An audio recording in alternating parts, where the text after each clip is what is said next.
Phew. What's up, Pom-Pom?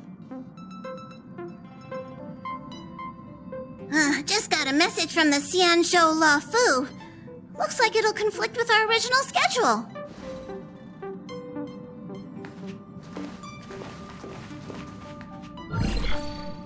It's been a while, my friends on the Astral Express. How's your trailblazing expedition going? Soon, the Xianzhou Luofu will be holding the Luminary Wardance. Those who have aided the Luofu in overcoming the crisis are cherished allies of the Xianzhou. Thus, on behalf of the Seat of Divine Foresight, I'm extending an invitation to attend the ceremony. Your presence would be greatly appreciated. Well, things aren't getting lively. We've barely recovered from the family's Charmony Festival, and we're already being invited to another special event.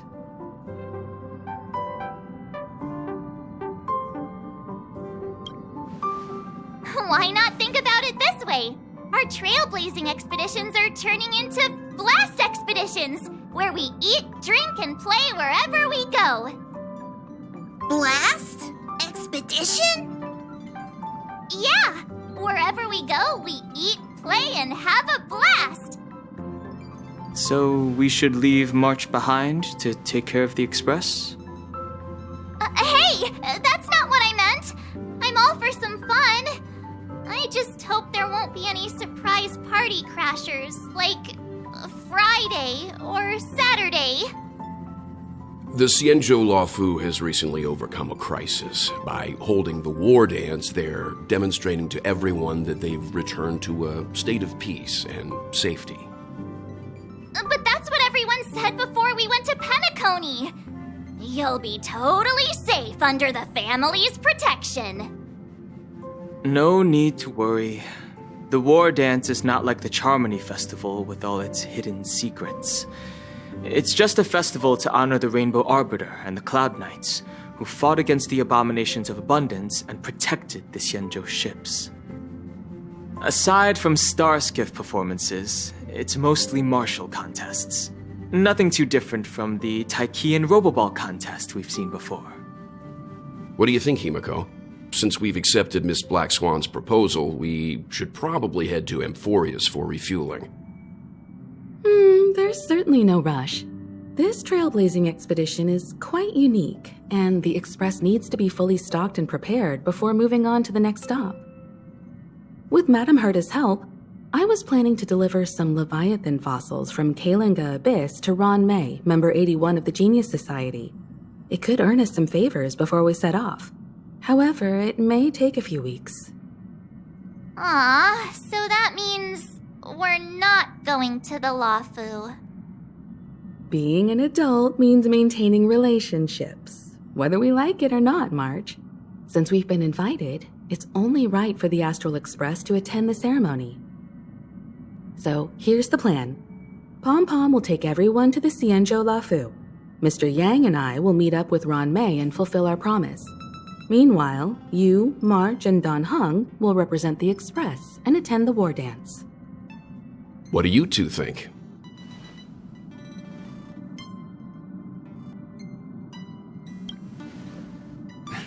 I don't hear any objections. Now that everyone's on board with the plan, it's time to warp to the Xianzhou Luofu.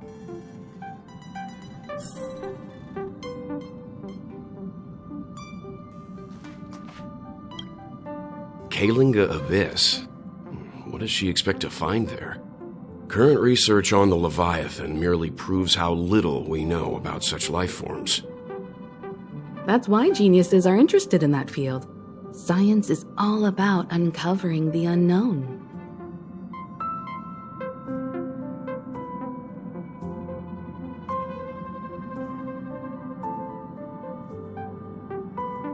Don't miss us too much. If I stumble upon some cool Leviathan fossils, I'll bring a few back as souvenirs for you.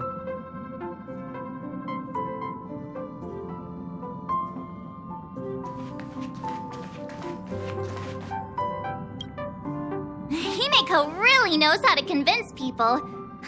Between Leviathan fossils and the Wardance, the latter definitely sounds more fun.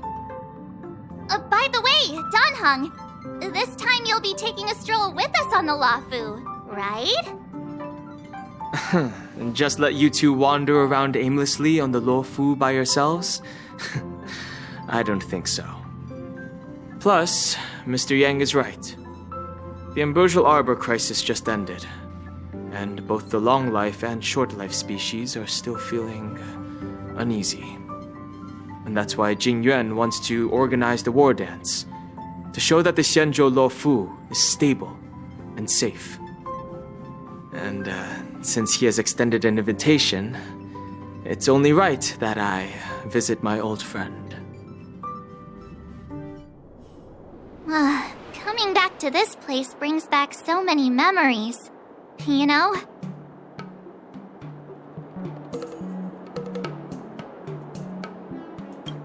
Hey, I'm not actually gonna recite a poem.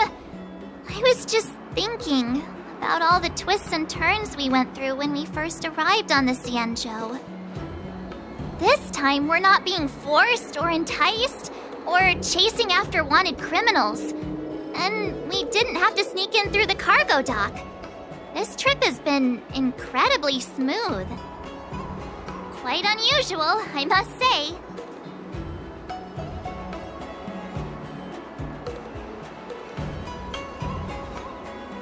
I agree.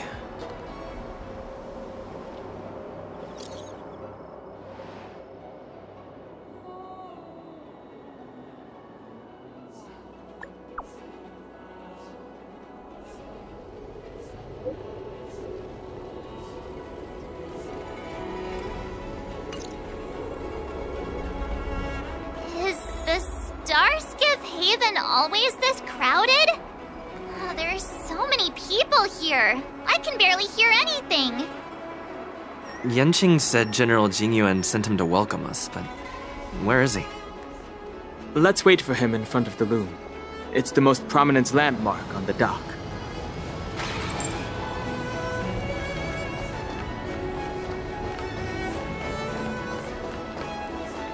Hey, you guys! Hold on a moment.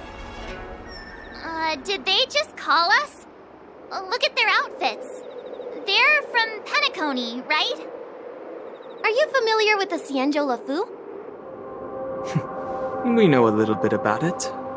What do you need? We are from Penacony. Maybe you've heard of it. We came to this ship to gather interesting materials for making dream bubbles. Oh, we just left there. Oh, talk about coincidence. That's great. Do you know any must-see attractions on the Luofu?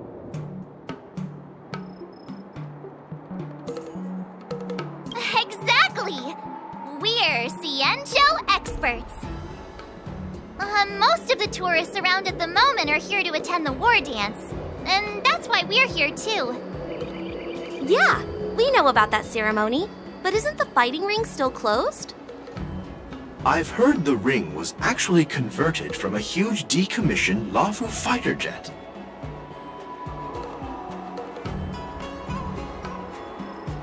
No doubt about it. It's a massive fighter jet. It's got to be larger than a civilian starskiff. But for now, all we can do is wait until the Wardance starts in a few weeks before we can board it. We've still got work to do, so we can't just sit around waiting for it to start. That's why we're asking you about some must-see attractions. We're looking for unique experiences that you won't find on Penacony. Our clients love these kinds of dream bubbles the most. You're the expert here. Give them some suggestions.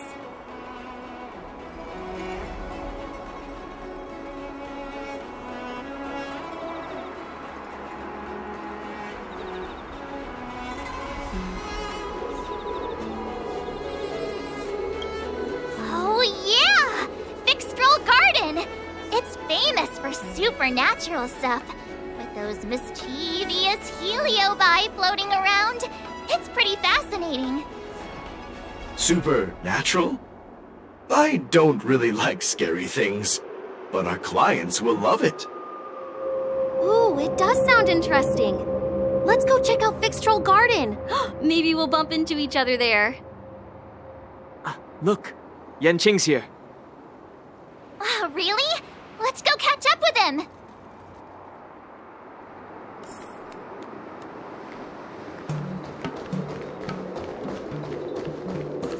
Here you are!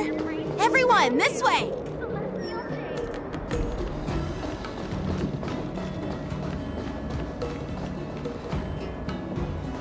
Hey everyone! It's been a while! It doesn't feel like it's been that long since we last saw you. But, Yanqing, are you? What's up, Miss March? They say kids grow up really fast. Yanqing, are you a little bit taller than before? We've only been away for a few months.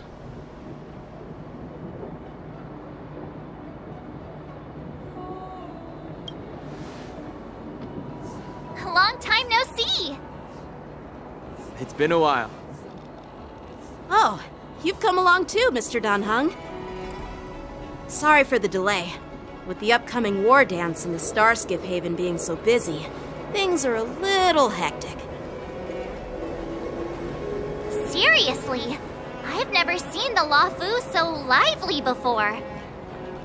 I was a bit worried that holding the Wardance right after the Ambrosial Arbor crisis might be too soon. But seeing the bustling Starskiff Haven, I understand why General Jingyuan chose this timing. Yep. There's people from other delves and travelers like you three who have come from afar. With the Wardance coming up, there's a huge number of visitors pouring into the Starskiff Haven. The Cloud Knights are working hard to keep the security tight. The General said this ceremony would help the Xianzhou Luofu recover from the crisis. It's a way to showcase our martial spirit, reassure people, boost morale, and attract visitors from other planets to promote trade and peace. By the way, the Xianzhou Alliance places great importance on this ceremony too. The Xianzhou ships, the Zhuming and the Yaoqing, have both sent messengers to offer their blessings.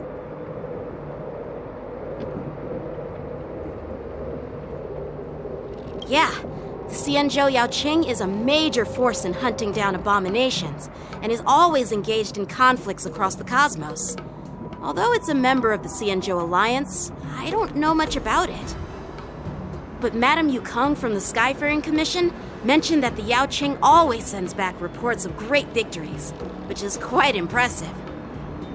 I heard General Feixiao of the Yaoqing is a young and dauntless lady. My peers say that she's like a goddess of war, capable of crushing dozens of abominations with a single punch. I wonder if it's true.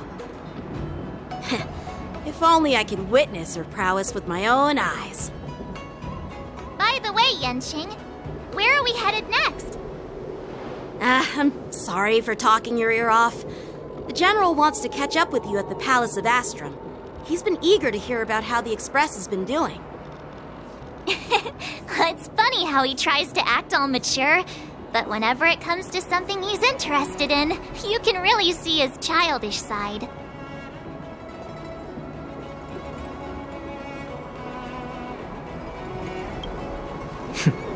I agree.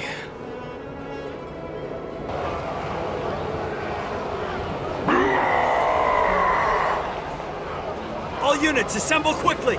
Get ready to protect the crowd! I just mentioned security, and now all of a sudden something's gone wrong. Excuse me, I need to go check out the situation.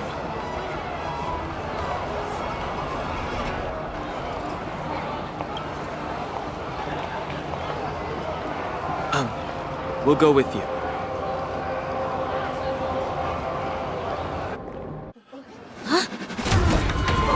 Watch out for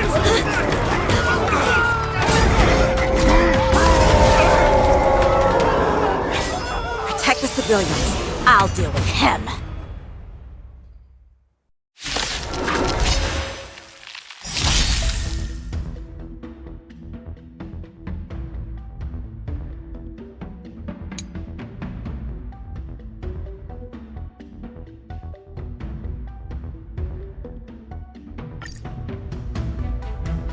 Borisin?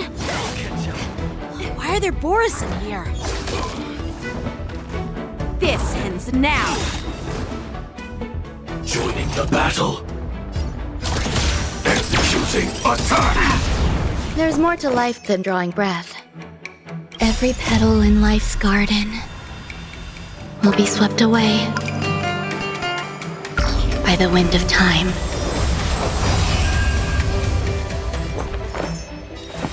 All things are as one.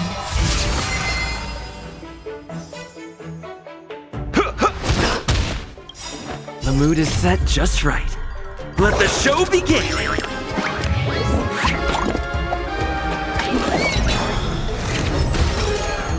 Stay in step. Dreams do come true. Like fireflies to a flame, life begets death. I will fight for my son until everything burns to ashes! Live to fight! Fight you live!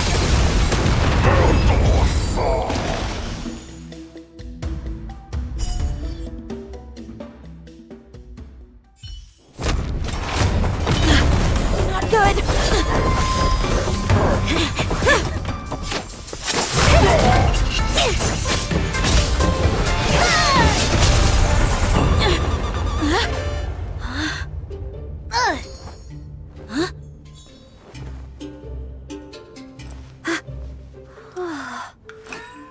Thanks for the help. Sorry, no time to chat. Could you give me back my...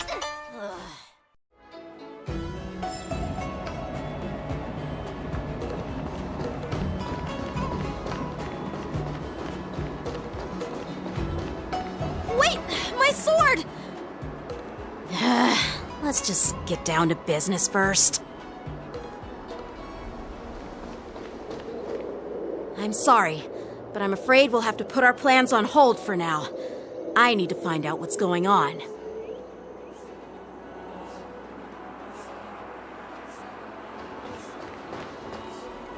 While we appreciate your rescue, my Xianzhou friends, don't you think it's a bit too much to detain us and our cargo? Sorry, but we've been ordered to detain you and your cargo for inspection until we figure out the source of the attack. Once we're done with the formalities, we'll let you and your cargo go. But this shipment isn't even meant for the Luofu, and it's IPC's patented technology. Who do you think you are to conduct an inspection? According to the protocol, all cargo arriving on the Luofu must go through inspection. Oh, but we didn't officially enter your dock at all. We just sought refuge in your dock because we were attacked by the Borisins. Looks like this argument could go on forever. Let's not get involved in a heated dispute that won't lead to a resolution.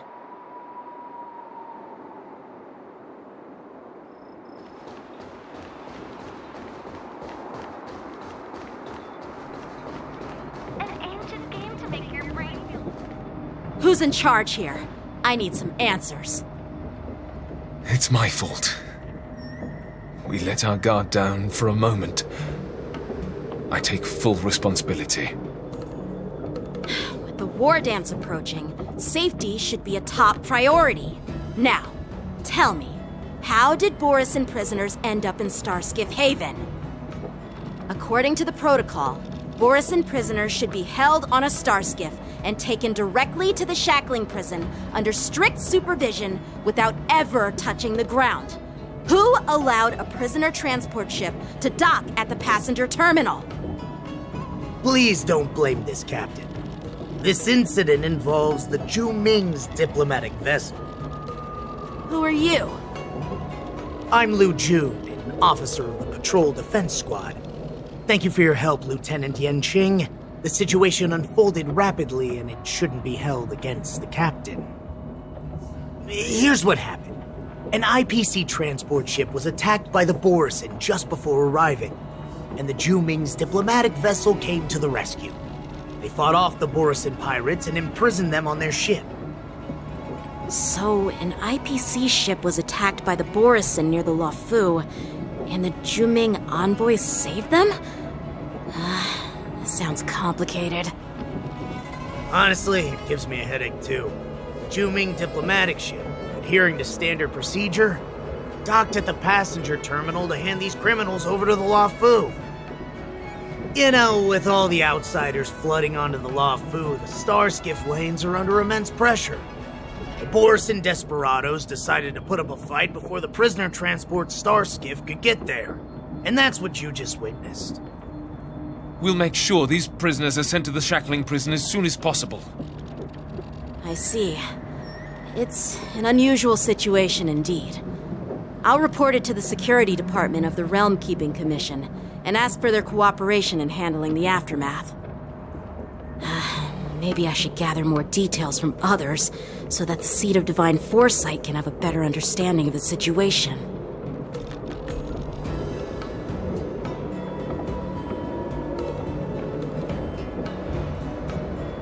Oh, you look much maturer now, Yanqing.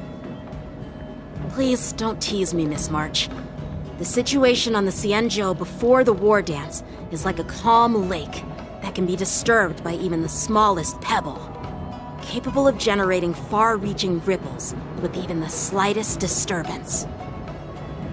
What are those people? I mean, those monsters we just dealt with?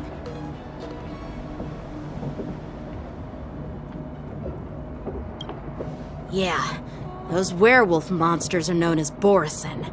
They are abominations of abundance, and we've been fighting them for a very long time. The Borisin have been a powerful force for a long time, plundering and enslaving many worlds. The threat they pose is just as terrible as the Swarm disaster, and the Alliance even had a fierce war with them 3 decades ago. Their presence has faded over the years, but who would have thought? According to that officer, they attacked an IPC ship near the Xianzhou Luofu. Such a brazen attack seems quite unusual to me. Yeah, that's what I find strange too. It seems like the IPC and the Borisin have some serious grudges. Well, enough with the chit-chat. The General wants me to take you to the Palace of Astrum. I'd love to chit-chat a little longer, but there are some things that can't be left unchecked. Is it a serious matter? Maybe you'll need our help in hunting down the Borisin? Thank you, but it's no big deal. By the way, that young lady who just appeared, she took my sword. I'm thinking of filing a lost property report at the Realm Keeping Commission to see if I can get it back. I doubt she did it on purpose.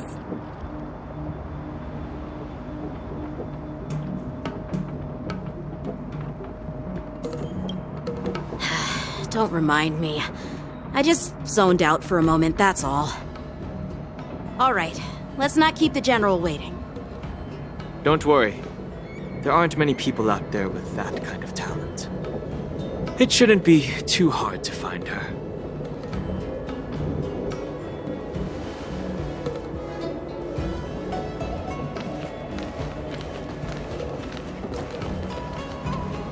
There sure are a lot of troublemakers around.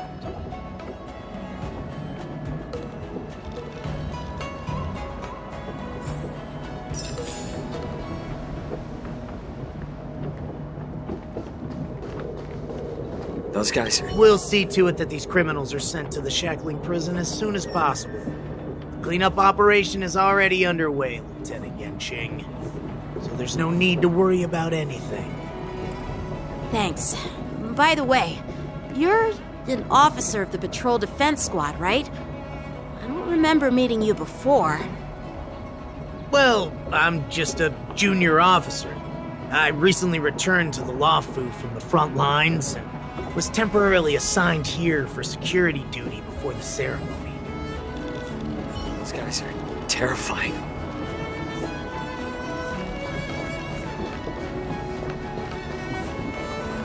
Success and failure. How time flies.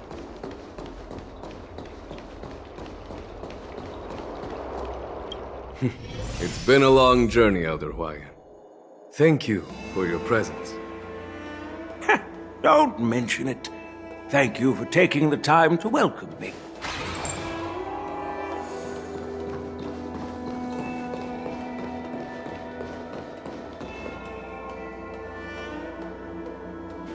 General, I brought our guests from the Express. I'm sorry for my bad timing. I didn't know you were meeting a guest, General. Don't worry, you're just in time. It's been a while, my friends from the Astral Express.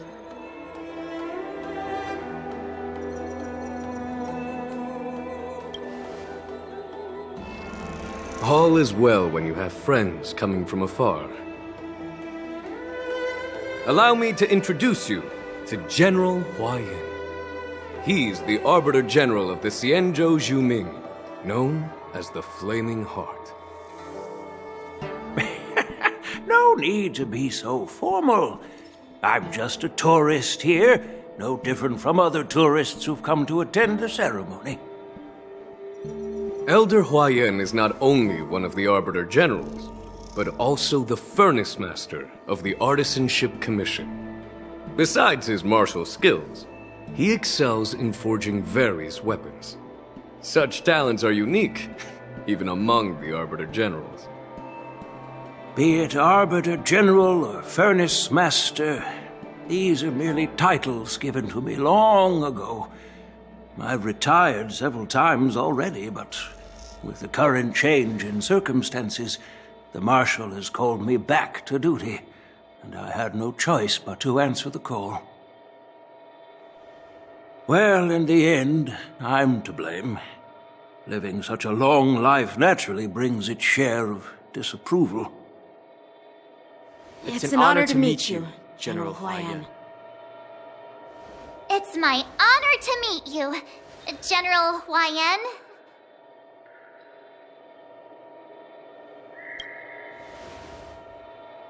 No need to be all formal. Today I'm just a guest on the Luofu, the same as all of you. So, these three are the ones you mentioned, Jingyuan? The heroes who helped you with the Ambrosial Arbor crisis? Indeed. There's Don Hung, March 7th, and him. Without their help, I'm afraid the Luofu might not have easily overcome this crisis. So, the Imbibitor Lune's reincarnation has returned to the Luofu and will attend the Wardance. I'd love to have a drink with you should the chance present itself. You're more than welcome, General Huaiyan. And this young friend is? Yanqing, my apprentice. He remains by my side as my retainer due to his youth, which I hope will season him with experience. He will stand for the Luofu's Cloud Knights in the upcoming Wardance, ready to take on all kinds of challenges. Great, great! It's a real treat to see so many talented young people around here today. Oh, I almost forgot. This is my apprentice, Yunli. It's you! Oh, it's you. Hello. Oh, you two already know each other? Guess we don't need any introductions, then. What a coincidence! I was afraid I'd have trouble finding this girl. Oh? Now you've piqued my curiosity. Tell me, how did you two become acquainted? She helped me capture the escaped Borisin prisoners at the Starskiff Haven.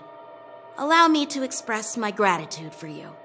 But when you left, you took my flying sword with you. Your flying sword? Oh, so that's why I found a dagger in my bag.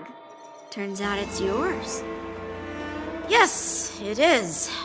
Now that we've met again, I hope... Nope, that won't do. Won't do? You want your sword back, right? Well, you can't just take it back. On the Juming, when you lose your sword on the battlefield, you have to reclaim it on the battlefield. As for this little sword, it was supposed to strike that escaped Borisin prisoner. But unfortunately, its owner's agitated state caused it to fly off like a kite with a broken string, and it missed its target. By the way, if I hadn't caught it and helped it hit its mark, that Borisin prisoner would have gotten away. Hold on a sec, Yunli. You took my sword without even asking, and now you're refusing to give it back? So much for Luofu swordmasters. What did you just say? If you just stepped up and took your sword back from me fair and square, I would have totally respected you.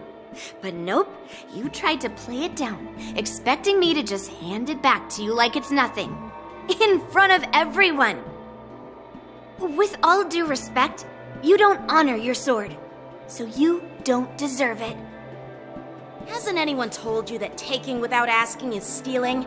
If you want to settle this with swords, fine. Let's have a one-on-one duel right now.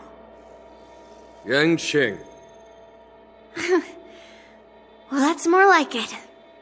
Just be careful, because I'm not as easy to handle as the Borisin.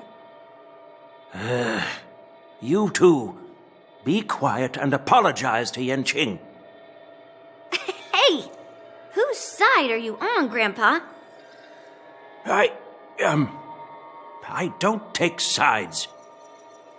It's a small misunderstanding, and an apology would be too much. I've heard about the Zhu Ming's incredible swordplay and craftsmanship, most notably the legendary Flame Wheel Octet.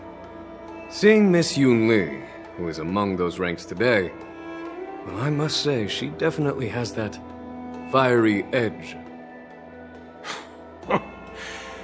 Such grandiose names. Some folks love to spin these fancy titles, trying to set the Cloud Knights apart. Yunli is still just a young girl, a bit awkward and hot-tempered, so please forgive her if she's being rude. Well, everyone, Elder Huaiyan and I have some business to discuss.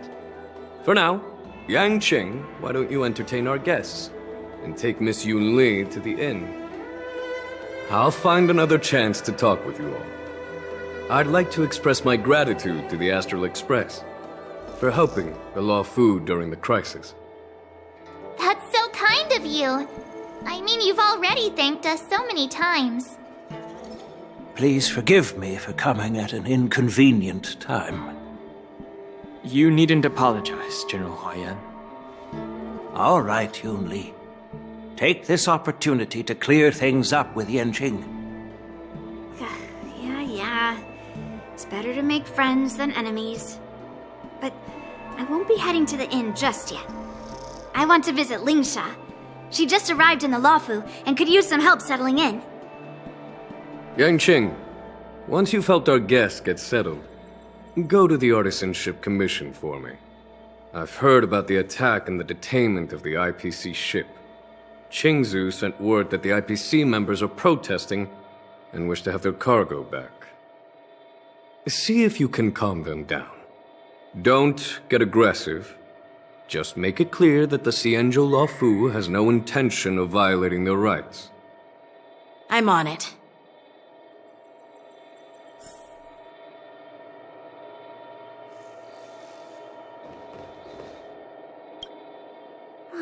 This trip is totally worth it. Compared to the Juming, the Luofu is so much livelier. But it's a shame the Luofu swordmasters don't seem that great.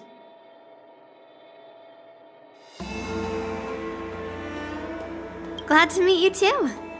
Are you here to participate in the Wardance?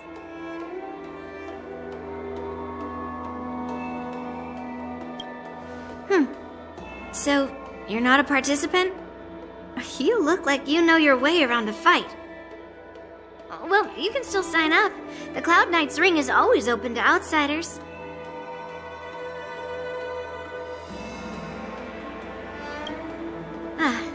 That's That's how outsiders refer to my peers in the Juming Cloud Knights and the Artisanship Commission. We all train under Grandpa's guidance, learning the art of craftsmanship and swordplay. That's how we got that title, I guess. Just don't mention it in front of Grandpa. He always says that empty titles bring pointless challenges and conflicts. We Juming sword masters pride ourselves on the success of the group over the individual.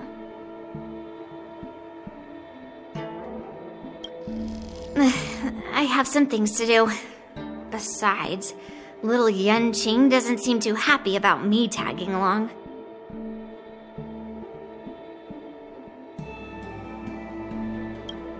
Yeah, you're right. I took it with my skills. So I guess you can say I'm a robber or something. How dare he imply I'm a thief? Totally different. Besides, the sword seems scared of its own master. I'd like to ask him, you claim to cherish your sword as your life, yet you don't even recognize the state it's in right now? I didn't intend to keep his sword. I was planning to take this chance to return it to him. But now, I've changed my mind. I'll give that poor flying sword some proper maintenance. I won't consider returning the sword unless he learns how to say please, hello, thank you, and sorry. So he can forget about it for now.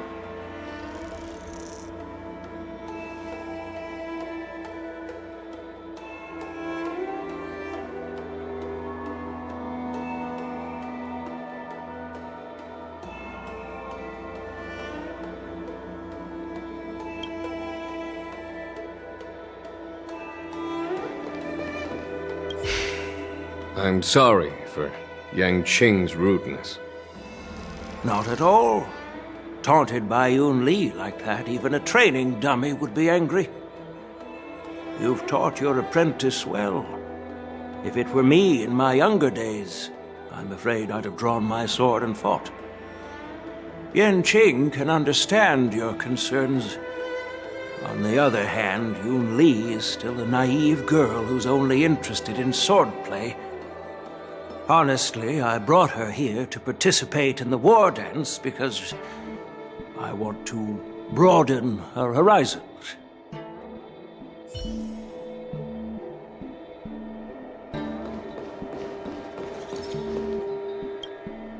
Hey, Donhung, I thought all the Xianzhou generals were like Jing Yuan.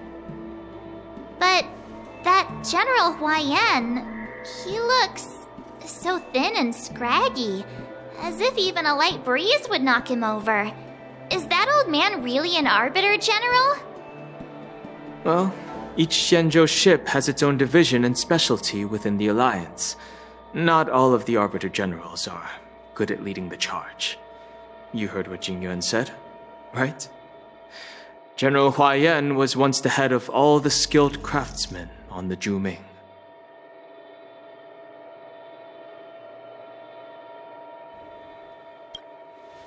Don't you find it strange? Do Xianzhou people age? I rarely see any old people on the Xianzhou ship. And when I do, they're usually travelers. But General Huaiyan looks like an ordinary old grandpa. Is he really a Xianzhou general? Good question. He's right there. So why don't you ask him yourself? Nah, I'd like to live a little longer. We should leave. General Jing Yuan asked Yanqing to entertain us, so obviously, he has important matters to discuss. Let's not waste any time here.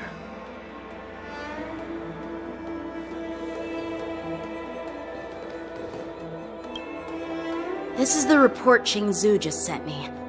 Let me take a look.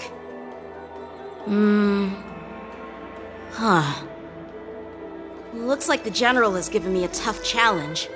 He wants me to try and help put the IPC's mind at ease. Well, it's not exactly a test. As Cloud Knight officers, we not only learn the art of war and martial arts, but also occasionally have to handle diplomatic disputes. It's just, talking things out isn't as straightforward as duking it out with weapons on the battlefield. This is especially true when you're up against the IPC, with their non-stop corporate babble. Well, let's not worry about that for now. Shall I take you to the inn?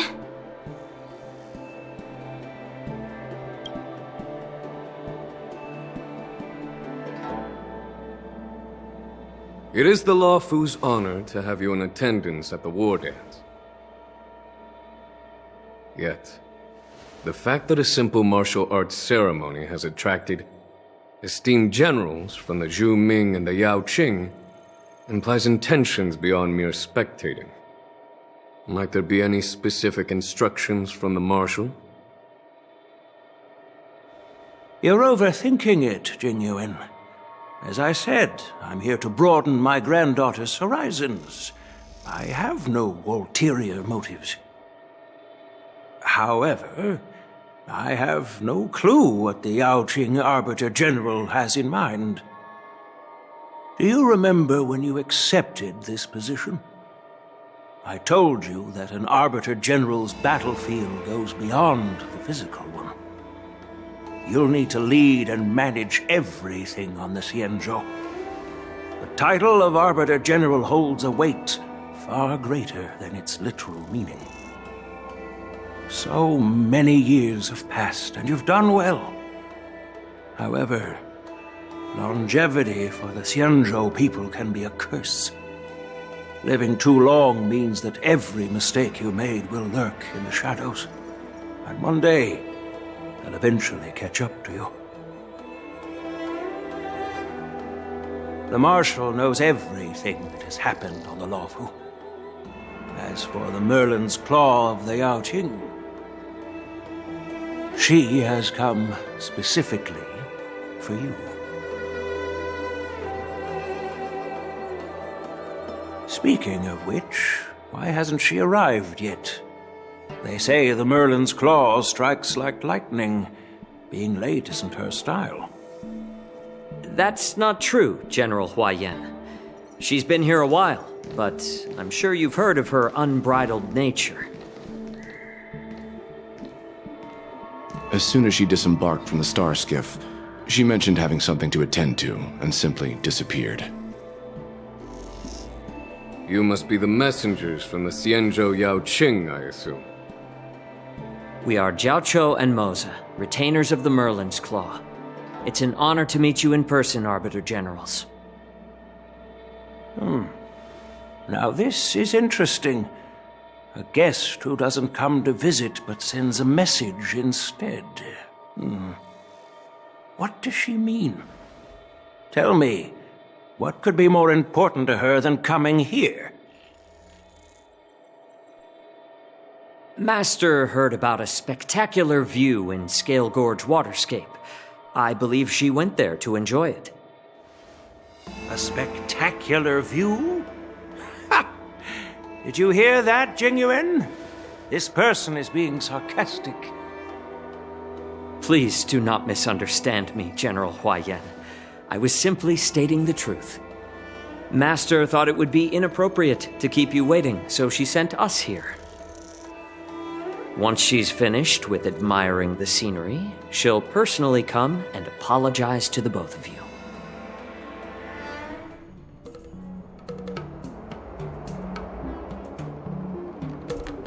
Drat, I forgot to ask Yunli to return my sword.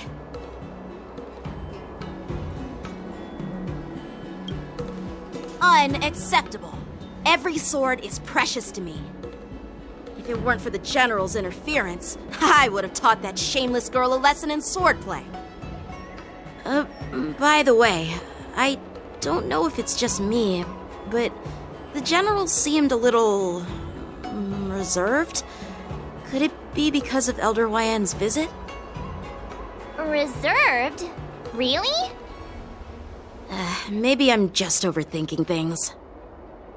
No, you're not.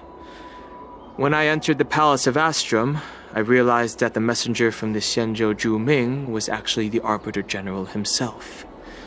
So, the messenger from the Xianzhou Yaoqing must be the Merlin's Claw herself, I presume. That's right. Well, that's what makes this entire thing so unusual. What's so unusual about it? They simply received an invitation from Jing Yuan, just like the crew, right? The Wardance is just a small festival. And now we have 2 Arbiter Generals from other Xianzhou ships here. I'm afraid they're here for something more. Maybe they've come to hold Jingyuan accountable for the Ambrosial Arbor crisis? Hold him accountable? Come on, didn't the Luofu fall victim to the disciples of Sanctus Medicus and the Antimatter Legion? Why would they blame the victim? Donshu's rebellion and Ventilia's scheming are merely one side of the story to the other Arbiter Generals of the Alliance. Only a single piece of incontrovertible evidence remains, creating an endless source of potential complications. The Ambrosial Arbor. Yes. It's undeniable that the plague mark, which was subdued by the Xianzhou Luofu, has resurfaced. But was it really a conspiracy instigated by the Antimatter Legion? Or does it indicate a traitorous intent from within the Luofu, implicating Jing Yuan himself? Once the spark of suspicion is kindled, it proves hard to extinguish.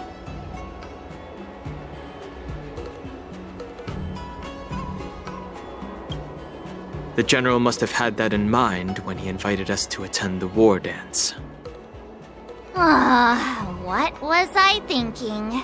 Seriously, here I was looking forward to a carefree and enjoyable trip. But it seems wherever we go, drama is just around the corner. Aw, I was so excited. I thought those Arbiter Generals were just here to see the ceremony. By the way, I heard that an alchemist from the Zhuming diplomatic ship has arrived, and rumors say that she's to be the new Cauldron Master of the Alchemy Commission on the Luofu. An alchemist from the Zhuming serving as the Cauldron Master on the Luofu? While it's not unheard of, the timing itself... Thanks to your words, Mr. Danheng.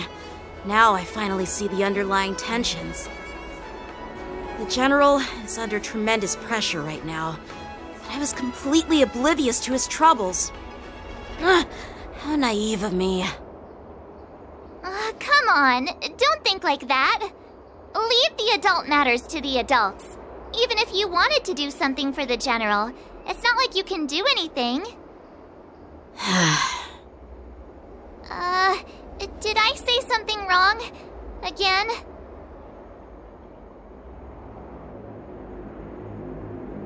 Miss March is right. I don't have the skills to share the General's burdens at the moment. Still, I'll do my best to follow his instructions. Let's go.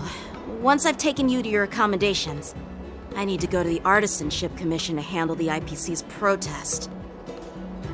He looks like he has a lot on his mind. We can't just let him go alone. Why don't we accompany you to the Artisanship Commission? This is too much trouble. While I appreciate your kindness, dealing with the IPC's workers could be tricky. I'm afraid this will cause trouble for the Express. No worries. We're pretty experienced in dealing with the IPC. You've heard of the 10 Stone Hearts? We've dealt with quite a few of them, right?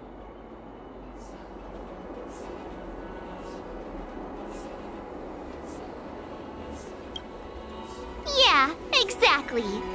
Are you being sarcastic? Well, since you're willing to help, I won't decline your kindness. Let's head to the Artisanship Commission and meet them. Can I really reason with you Xianzhou people? I think I get it now. In your words, this is called looting a burning house, right? But I am trying to reason with you here.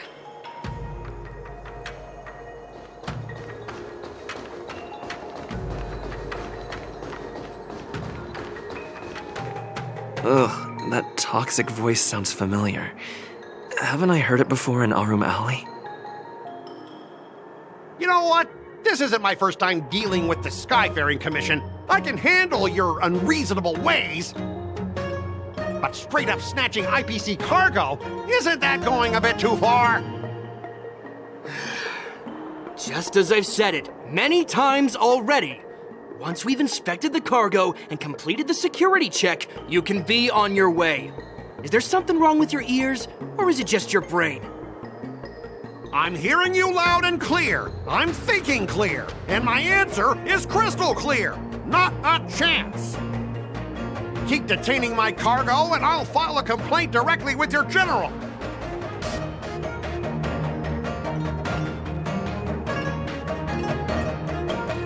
I was going to ask you the same thing. Why do I keep running into you?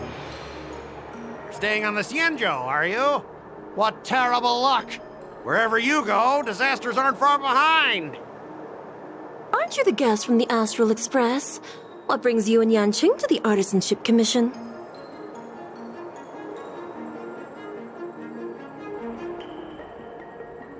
Trouble caused by the IPC?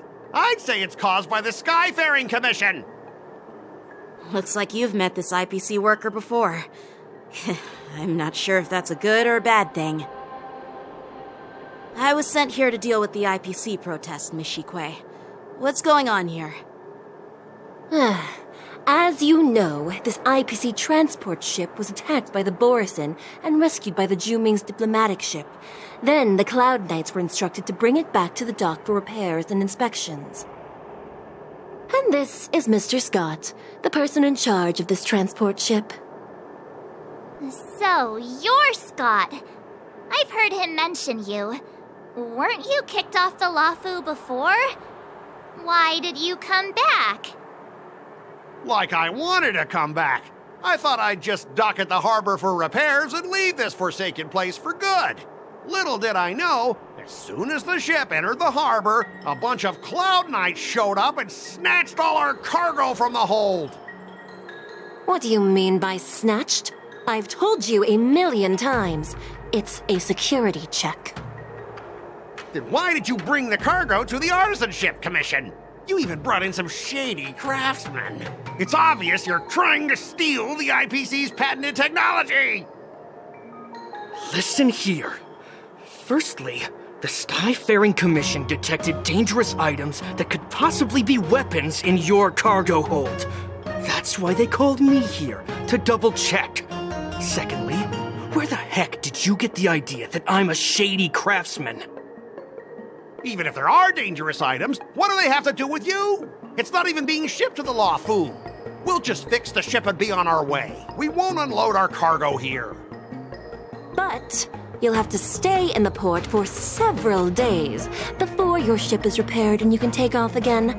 How can we just leave unchecked items sitting here? I understand, but we don't need to disassemble the cargo if it's just a security check, right? In most cases, we don't. However, our scans discovered that the cargo doesn't only contain machinery, but also some substance that resembles biological tissue. Biological tissue? Does this crate contain living things? I'm afraid we'll need to wait for the Alchemy Commission for further confirmation.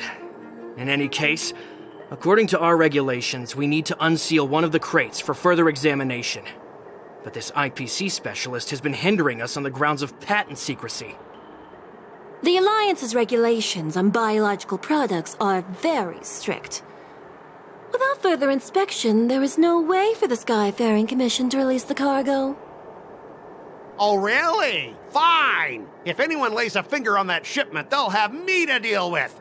It doesn't matter if it's mechanical or biological. It's none of your business. I'm filing a complaint against the Skyfaring Commission's ridiculous regulations. This Mr. Skott seems stubborn and difficult to persuade. Honestly, I really don't want to have a vicious confrontation with the IPC.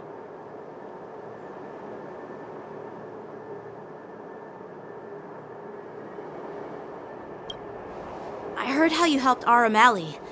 The IPC representative back then was Mr. Skott, right? Since you've dealt with them before, it looks like I'll have to rely on you again. What are you guys whispering about over there? Just hurry up and give us back our cargo.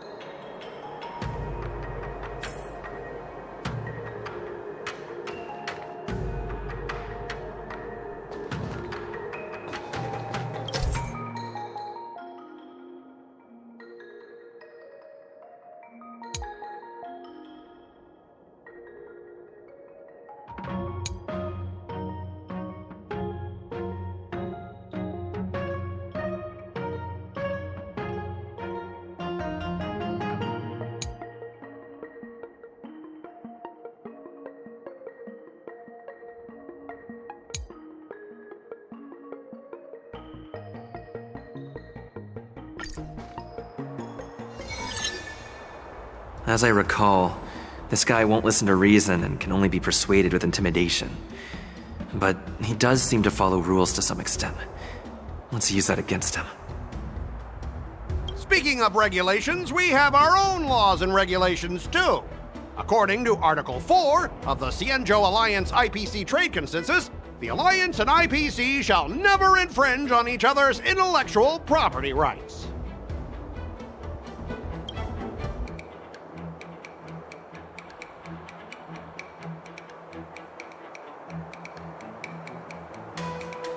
Back in Arum Alley, you were dealing with civilian merchants, where you could use the IPC's name to scare them. But this time, the Cloud Knight lieutenant standing before you represents the will of Luofu's general, and won't be intimidated by your words. Of course, I'm sure we both want a peaceful resolution. Yeah, that's true. Of course, I want things to be resolved peacefully, but aren't we getting stuck in rigid formalities here? Even if we set aside the secrecy of intellectual property, these prototypes built by the Intelligentsia Guild are incredibly valuable, beyond your wildest imagination. If anything goes wrong, you won't be able to pay for it even with your lives.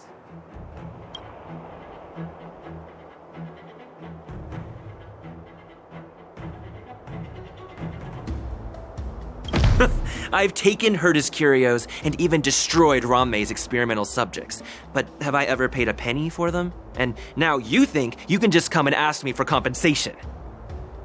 Listen up, brat. Don't think that your fancy connection to the Genius Society scares me. The IPC and those geniuses are working together. We're not taking orders from them. Besides, the cargo on this transport vessel belongs to the Intelligentsia Guild. If you want to inspect the cargo, shouldn't you at least call in a member of the Intelligentsia Guild to be present?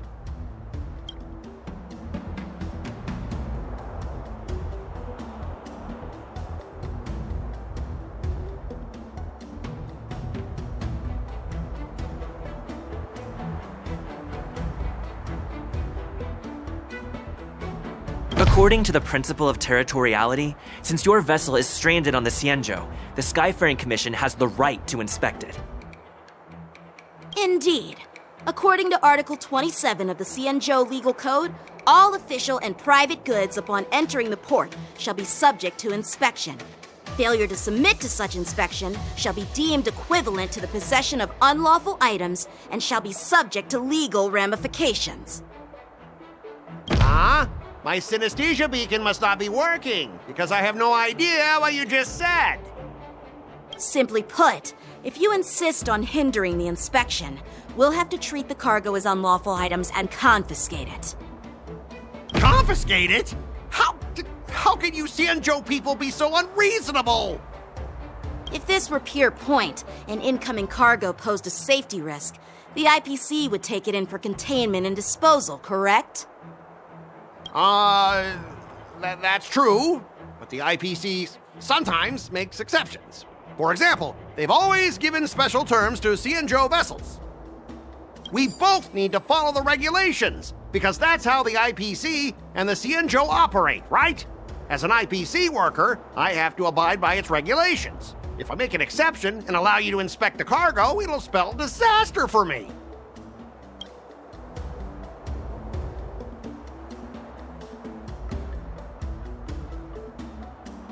Everyone has their own set of rules.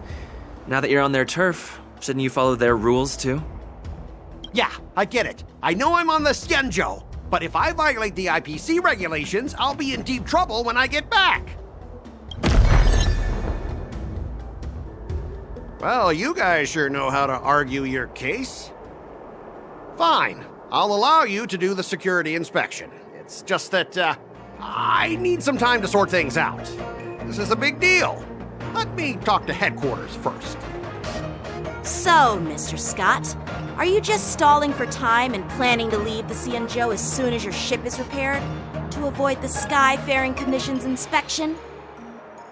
Well, IPC staff are free to come and go, as long as they don't break any laws. Yeah, you've got some insight there. Who are you again?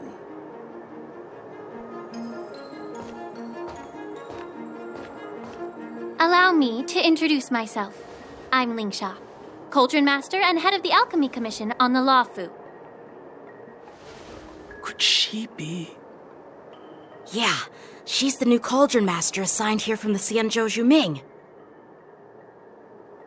I received a report from the Artisanship Commission about cargo containing samples of unknown organisms. It said they needed help from the Alchemy Commission. I had nothing better to do, so I came myself. It's fine, Mr. Skott. If you really don't want your cargo to be inspected, it doesn't matter. It doesn't matter? How can you say that? Why are you being so nice all of a sudden? Well, since you're not going to check it, I'll take this crate and be on my way. Is that okay with everyone? Yeah, sure. Why should I object? Not only this sample, but all the goods on the transport ship are yours to keep. Like I said, we won't inspect them. Wait a minute!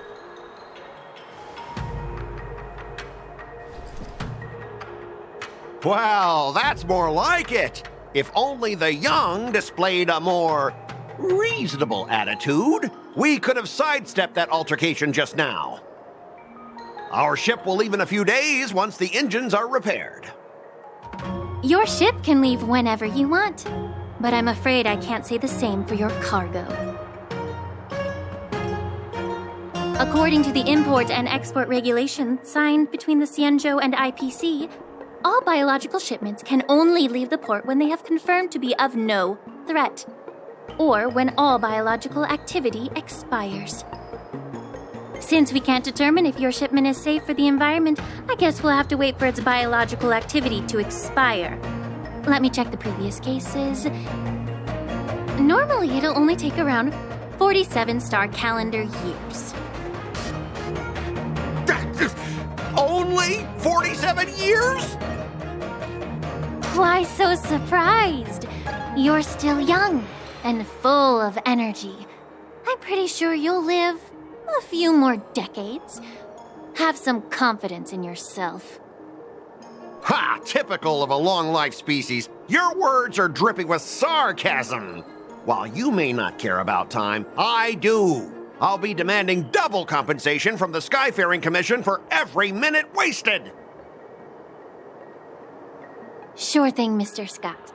You seem pretty confident that your career and life will last long enough to witness this victory unfold.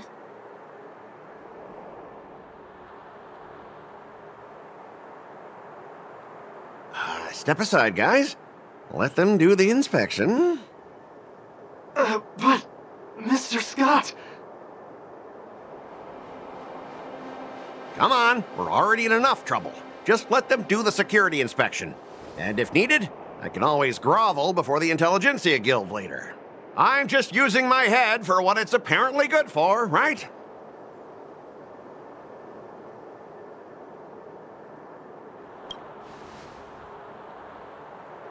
Well, honestly, at least you're not as annoying as that woman. Bro, just do the inspection. This lady is really something else. Is this the IPC product? Listen up. Any damages caused by inspections will be filed with the IPC.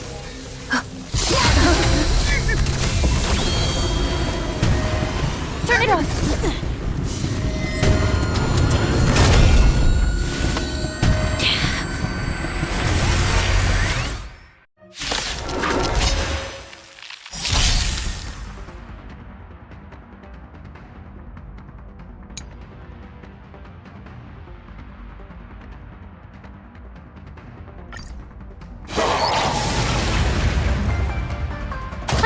How unexpected.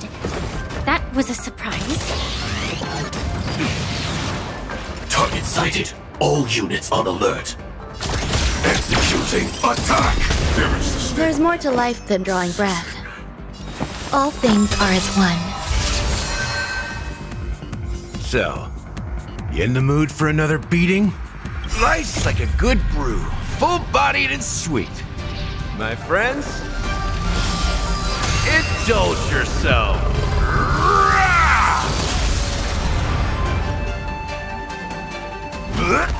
Taking damage. Like fireflies to a flame, life begets death. I will fight for myself until everything burns to ashes! I shall set the seas ablaze! Take your positions. Dreams do come true. I will claim victory for myself. The mood is set just right. Let the show begin!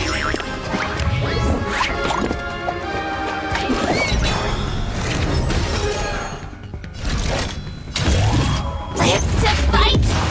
Fight to live! You hold some academic value. Pay attention. Shut it down. Were you seriously planning to leave this stuff unchecked at the dock for days? That's way too dangerous.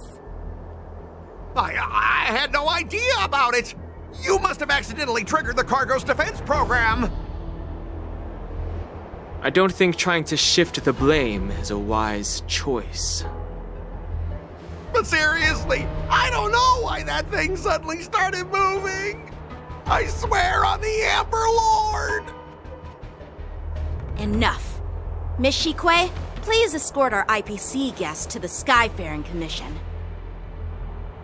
I'm on it. Please follow me, Mr. Skott.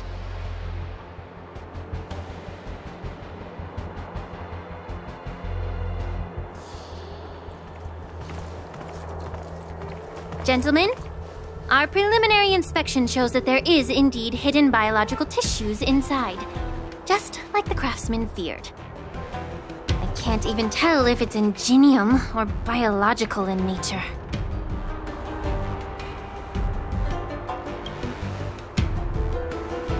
The core of this device is what they call wetware in industry slang. To put it simply, this machine operates with a kind of biological nerve as its control center. I'll take some samples for the alchemist to analyze and figure out where the biological tissue comes from. Why would the Intelligentsia Guild use such unethical technology? Perhaps they're trying to create a new weapon? Whatever the reason is, it's probably why the Borisin attacked the ship. No wonder the IPC were trying to obstruct our inspection. I'll contact the Ten Lords Commission and ask the judges to come and give their final verdict on this. According to our rules, all prisoners and weapons involving dangerous creatures must be taken to the Shackling Prison for further sentencing. After all, it's the safest place on the Luofu. As for you, Mr. Craftsman, please go with the Cloud Knights and explain the situation to the judge.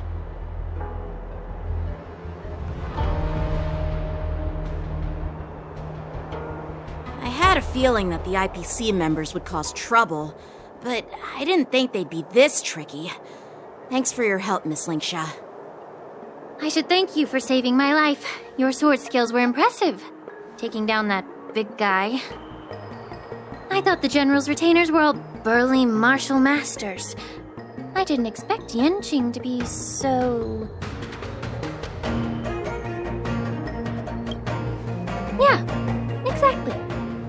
young and talented. As for you, you must be the guests from the Astral Express, right? Saving the Luofu from that crisis. It's so impressive. It wasn't a big deal. Really. It's still early, so why don't we get some tea at the Alchemy Commission? We can discuss your suggestions for revitalizing the commission. I'd be happy to accept your invitation. And you three are coming too, right?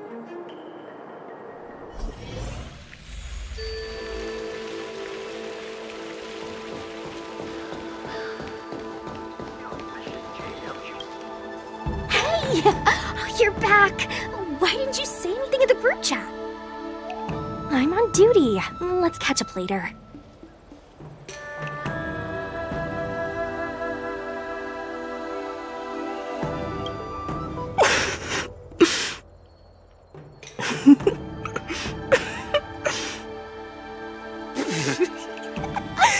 Hey, I'm warning you. I'm carrying out my secret duty.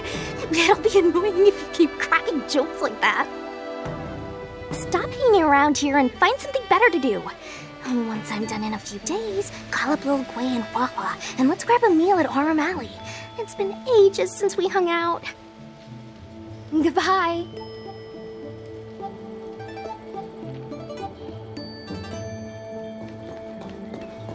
I'm here to pay my respects to the new home. News is spreading pretty fast. All these years, and the view at the Alchemy Commission hasn't changed a bit.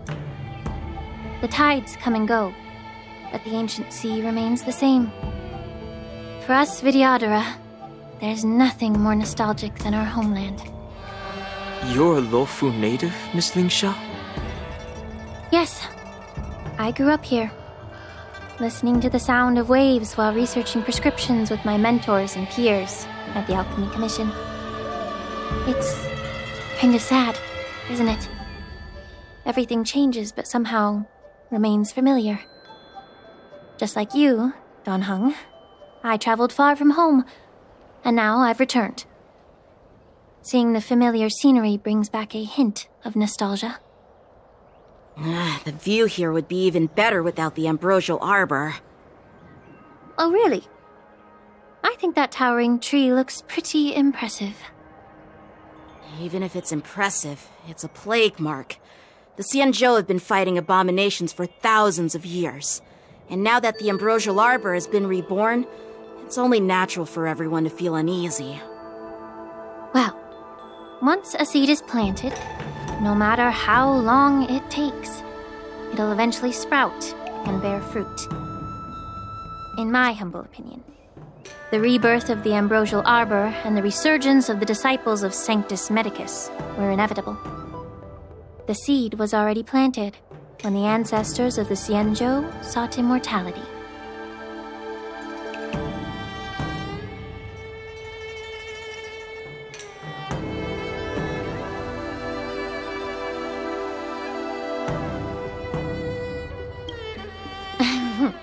My bad. Well, since you went through the entire ambrosial arbor crisis firsthand, Dan Heng and Lieutenant Yanqing, I'd like to discuss something with you. What would you like to discuss, Miss Lingsha? I was lucky enough to be chosen by the Alliance to come in and clean up all the old grime in the Alchemy Commission.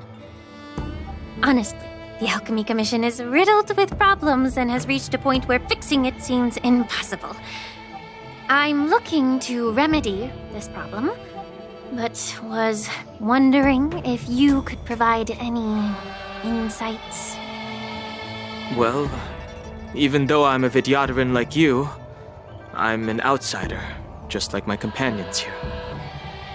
I can't really say much about a remedy, but I do have a piece of advice, Miss Lingsha.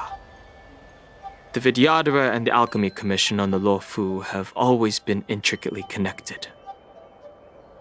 If you cannot distance yourself from these ties, Miss Lingsha, changing the situation within the Alchemy Commission may be quite challenging. I may not know about politics, But I do know that the disciples of Sanctus Medicus have been operating within the Alchemy Commission for years. If you're determined to root them out, maybe you should discuss it with the General. I see. Thank you for your valuable insights. While the Lux Arrow from the Rainbow possesses unparalleled power to sever the ambrosial arbor, it can't sever mortals' desire to prolong their existence. Just like how the Cloud Knights can eliminate the remnants of the disciples of Sanctus Medicus, but are unable to calm the hearts and minds of the people within the Alchemy Commission. Our Xianzhou forebears knew this well, and that's why they entrusted the duty of guarding the roots of the arbor to the Vidyadhara. However, the Vidyadhara are still only mortal beings. 30 years ago, my mentor served as Alchemy Commission's Cauldron Master. She recognized the emerging undercurrents and sought to cleanse the source of the disturbance. Unfortunately, even though she was skilled in the art of healing, she didn't understand the human heart or how to eliminate the sickness lurking within the depths of the Alchemy Commission. In the end, she was framed and exiled to the Juming. I was also implicated and had to leave the Luofu. And guess who arbitrated the case and handed down the sentence? None other than General Jing Yuan himself. What? You heard it right. The ones responsible for the corruption in the Alchemy Commission are not just the remnants of the disciples of Sanctus Medicus, but even the Divine Foresight himself.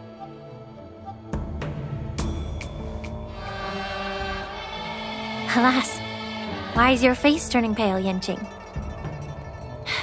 Don't worry about it. I understand that when someone holds a position of power, they may sometimes have to make tough decisions. I won't hold any personal grudges against him. Besides, at our age, holding personal grudges is a luxury we can't afford.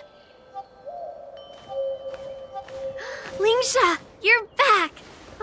I've been waiting ages for you.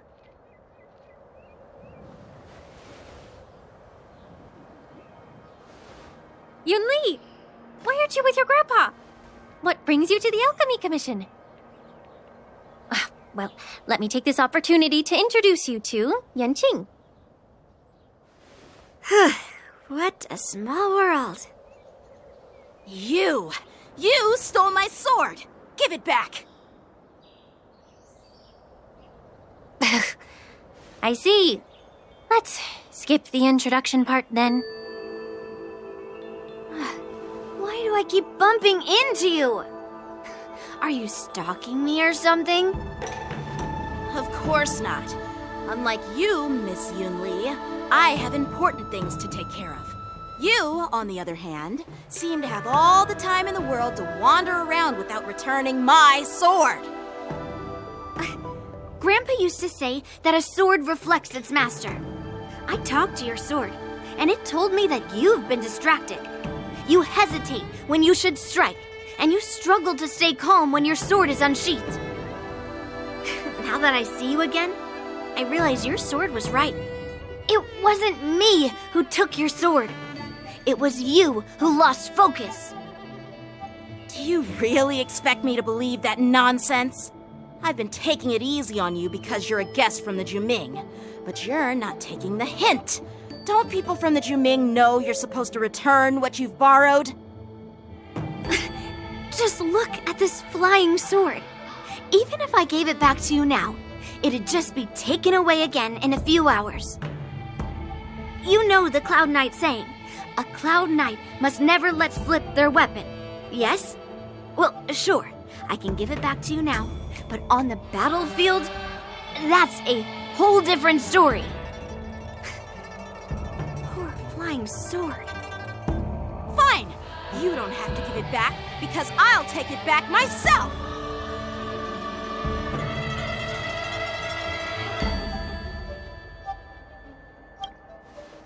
Between these two, who do you think is tougher? Don't get me wrong, I'm just curious. Get ready to separate them. It is my first day at the Alchemy Commission. A brawl is definitely not how I imagined celebrating it.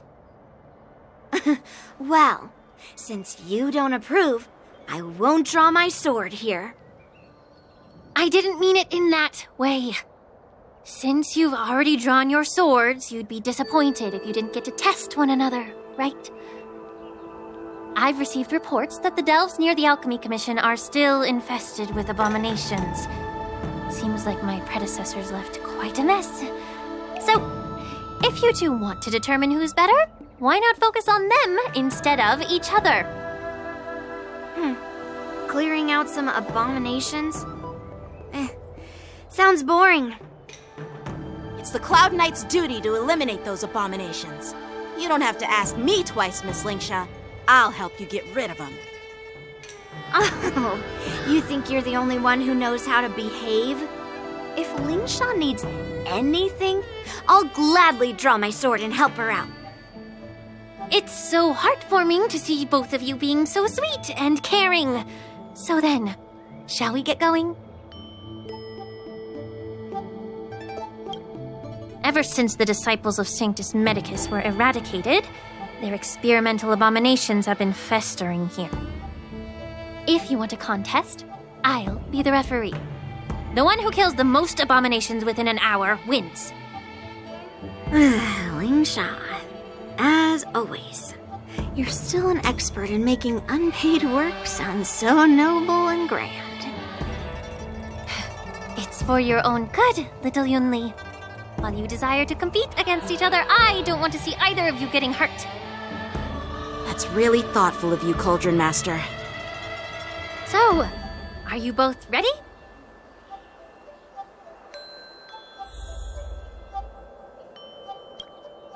Ugh. Looks like my predecessors left quite a mess. Let me say it again. The one who kills the most abominations within an hour wins. Be careful when you draw your swords, and make sure you don't hurt each other. Can we start now, Lingsha?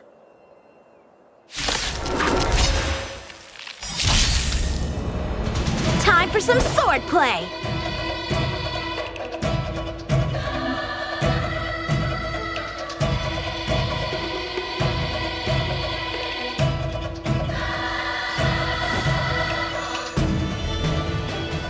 Blade in flight!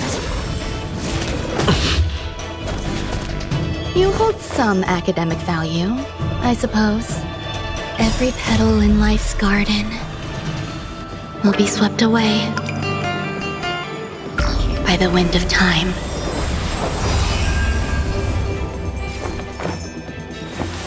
All things are as one. So, you in the mood for another beating?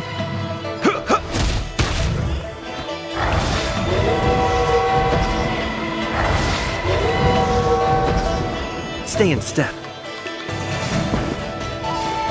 Let's improvise. A one-time enemy.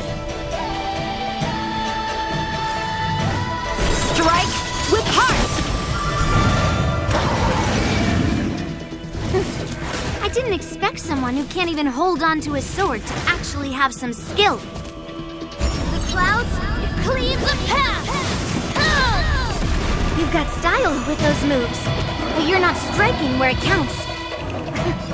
It's such a shame to see you misuse your sword like that. You'll do.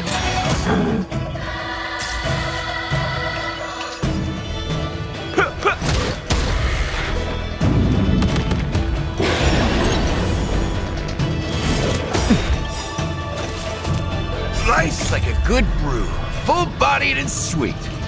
My friends, indulge yourself.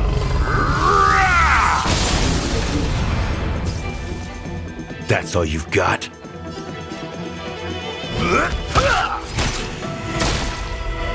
Take your positions. Dreams do come true. So, how many of my moves can you block? The mood is set just right. Let the show begin!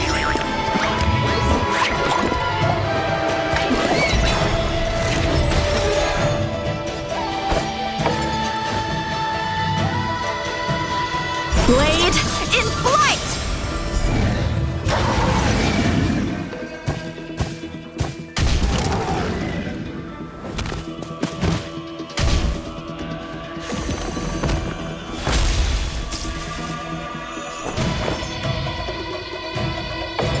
Eternal melody.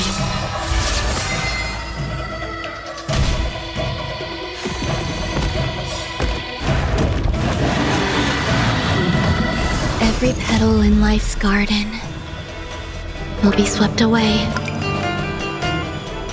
by the wind of time.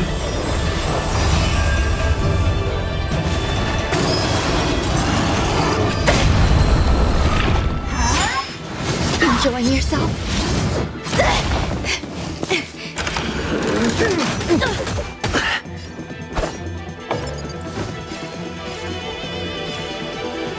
Strike with heart! Practice is over. Swords descend!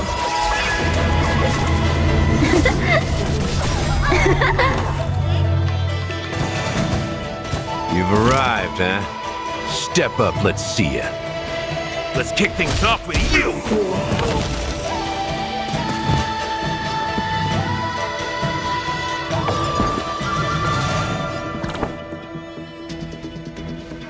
Let's improvise.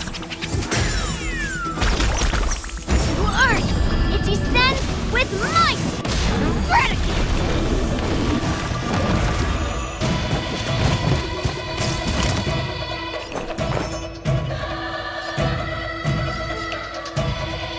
Pay attention. Still the same one. Time for some sword play! Blade in flight!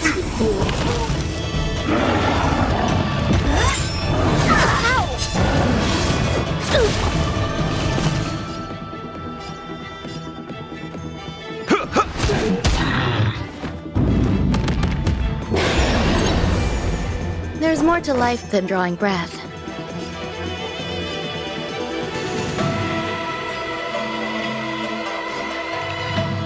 You'll do.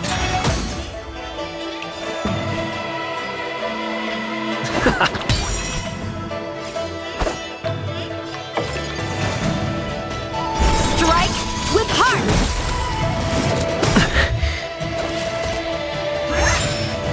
That's a confidence. Nice like a good brew. Full-bodied and sweet. My friends, indulge yourself.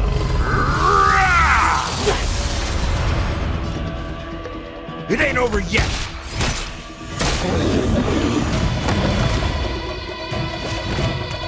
To earth, it descends with might! Eradicate!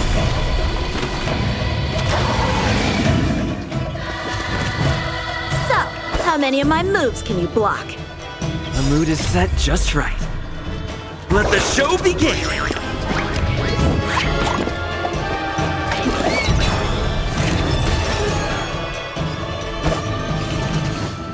Blade in flight! A picture of grace and elegance. Every petal in life's garden will be swept away by the wind of time.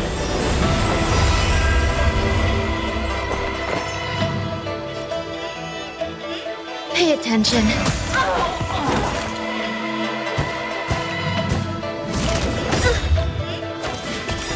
Practice is over. Swords descend!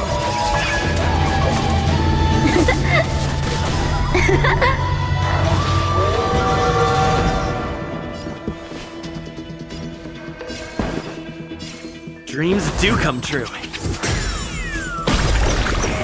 So, you in the mood for another beating? Let's kick things off with you!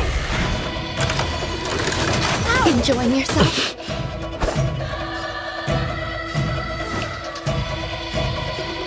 Strike with heart! You hold some academic value, I suppose. Eternal melody.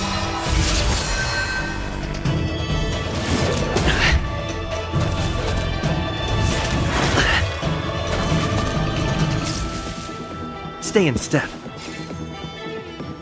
Let's improvise!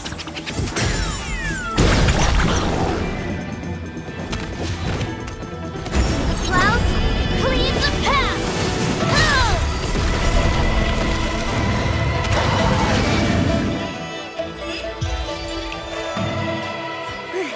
See?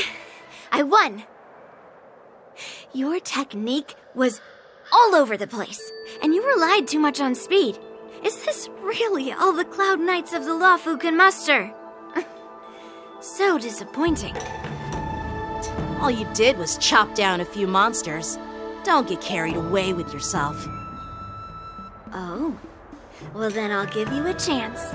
Defeat me or hand over all your swords. If you're trying to pick a fight, just ask, because I'm ready for you.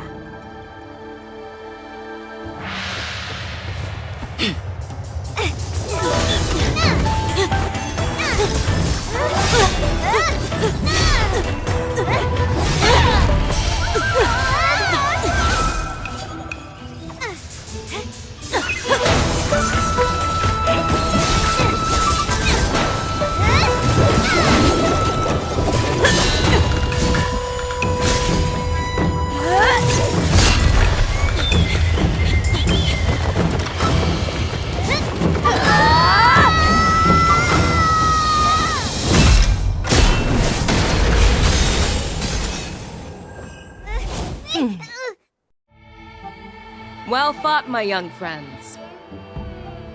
However, both of you have shortcomings.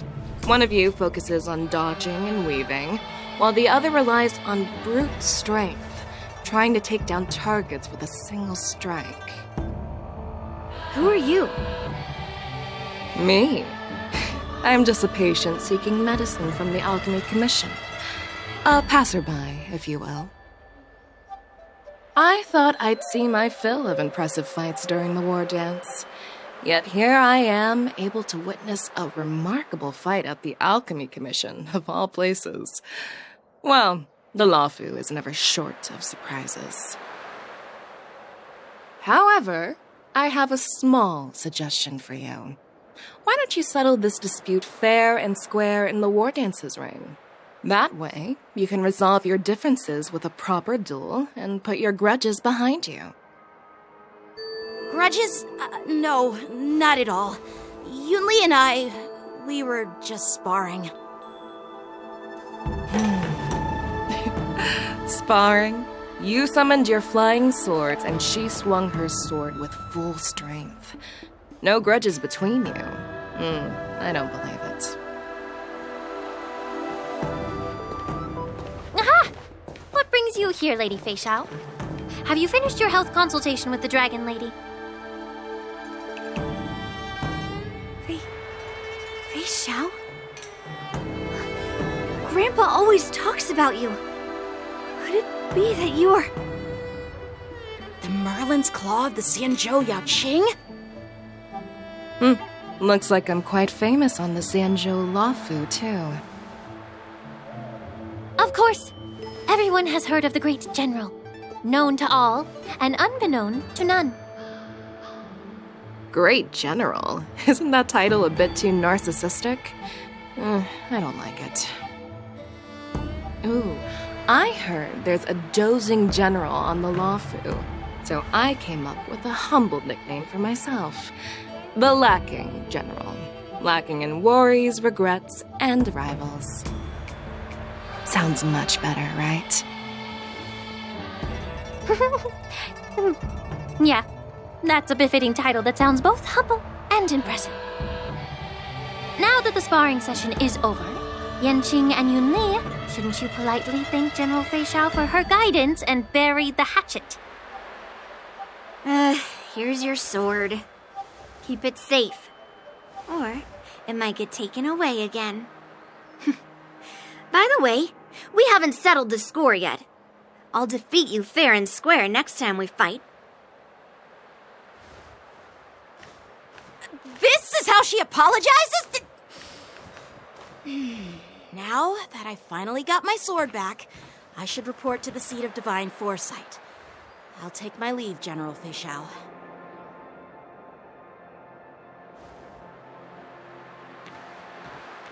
Oh, by the way, Miss Lingsha, if you've got some free time, I'd like to invite you to the Seat of Divine Foresight for a chat with General Jingyuan. I think there's more to those personal grudges you mentioned earlier.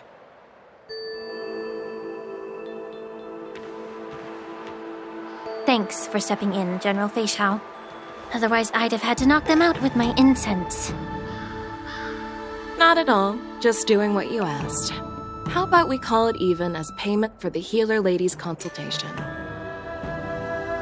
Sorry, but even a general needs to pay their bills. We don't do credit here. And let's not forget, you'd have been waiting decades for a chance to see the Dragon Lady if it weren't for me. Well, you can always send the bill to the Seat of Divine Foresight and say it's for mentoring those kids. After all, it was quite the effort splitting them up. I nearly had to get tough. Now, if you'll excuse me, I need to find a spot and get some fresh air.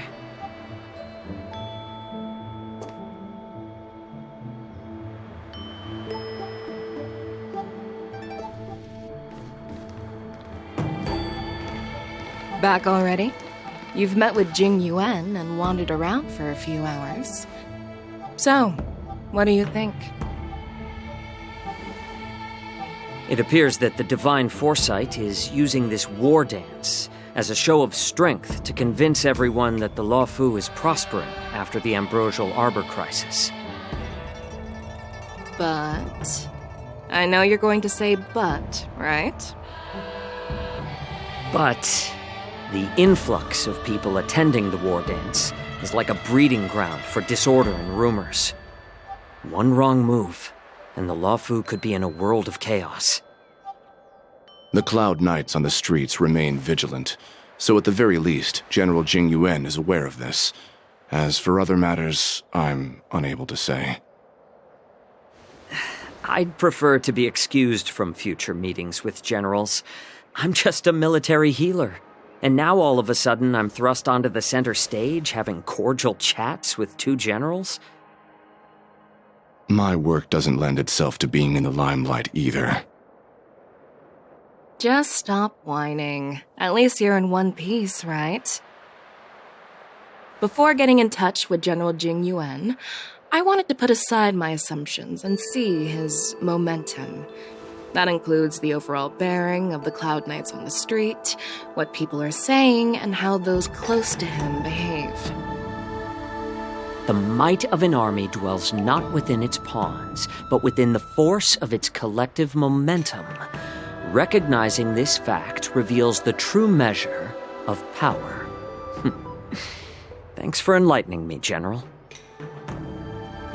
A perfectly clear statement turned confusing thanks to your translation. You've made me lose where I was now. Anyway, this is how I operate in battle, so you might as well get used to it. Are you treating General Jingyuan as your enemy? The longest-serving general of the Xianzhou Luofu. Do you think he'd have only a few enemies? By the way, General, you met the healer lady, yes? Could you show me the medicine she prescribed you? Well, the healer lady couldn't do anything about my condition. She just told me to enjoy some tasty food. So not even the famed healer lady could help? Don't worry. I'll fulfill my promise and find a way to cure you. Actually, I've found some leads. Well, life and death, Jiaoqiu. It's all predetermined. Upon starting my military career, I made a pledge that the rest of my life would be dedicated to being the Xianzhou's spearhead, hunting down the abominations of abundance till the end of my days. As long as I can fulfill that deep-seated desire, I don't care how long I live. You asked if I view General Jingyuan as my enemy. No. My real enemy has always been myself.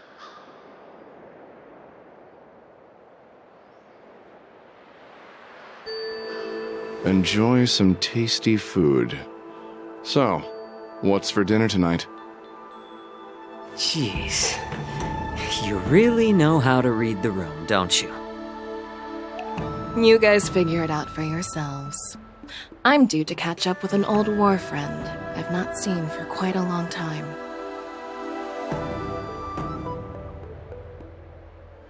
Hey! Was that the Yaoqing general who just dropped in out of nowhere? Oh, she's so awesome! I mean, when Yunli swung that massive sword, she just casually blocked her attack with ease. And mine too. Yeah. But to go up against Yunli is quite impressive, you know? That aura of heroism and grace, it almost makes me want to learn Xianzhou swordplay. You think so too, right?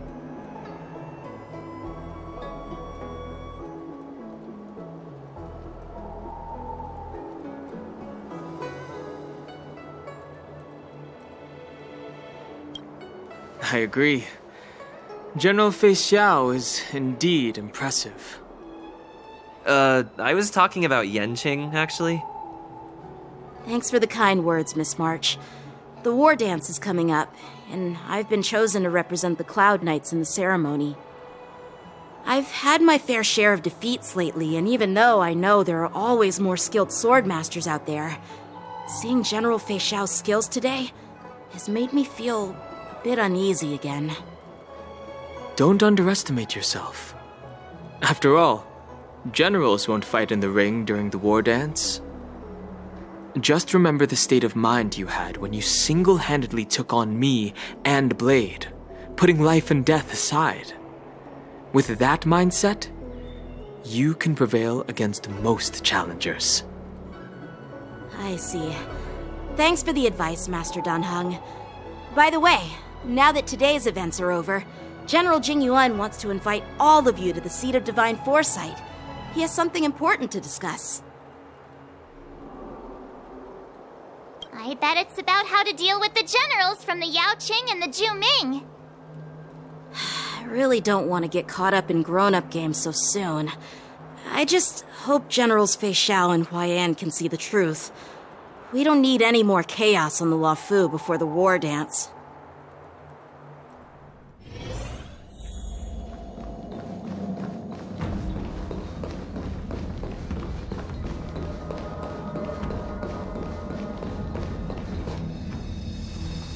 Earlier at the Palace of Astral, I introduced these guests from the Astral Express to you, Elder Huaiyan. But with all the people around, we only exchanged pleasantries. Now, I'd like to officially introduce them to you.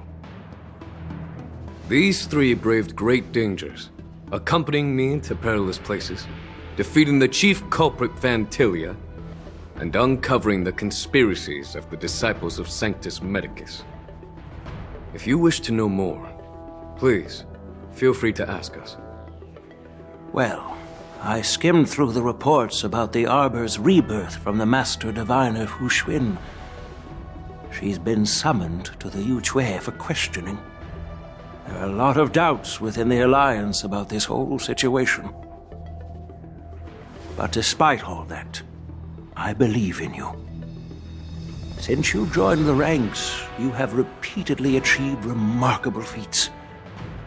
After the High Cloud Quintet each went their separate ways, despite the many criticisms within the Alliance, the Marshal still stood firm against the dissenting voices and entrusted the Luofu to you. Over the years, you've served the Alliance with loyalty and wisdom. You've taken down abominations in Thalassa, rescued the Xianzhou Yuchui from a siege, and destroyed the demonic planet summoned by the denizens of abundance. I still remember those battles vividly. There are fools who doubt your loyalty. They're happy to see the divine foresight fail because it gives them some kind of sick satisfaction. They haven't achieved anything of their own, so they feed off the failures of others.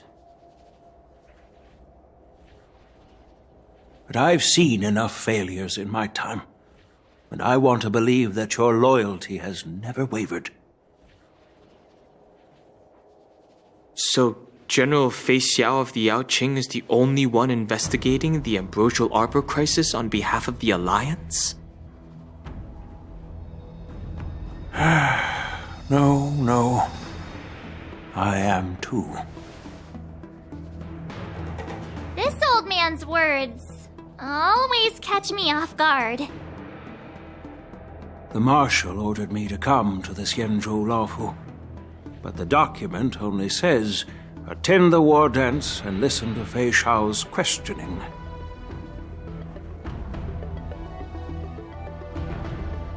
No need for that. You're all important witnesses. The Marshal is well aware of Jing Yuan's purpose in holding the ceremony, and understands the situation he is facing. She mentioned it because she believes both issues are important. Thanks for your kindness and sincerity, Elder Huaiyan. But is it appropriate to tell everyone here about the Marshal's orders? By introducing the Express's witnesses to me alone, aren't you aiming to discern the intentions behind both my actions and Feixiao's, and whether there's any discord between us? Well, since I'm being open and honest with you, I encourage you young folk to do the same. As for the Ambrosial Arbor crisis, all I need to do is listen. General Feixiao will be the one asking the questions. To be honest, I'm more concerned about the timely start of the Wardance. Oh, by the way, I've prepared a gift for the Wardance.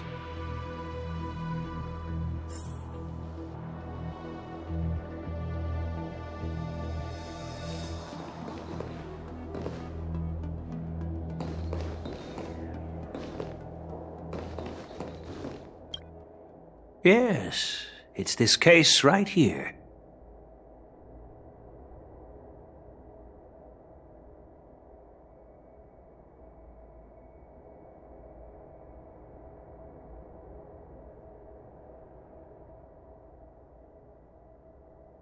There will be numerous contests and celebrations during the Wardance, and the main event will be the Ringmaster's Challenge. The host will dispatch a skilled warrior to take on challengers from all over the cosmos, showcasing the excellent martial arts of the Xianzhou Luofu. When you mentioned that the Astral Express would be attending the ceremony, I thought the High Elder of the Luofu would be the Ringmaster. You humor me, Elder Huaiyan. The healer lady is just a young lady who knows nothing about martial arts. How can I assign her as the ringmaster? I'm no match to you when it comes to joking. What's this box for? Why don't you open it, General Huaiyan? This sword case is intended for the Wardance's award. It's empty now, but in a few days, a precious sword will be delivered and stored inside. I don't mean to boast about our skills, but this sword represents the pinnacle of the Zhuming's craftsmanship. It has a legendary history, full of heroic tales from foreign lands, tales that are too detailed to be summarized in just a few words. Since the delegation delivering the sword hasn't arrived yet, I'll just leave the case here for now. I've been wondering who would be worthy of such a sword. And then it hit me. I can award it to the champion of the Ringmaster's Challenge. The ceremony's champion is sure to be a perfect match for the sword. Moreover, I hear that Yanqing is an excellent swordmaster, and that he will be representing the Luofu as the Ringmaster, so it seems like a perfect gift for him. Thank you for your generosity, Elder Huaiyan. If you want to give me a sword, just say the word, Grandpa. No need to beat around the bush. You've got confidence, my girl, but I don't think you can best Yanqing. I know you're all about swords, Miss Yunli. It's just a shame that it's the sword that ultimately chooses its rightful master. Yeah, and even if someone gets their hands on such a precious sword, it'll probably end up in someone else's. The outcome of our duel at the Alchemy Commission is still up in the air. Since you're interested, why don't you represent the Xianzhou Juming and challenge me in the ring? That's exactly what I had in mind. Nobody knows who's gonna come out on top. It could be me, it could be someone else. It'll probably be me. But whatever happens, it won't be him.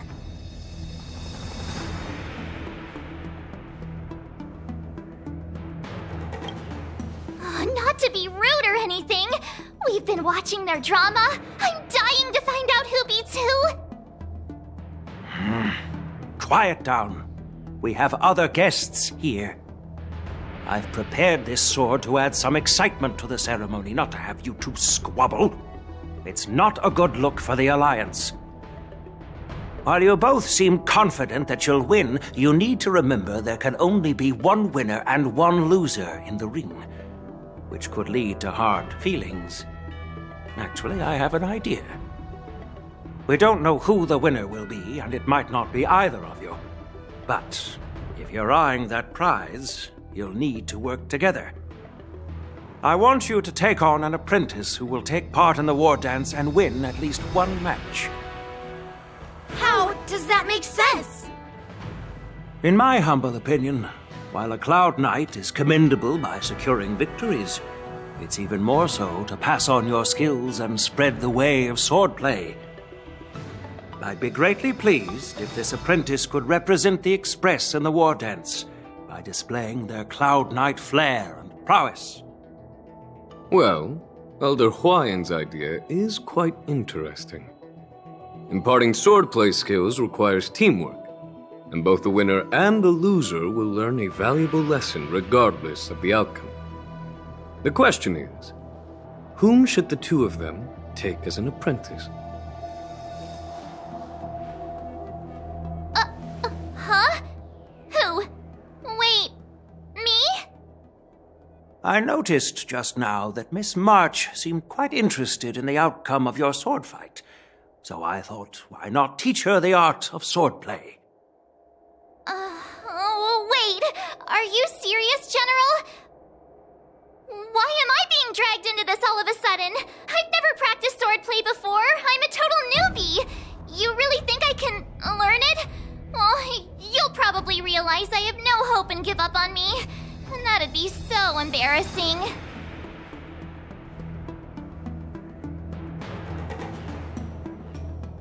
Isn't this a perfect chance for you? I remember you mentioning that you wanted to learn some sword moves. Yeah, I did say that. But this is all happening so quickly, don't you think?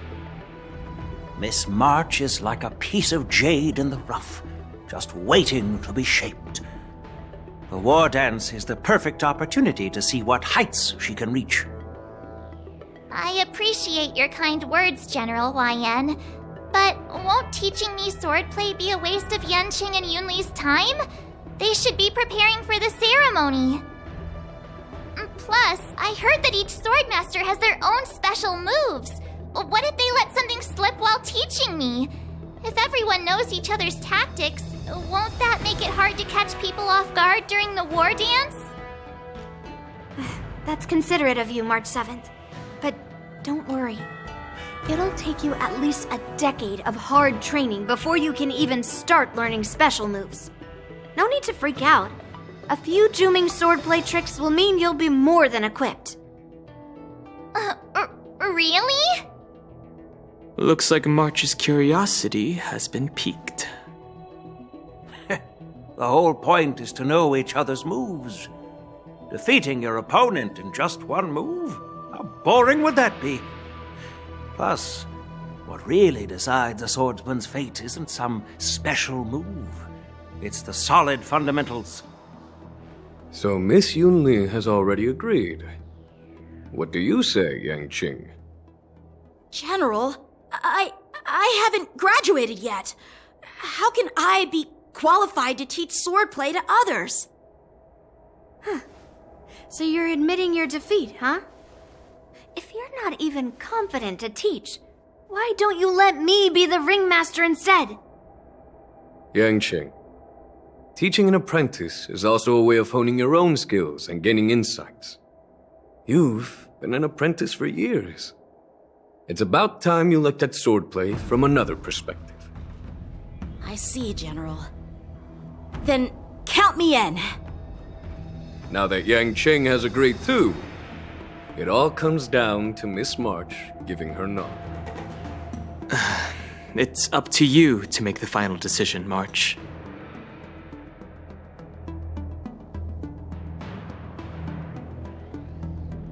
At least that way, I won't have to worry about you accidentally shooting me in the butt all the time. Hey, I've never missed my target. Then I'm on board. Thank you for your kindness, General Huaiyan. Great! Starting tomorrow, Yanqing and Yunli will teach you the basics of the Cloud Knight's swordplay. Yunli and I will head out and purchase some sword practice equipment for Miss March. Think of it as a little initiation gift. You're too kind. Oh, wait, you're giving me a gift? Shouldn't it be the other way around?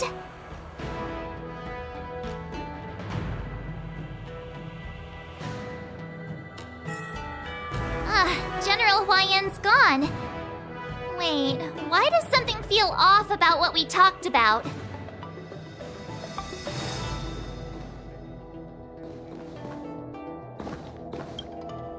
I think we strayed off topic. How did things even get to this point?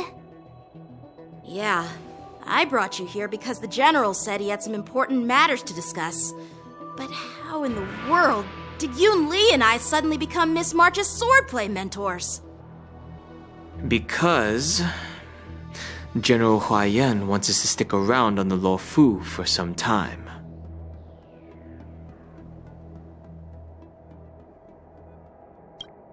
But from his point of view, we're no different from all the other tourists who may leave at any time. Since the crew's actions were mentioned in the Luofu's operations log were given to the Alliance, he probably wants to see firsthand if we're as capable as the report claims, or if we're just some made-up excuse to save face. And he wants to see it for himself during the Wardance, which is why he even dragged Yunli into this. What began as a simple contest between two swordmasters has now evolved into you two collaborating to mentor March. Elder Huaiyan is still that tricky general who likes to give everyone a headache. My apologies. Truth be told, I invited all of you to the ceremony because I wished for you to act as my witnesses. I apologize for not disclosing this information earlier. In the coming weeks, I'll also invite all of you to a meeting with General Feixiao, where you may need to answer her questions and clear up any doubts she might have. So please, be prepared for the meeting.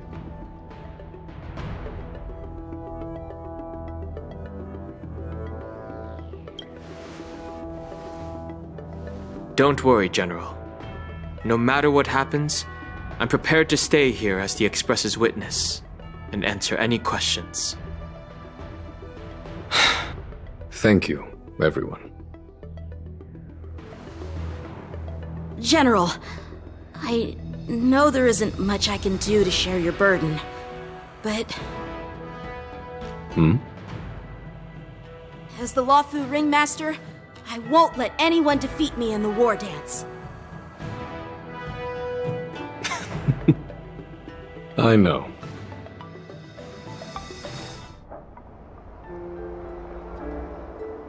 The illustrious Merlin's Claw waiting for me? And for so long, too? It's quite an honor. It's been a while, General Feixiao. It's been 30 years since we last saw each other. Right, Yukong? Yes. Back then, you were the vanguard of the Yaoqing's Verdant Knights, and I was a pilot of the Luofu's Rainbow Orbit Fleet. Who would have thought that upon meeting again, you'd be a general, and I'd have given up flying? Really does feel like a lifetime ago. Well, I wouldn't say I haven't seen you in 30 years. After all, your great victories are announced through the Yellow Bell resonance system every day. So I'm well aware of your great feats. How's your health holding up? Still stable, I suppose. Do you still remember the medic who saved me in battle? That healer with the odd name and peculiar temperament. What was his name again? Was it Pichu? Or Kaqiu? Jiaoqiu. He's been my retainer and personal healer, delegated by the Alchemy Commission from the Xianzhou Yaoqing. Over the years, he's dedicated himself to managing my condition. It's thanks to him that I'm still in good health today. Given my background, I'm happy to have made it this far. I'm relieved to know that you're safe and sound. Well then, since you and Elder Huaiyan are here, I imagine you must have received orders from the Marshal? As your friend, may I ask how the Alliance intends to punish the General of the Luofu? The Arbor's rebirth has frightened the elders who lurk behind the scenes. They fear the resurgence of abominations, much like what happened 30 years ago. Although the report from the Luofu explained all the details, we don't know if the Ruin Legion really invaded, or how exactly the Stellaron Hunters and the Astral Express became involved. This puzzle has many missing pieces. As you know, the fugitive Jing Liu, who mysteriously disappeared many years ago, has resurfaced. This time, she has brought along an outworlder and a coffin, claiming to offer the Marshal a method to fight against the Eons. The Luofu Preceptor has also leveled accusations against Jing Yuan for neglecting the Alliance's principles. She asserts that Jing Yuan enabled the exiled Imbibitor Lunae to re-enter the Luofu, thereby unlocking the lunarescent depths within Scale Gorge Waterscape, which in turn disrupted the Videodera's dutiful watch over the Ambrosial Arbor. It is for these reasons that I have come here to the Luofu today. Well, duty calls. Perhaps I shouldn't have mentioned all of this to an uninvolved person, but since we once fought together, I didn't want to keep you in the dark. Perhaps pretending you didn't hear any of this would be for the best. I understand. I'm sorry. I was out of line. I know I shouldn't be defending General Jing Yuan right now, but... well, you know how I am. The Luofu has enjoyed centuries of stability since the end of the sedition of Imbibitor Lunae, much of which can be attributed to General Jing Yuan's masterful strategizing.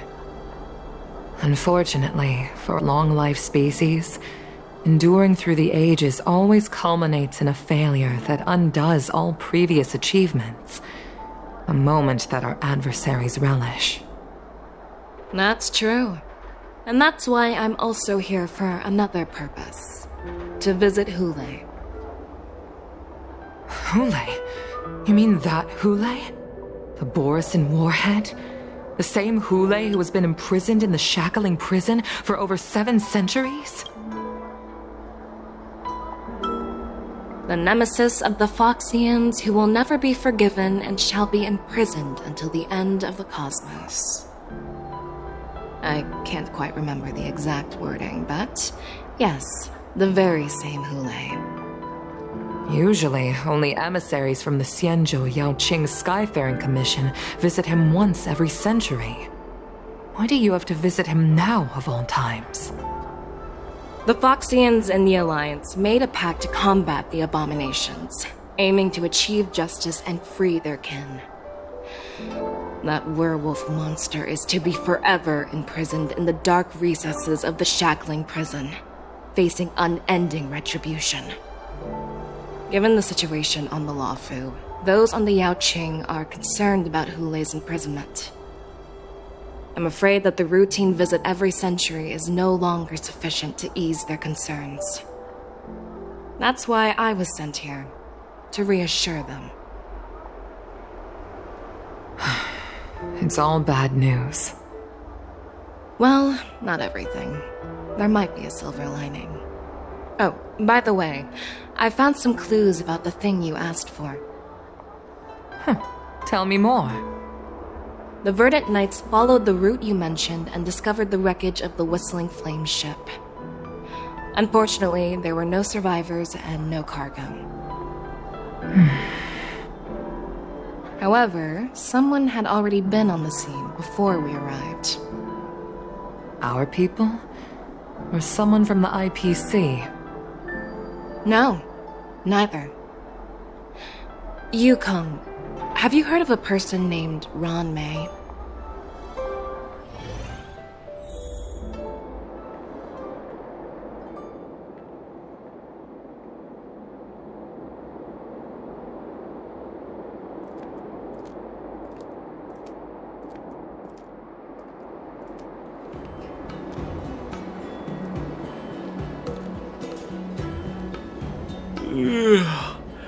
I'm still feeling sleepy. Did I oversleep? Where did March and Donham go?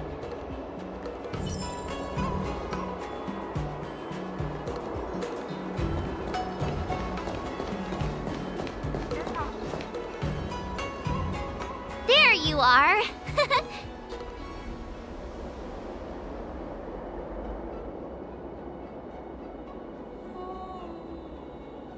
You haven't forgotten about our promise to General Huaiyan, have you? I woke up especially early so I can start teaching Miss March swordplay. Hey, why are you blushing, Master Yanqing? This is, the first time someone has called me Master. I need to, get used to it. Let me make it clear.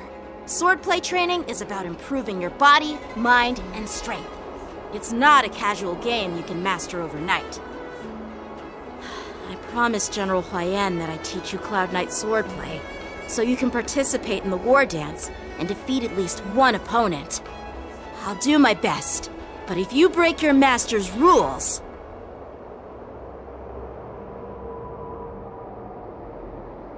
Is it too late for regrets? I'm already regretting my impulsive decision. Honestly, I'm not sure what I'll do either, because I've never been a teacher before. So, Miss March, please behave and don't skip classes. Or complain. You need to toughen up and train her properly, Master Yanqing. Don't go easy on her. You're so heartless. By the way, where's Yunli? I've found a quiet spot in the back garden of the Palace of Astrum for our first lesson together.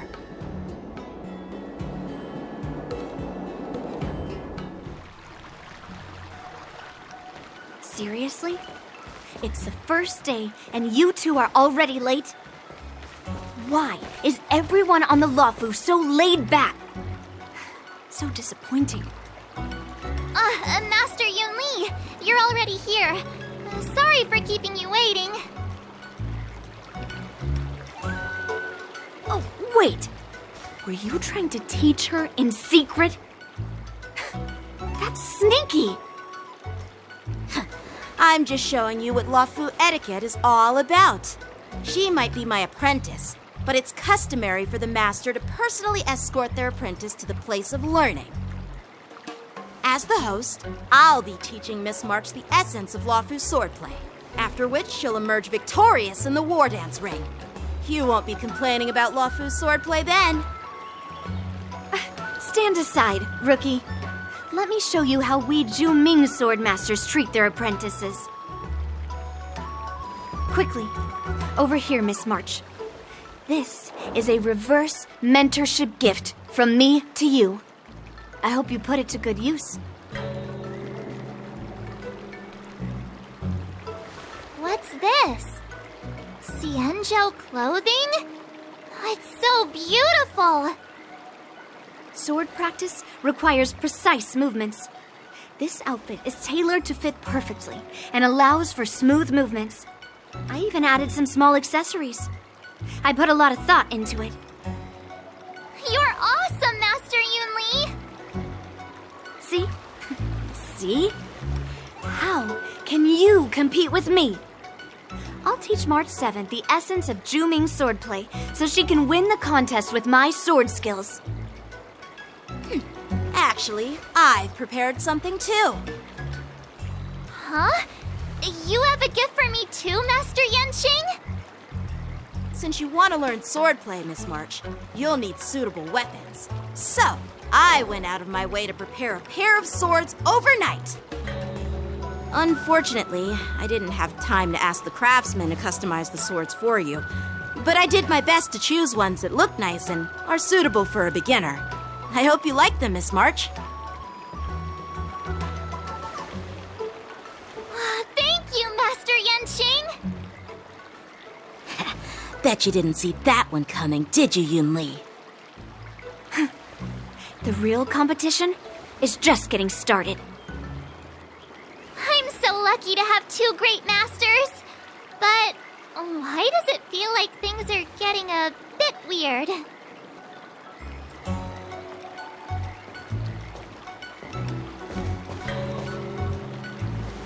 So what do you think, masters? Does this outfit suit me? Perfect. I chose it carefully. It's perfect for beautiful young swordswomen like you and me. All right, let's get started with the training.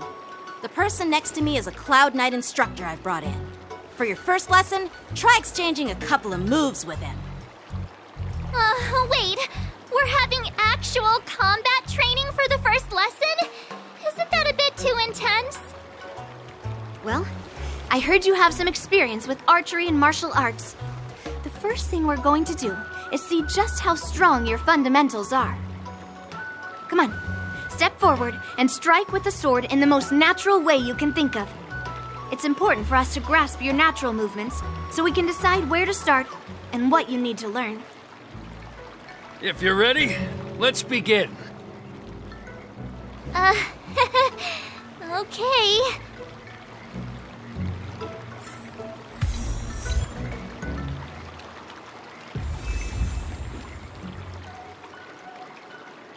Are you ready? I need some more time to prepare myself. No rush, take your time. Peach Blossoms and Divine Sword descend. Are you ready? Yeah, I'm ready. But please go easy on me. Then I apologize in advance, Miss March.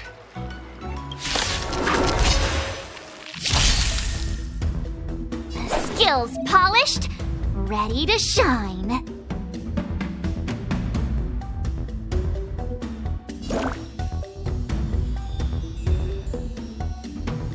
Please have some tea, masters. Pay close attention, Miss March. Luofu swordplay is all about being swift and agile in your movements. Strike with heart!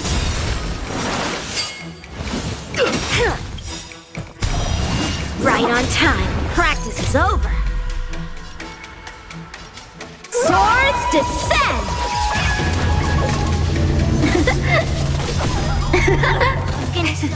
Ignore him. Strength is everything.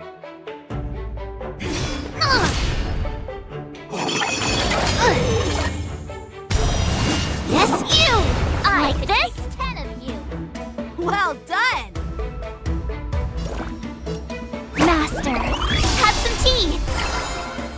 Time for some swordplay.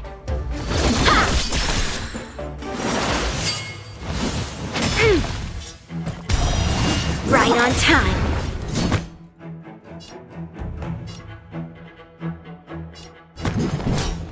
Pulverizing sword strike. So, how many of my moves can you block?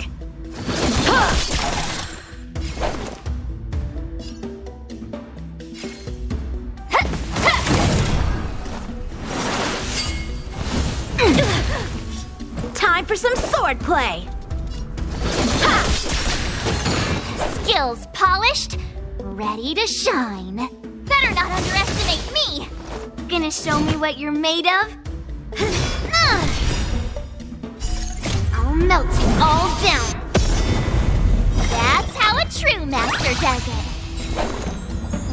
true heart and focused mind. I'm starting to get the hang of it. Run, mountains, fall!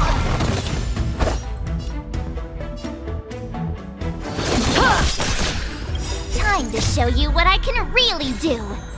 Azure Dragon, White Tiger, eating less carbs. Watch this!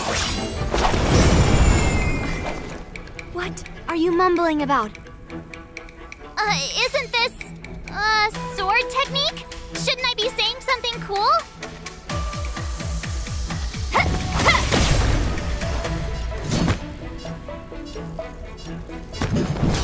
Rock-shattering slash!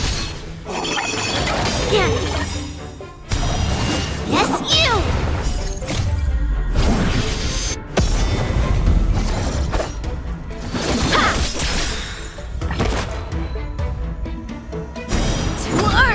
It descends with might!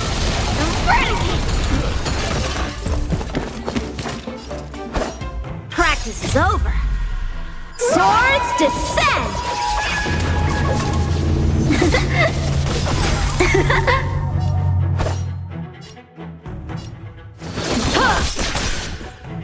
I get it now! You'll make for good practice. All right, check out this move!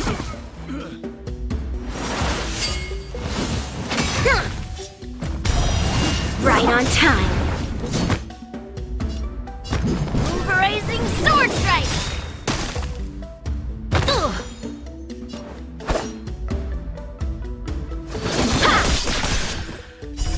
I'll melt it all down.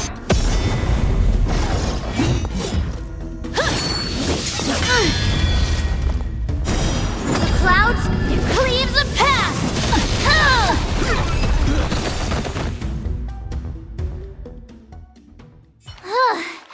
I didn't expect the first lesson to be so intense. Miss March has quick hands and a flexible body. She's a perfect fit for practicing Luofu swordplay. However, she lacks strength, and her strikes were a bit unfocused. But don't worry, that's totally normal for beginners. Once she starts practicing Juming swordplay, she'll make heaps of progress. Given the situation, I believe Miss March should start by working on her strength. Seriously, do you actually know anything about swordplay, or what? I could ask you the same thing. Dual swords require agility, so what's more important than footwork? Instead of focusing on her strengths, we should address her weaknesses. The drawback of wielding two swords is not generating enough force. What good is being quick on your feet if you don't have strength? It's not like we're dancing here. Skilled swordmasters know how to play to their strengths and work on their weaknesses. Start with what you're good at, then tackle your weaknesses. That's the right way to learn. You're quite the theorist, huh? Theorist? You claim to be able to talk to swords. So what does that make you? A lunatic? Hey, it's only my first lesson, and you're already arguing. Come on, calm down, masters. I'll have to improve both my footwork and strength anyway, so it doesn't matter which one comes first. But it does matter. Just listen to me, March 7th. Aww.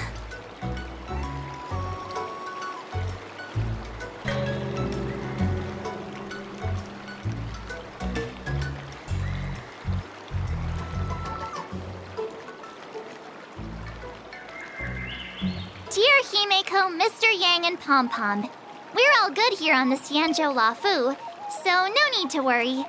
By the way, how's your trip going?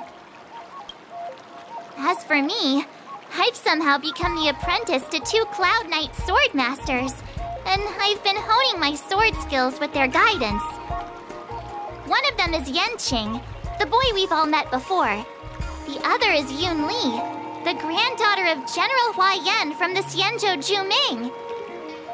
Both masters are super strict, giving me a real taste of how hard sword training can be.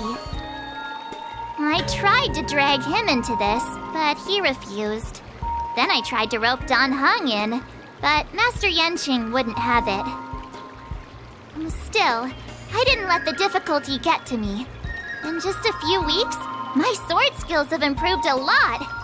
Both my masters think I have unique talents in swordplay, and are literally fighting each other to teach me their skills.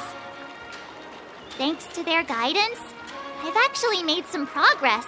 When I get back to the Express, I'll definitely show off my skills and impress you all. Looking forward to your reply. Yours, March 7th.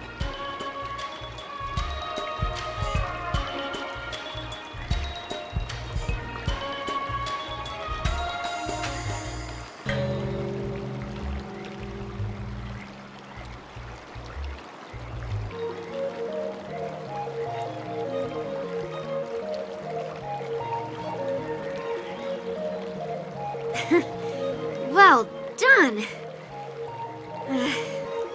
Let's call it a day.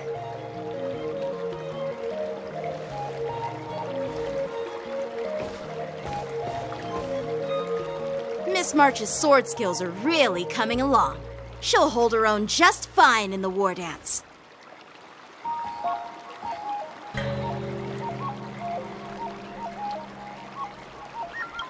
Perhaps I might have a shot at beating both masters in the ring?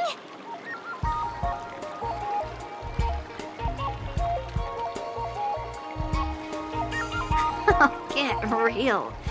You've only been practicing for a short while. How could that possibly happen?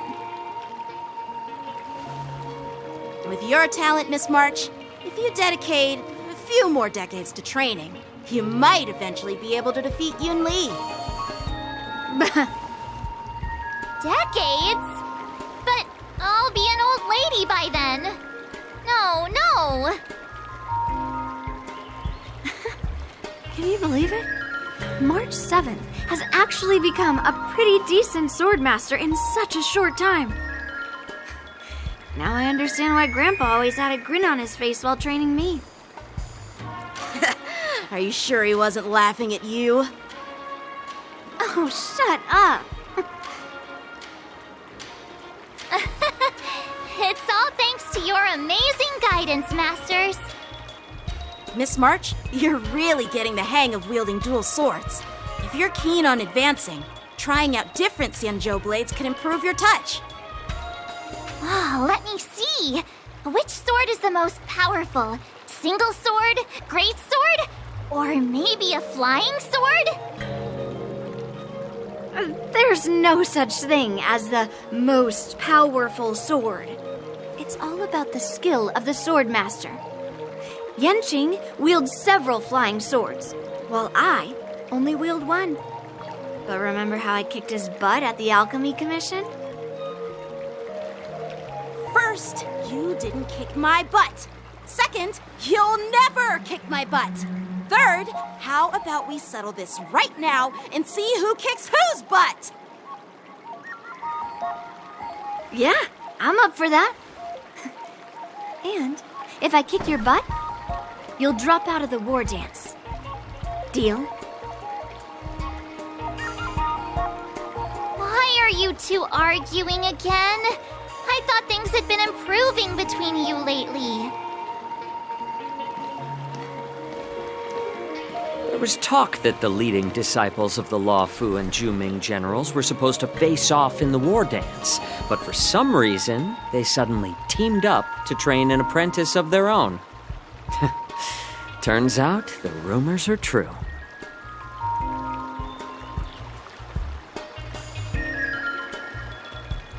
Tomorrow is the big day of the Wardance. Shouldn't you two be focusing on honing your skills instead of teaching swordplay here?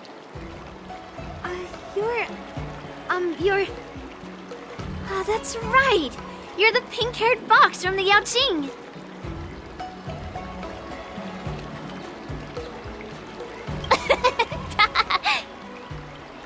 What are you laughing at? You've got pink hair too. I'm Jiaoqiu, the healer working for the general of the Xianzhou Yaoqing. Ah, got it. So, you're the participant attending the war dance on behalf of the Yaoqing. And you were trying to sneak a peek at our training? Sorry for the misunderstanding. I don't know anything about martial arts. I'm just here on the General's orders to take care of some official business. I didn't mean to interrupt your training. I'll be on my way. If you know nothing about martial arts, why were you smirking earlier? Well, my curiosity got the better of me, I suppose. When I heard Miss March's pondering about what to learn, I couldn't help but wander over. From my professional experience, cleavers, slicers, chopping knives, and carving knives are all just tools. Kind of like frying, sautéing, boiling, and deep frying in cooking. They're just ways for people to show off their skills. How you use them really depends on the ingredients you're working with. It's like your sword teaching methods. If you align your ingredient, in other words, your apprentice's natural tendencies, with the right cooking method, by which I mean the teaching method that best suits her, she'll make double the progress in half the time. For example, golden eggplant tastes best when fried, cloud peppers when stir-fried, and yellow boulder beef when simmered. It's all about discovering the nature of the ingredients. Apprentice.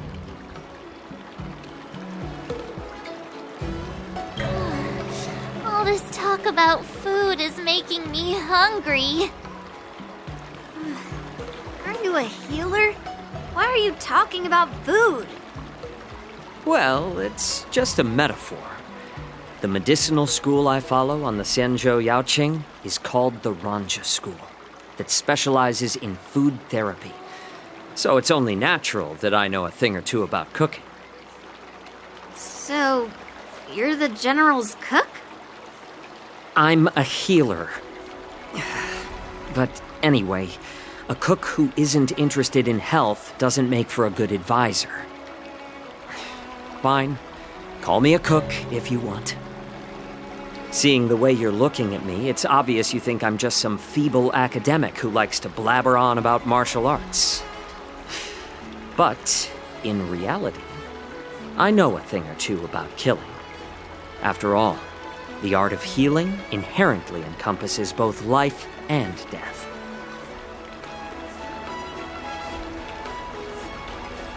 Why is this guy suddenly getting all serious with kids? Do you recognize this bottle of medicine in my hand? No.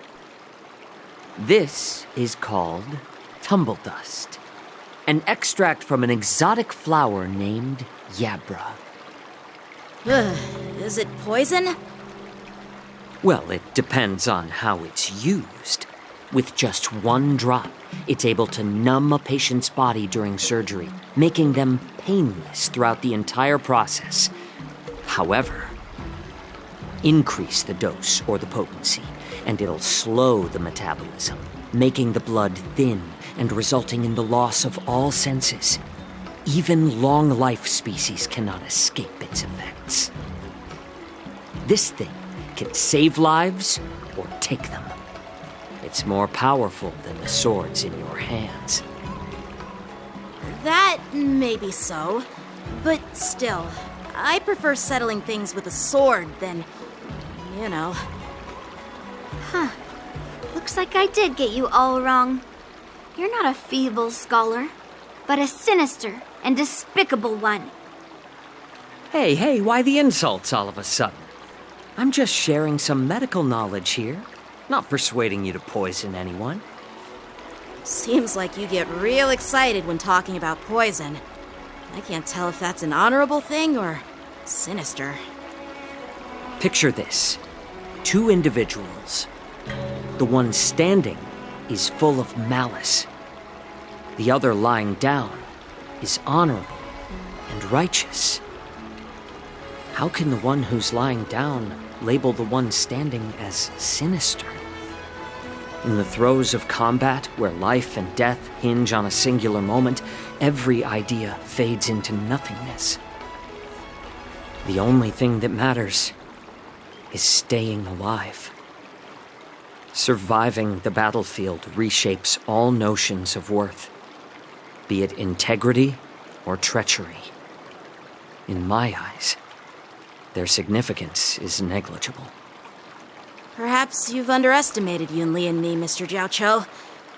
We may be young, but we've seen our fair share of war.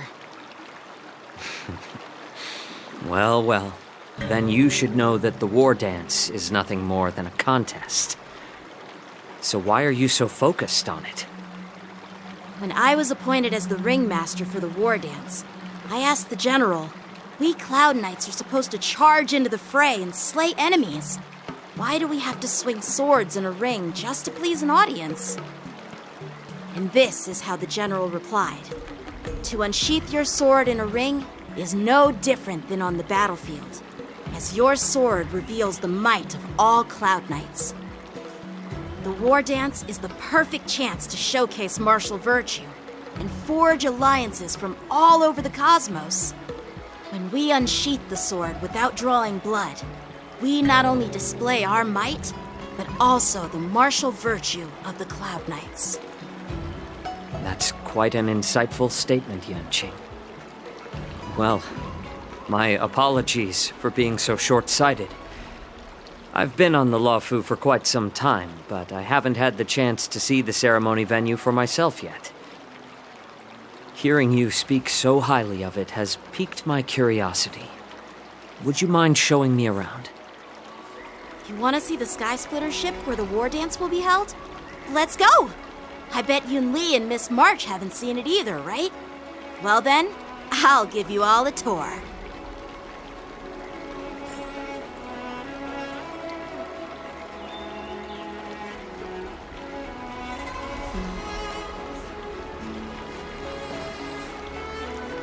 Surviving the battlefield reshapes all notions of worth, be it integrity or treachery. In my eyes, their significance is negligible.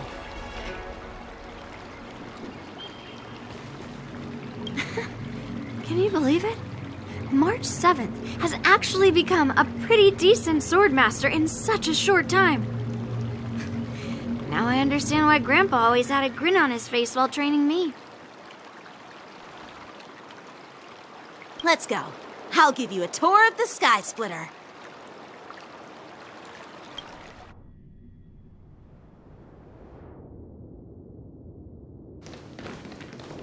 Looks like a lot of other visitors have also come to catch a glimpse of the Skysplitter.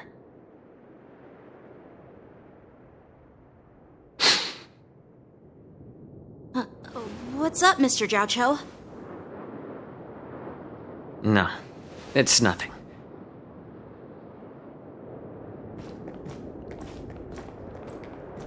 Do you see that airship in the distance? That's the Skysplitter, the venue for the Wardance ceremony. It doesn't look all that impressive from this distance.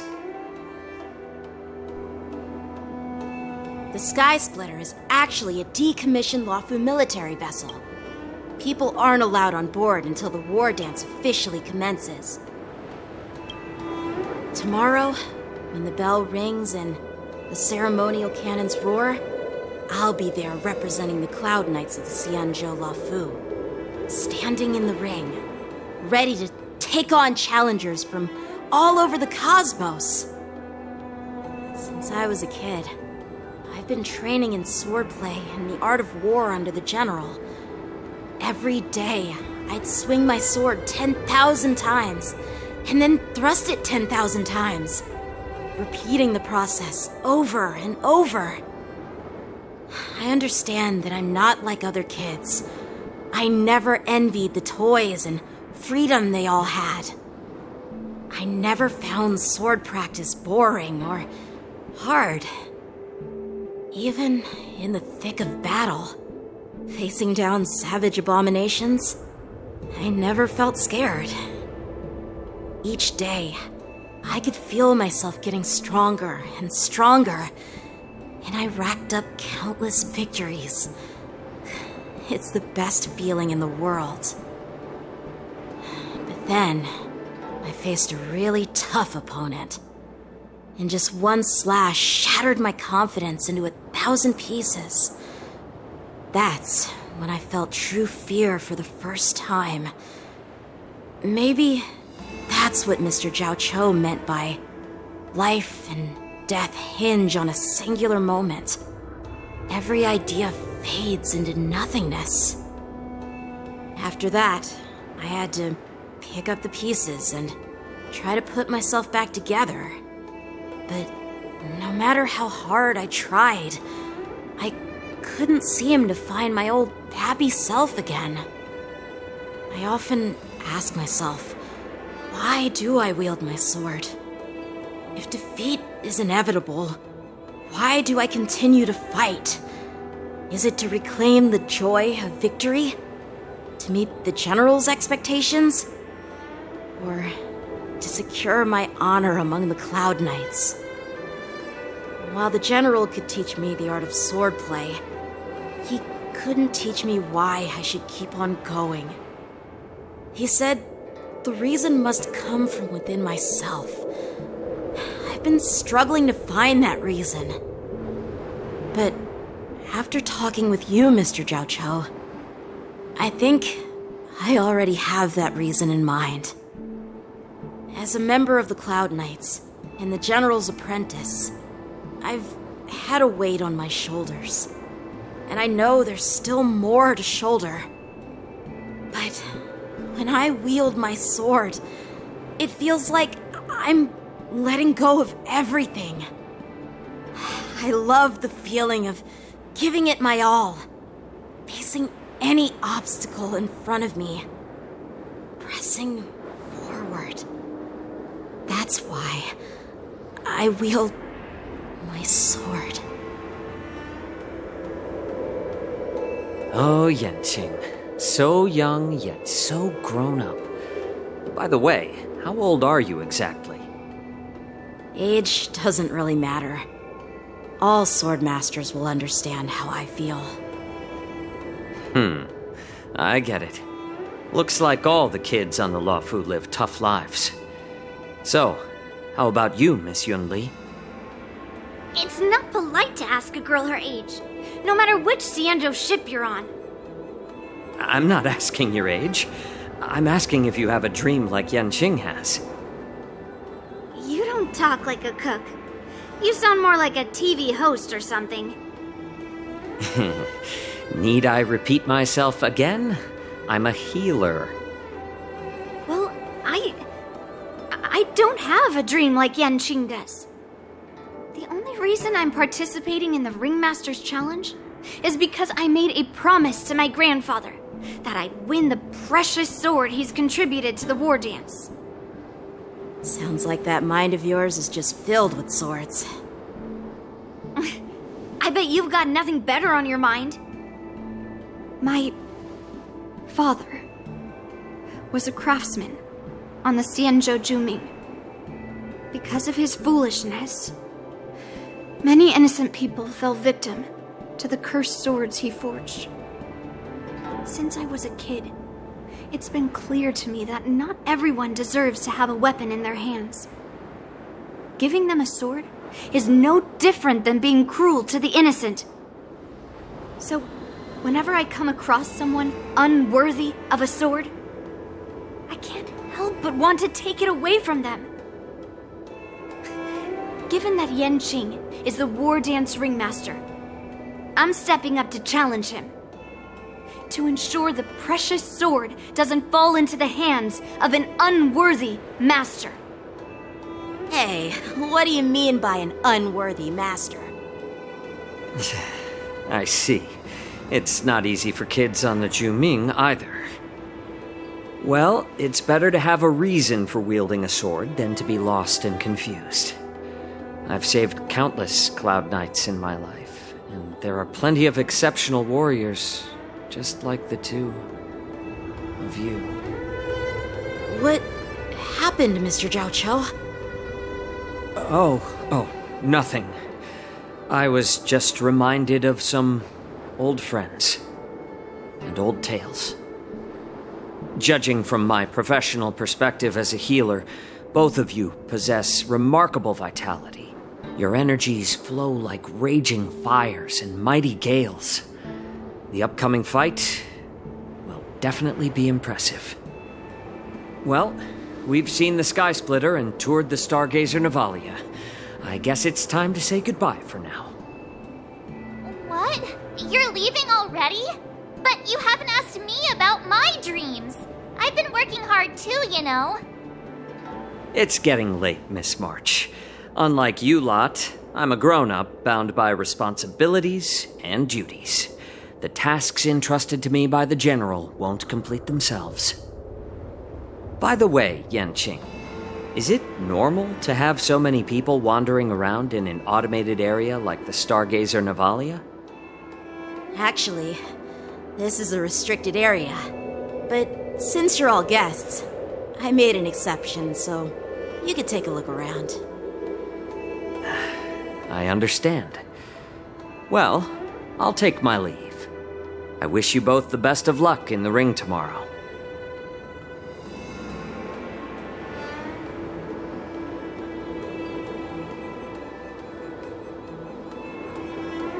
Seriously? I just spent so much time thinking about my dream that he didn't even ask me. Now that we're done with our tour of the Skysplitter, shall we continue with our training? Why don't we take a day off? What? You want to secretly practice swordplay by yourself? Dream on. You know cramming before a fight never works out. For some reason, seeing the Skysplitter has boosted my confidence. So, I've decided to conserve my strength for tomorrow. All right, I'll take you out of the Stargazer Navalia.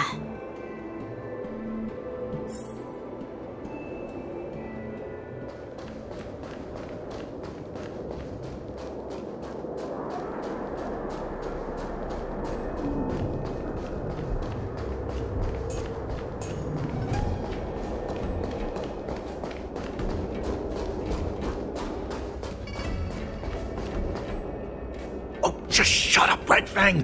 This is not a beast ship. I need some time to take care of things. You willingly donned the skin of a lowly beast to join this mission, dedicating yourself to our glorious cause. And now you're telling me you can't handle it? Do you realize how many ships we need? I'm doing my best, all right? It takes time to figure all this out. When the guns go off tomorrow, all eyes will be on it. That'll be our only chance. How's that? Who's there?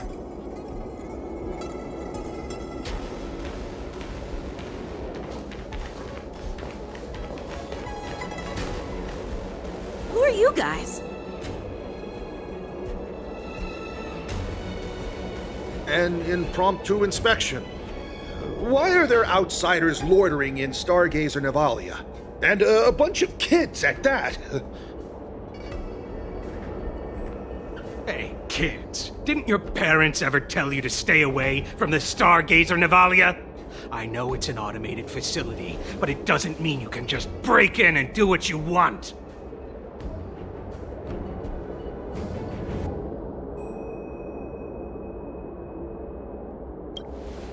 First of all, I'm an adult.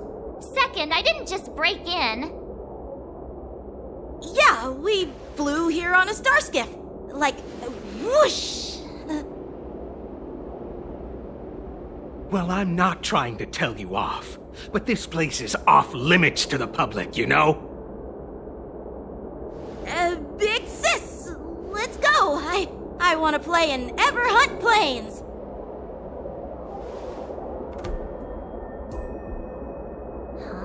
Ever hunt planes?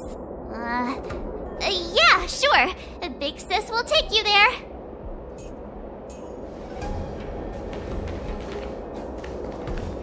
Shuha! You should have let me. Shh, the overhaul is done, and everything looks good. We should leave.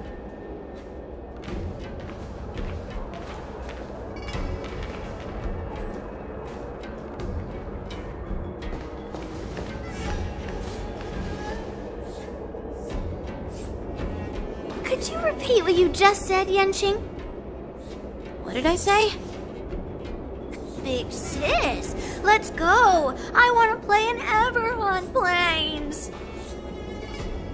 Come on. Can't you read the room? Something is definitely off about the 3 people we just met. Yeah, anyone could see that.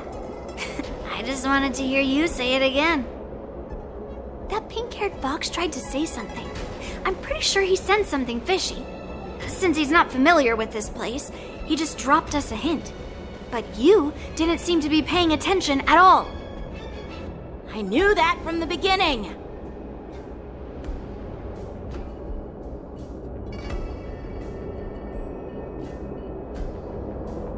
They said they were doing an overhaul, but it looked like they had no idea how to operate the Starskiff production line, right? And it's suspicious how they suddenly finished their overhaul and walked away as soon as they laid eyes on us. A Cloud Knight, a member from the Skyfaring Commission, and a craftsman.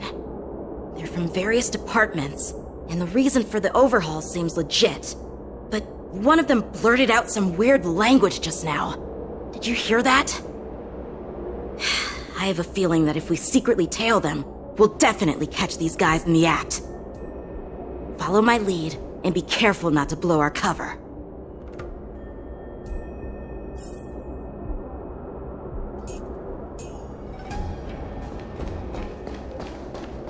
Never mind who they are. Let's just film them.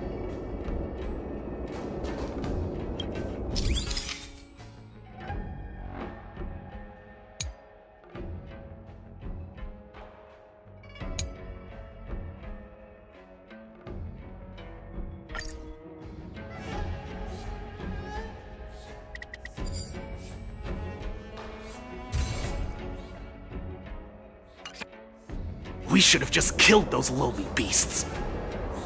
Those little brats won't take up much space. There are boxes all over this place. Just dump them into one and no one will notice. Cut the theatrics, Gulak. Even the slightest slip-up could interfere with Lord Moktok's plans. So where are we heading next? To check the freight skiffs. We've got a lot of preparations to do. Also, don't forget to take those crates with you. Weapons, supplies. We've got to be well prepared. Otherwise, we're screwed. So, are they smugglers? What exactly are they up to? I have no clue, but they seem to be moving those crates. I've got an idea. We can hide inside the crates and follow them.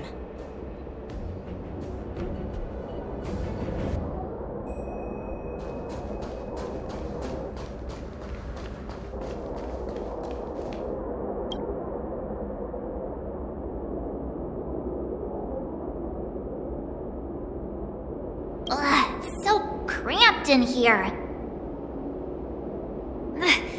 I can hardly breathe. Just hang in there.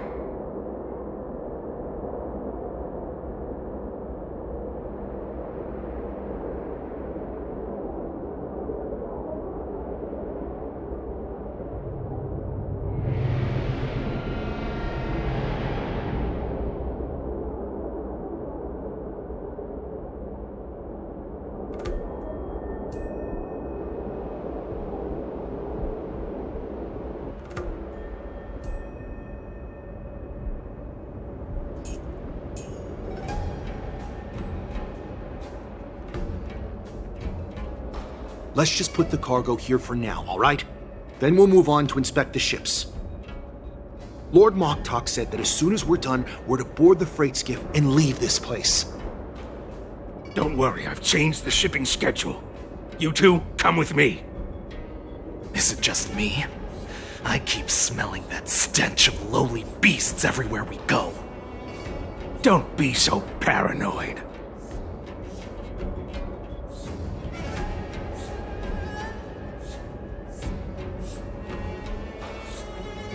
Looks like they're planning to escape on the skiffs in Stargazer Navalia. They keep talking about their plans, but where do they come from? And what do they want to do on the Xianzhou? They're definitely up to something bad. Wait, they disappeared! Let's catch up to them.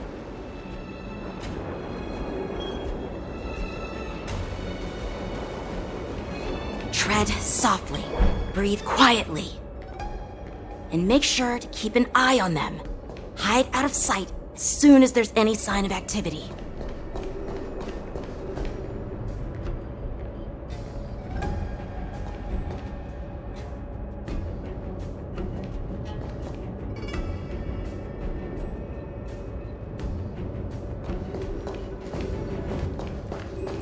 Watch out!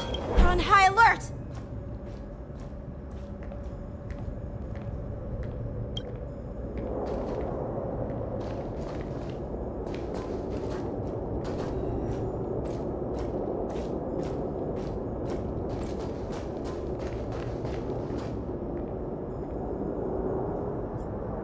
Don't be so paranoid. We're running out of time. Get over here! Shuhart, I'm coming!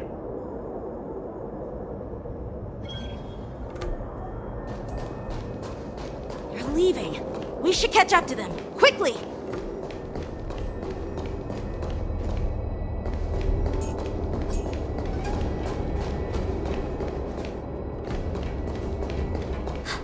Did he spot us? Quickly, hide!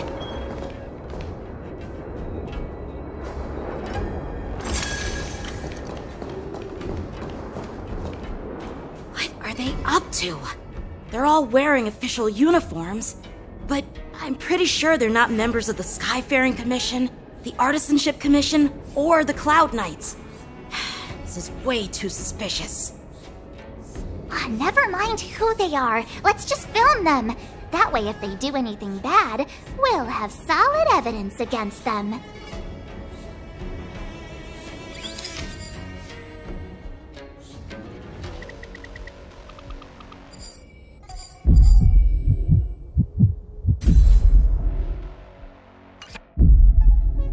Look at this.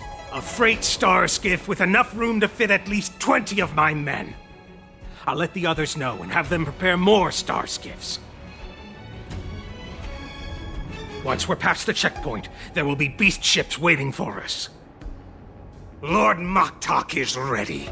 The revival of our ancient bloodline all hinges on this operation. What did he just say? Beast ships?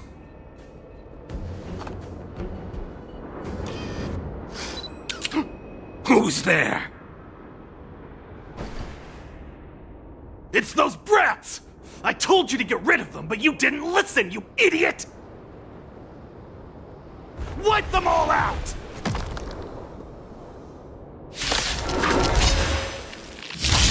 Borisin?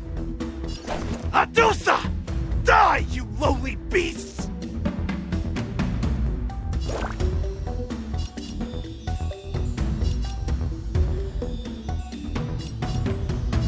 Master, have some tea!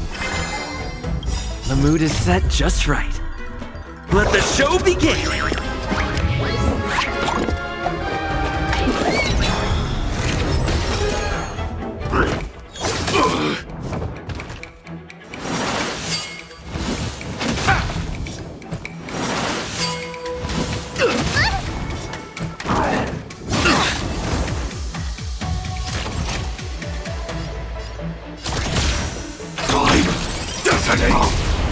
So, you in the mood for another beating? Time to mix things up. You're the best! Like fireflies to a flame, life begets death. I will fight for myself until everything burns to ashes! Live to fight! Fight to live!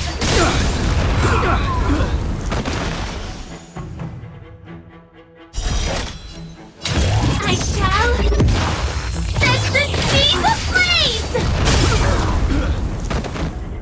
Rhythm get messed up? I could take 10 of you! Better not underestimate me!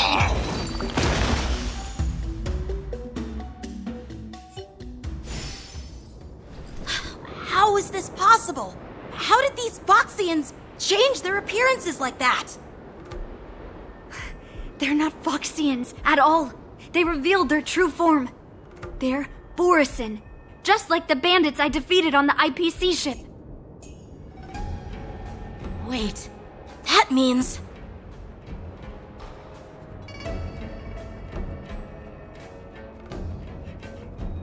Well, how did the Borisin manage to infiltrate the Xianzhou? It's not just a simple disguise of wearing our clothing and shaving their whiskers. They're somehow able to alter their appearance to be indistinguishable from Foxians. They even have official IDs for the Skyfaring Commission, the Artisanship Commission, and even the Cloud Knights? Let me check this fake Cloud Knight's tag. Maybe it'll give us some clues. Lujun, an officer of the Patrol Defense Squad? Wait! What's the matter? I encountered a patrol officer named Lujun before. It was a few weeks ago, when we were transporting the Borisin prisoners. If they can forge official identities and move around the Xianzhou without raising suspicion... Oh no, this is bad. Even worse. If you find one cockroach on the Express, it usually means... There are more Borisin hiding on the Xianzhou. I bet their plan is much bigger than just stealing information.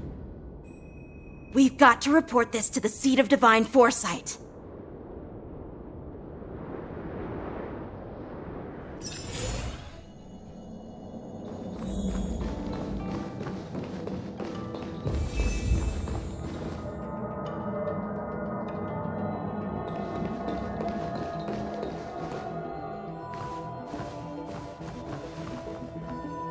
I am glad to finally meet you in person, guests from the Astral Express.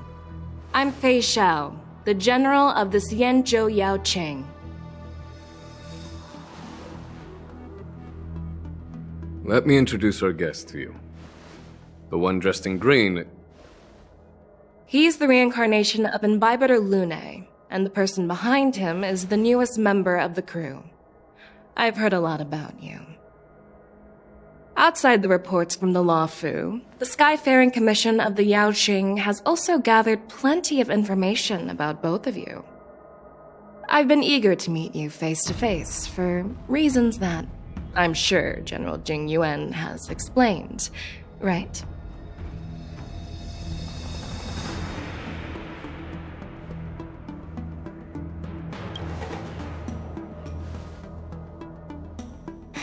That's right. But don't worry, this isn't a trial. I just want to have a chat with you and get a better understanding of the facts. According to General Jing Yuan's report, the Ruin Legion is to blame for the Ambrosial Arbor crisis, and all Arbiter Generals should pay attention to the Ruin Author's movements. Over the years, the Destruction's minions have wreaked havoc on countless worlds, and the Alliance has been keeping an eye on them. But no one expected them to join hands with the remnants of the Abundance. The damage caused by the Ambrosial Arbor crisis was far less severe than expected, which is good news for us. However, it was quite different from the Ruin Legion's usual style of destroying life wherever they go. While I trust the bravery of the Divine Foresight and the Nameless, I'm curious about some details missing from the report. I'd like to take this chance to have an exchange with both of you. Let me be clear, the questions I'll ask might not reflect my actual thoughts, so please don't take offense if any of my questions seem a bit harsh. Please go ahead, General. But keep in mind we can only answer based on what we know. And perhaps you already have the answers to your questions in your heart.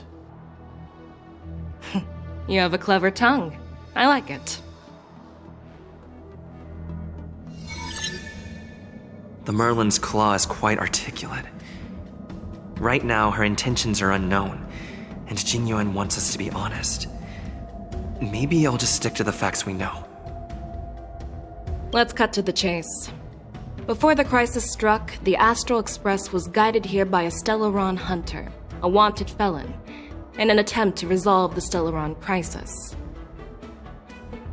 However, everyone in the cosmos knows of the Stellaron hunter's reputation. So, why did you place so much trust in them? Could it be that some of you have a connection with them?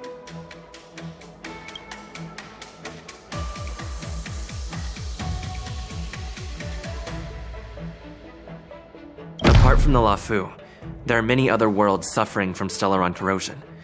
For example, Eurillo 6, the world that the Express stopped at before reaching the Luofu, was one of them. To the Express, Stellarons act as roadblocks on the Silver Rail and pose risks to the warping process. And that's why dealing with Stellaron issues is part of the duty of the Nameless. Ah, I've heard about those problems caused by Stellarons. The Express connects various worlds, so it makes sense for you to take care of this. The cosmos is a mess, and the Trailblazers are just doing their best to fix it. I understand. Let's move on to the next question. The reports suggest that Don Shu, the master of the disciples of Sanctus Medicus, colluded with the Lord Ravager and used the power of the Stellaron to resurrect the Ambrosial Arbor. But here's the thing. Don Shu was just a chief alchemist. Even if she colluded with our enemies and summoned the Stellaron, how did she manage to bypass the Videodora guards around the Ambrosial Arbor?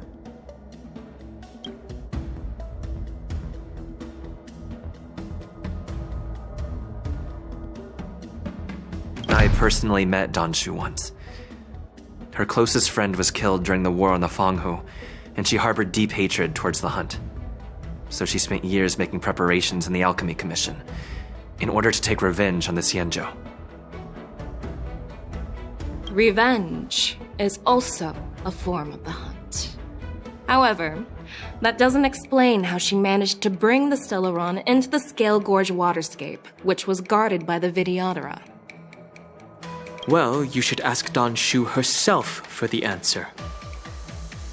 Unfortunately, Don Shu is dead, and even her corpse has crumbled into ash. That's one less clue we can pursue.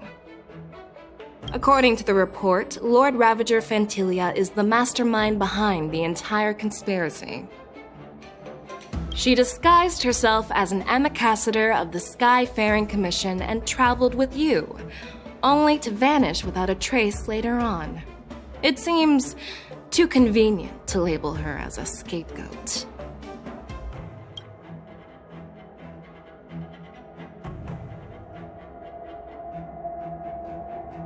Fantilia is one of the Heliobi, the energy life forms that once fought against the Xianzhou. They're known for their unpredictable and elusive nature.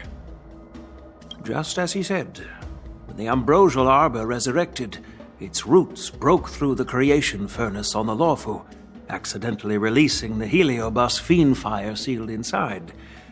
This can be used as circumstantial evidence. If Elder Huaiyan accepts the explanation, so do I.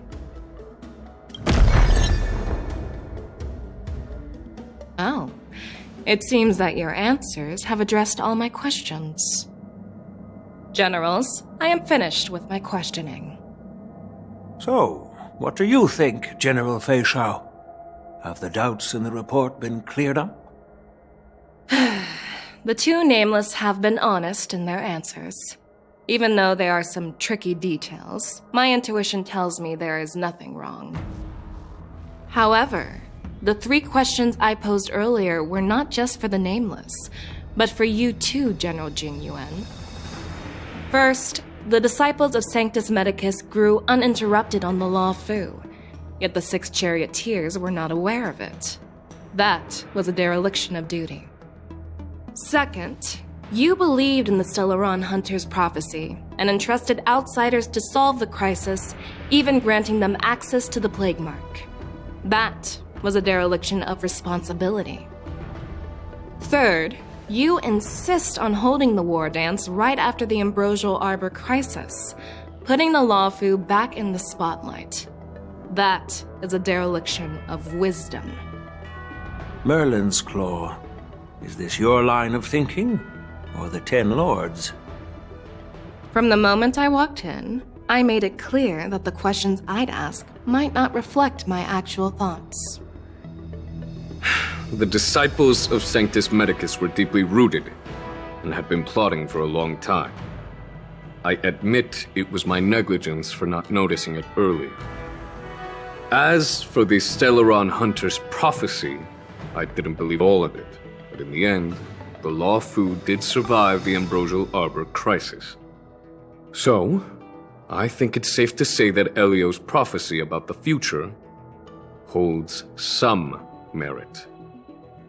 And as for the Wardance, do you think I'm unaware of the risks? However, risks can also be opportunities. The Luofu has lain low for too long. I believe it's time to stir up the dregs hidden in the depths and wash them away once and for all. Just as I expected from our sophisticated divine foresight. You have a way with words. I like it. But, unfortunately, ever since the report was submitted, the Alliance has been filled with rumors and speculation. Even within the Luofu, there are people accusing you of neglecting your duties, resulting in the Ambrosial Arbor's resurrection. So what are your thoughts on all of this, General Feixiao? As a fellow Arbiter General, I fully understand the difficulties of this position. Personally, I think all these rumors are meaningless drivel. Across the sea of stars, the divine foresight knows better than anyone else what happened on the Luofu and the meaning behind it. Just as what happened on the Xianzhou Yaoqing recently. You mean the Xianzhou Yaoqing is also... The scouts of the Verdant Knights have sent back reports that Borisin are making trouble again. The Borisin packs that were once divided and scattered have started swallowing each other up, forming larger and larger packs. Moreover, there's an entity named Mongoose behind it all. An entity? According to the report, this entity isn't actually a Borisin.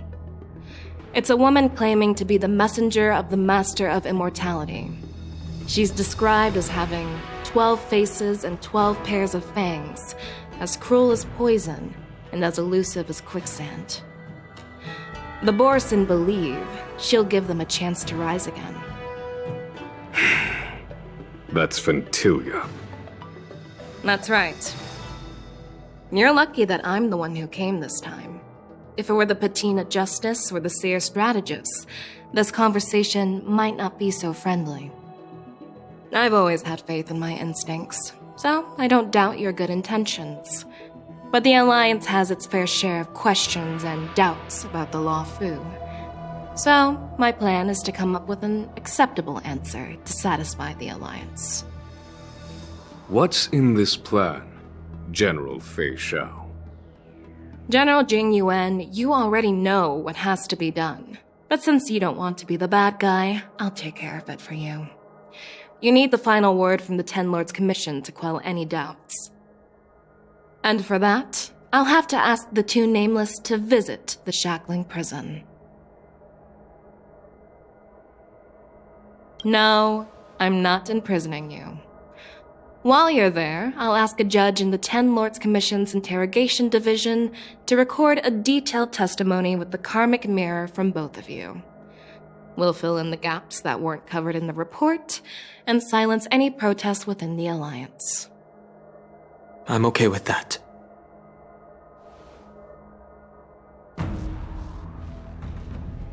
Worried that I might go back on my word and keep you in the Shackling Prison?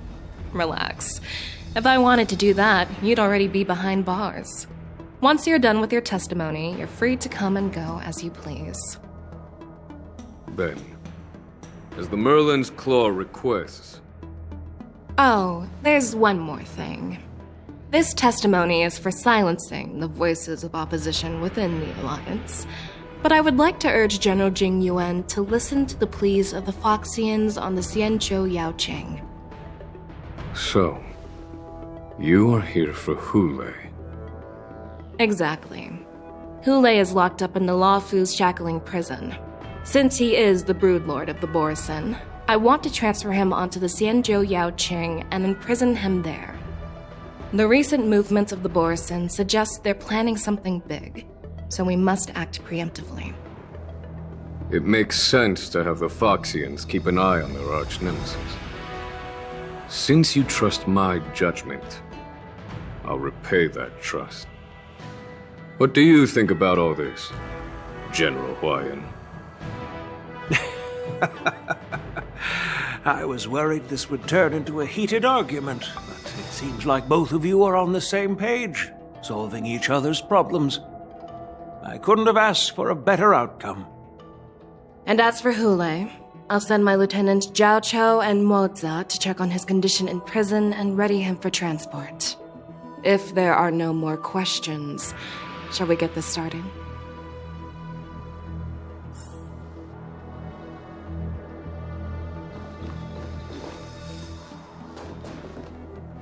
Well, I'm glad we managed to talk this out.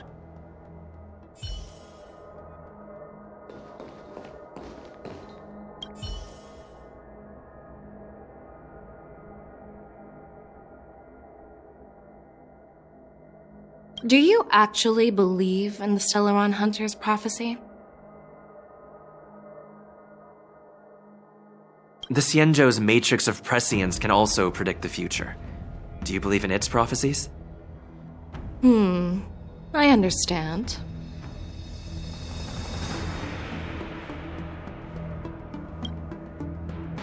While words can be deceiving, your gaze, your breathing, and your scent, they reveal more than your words do. I trust my intuition more than any words.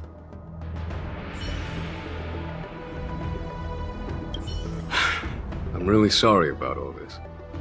But the testimony in the Shackling Prison won't take up much of your time. I'll call for a messenger to take you to the interrogation division. You just need to give your testimony, and then you can head back. So no need to worry. As you wish, General.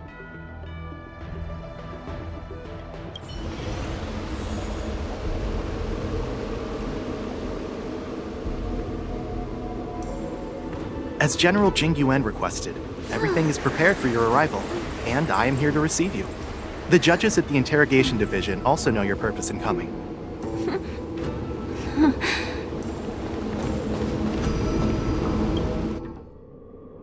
The Shackling Prison. I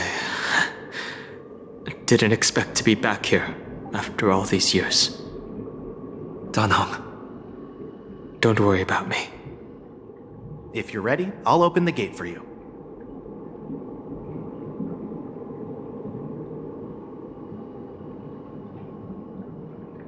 Well, technically, the Shackling Prison is spread out across multiple delves, and the Ancient Sea is just where they overlap. Please, come on in, dear guests.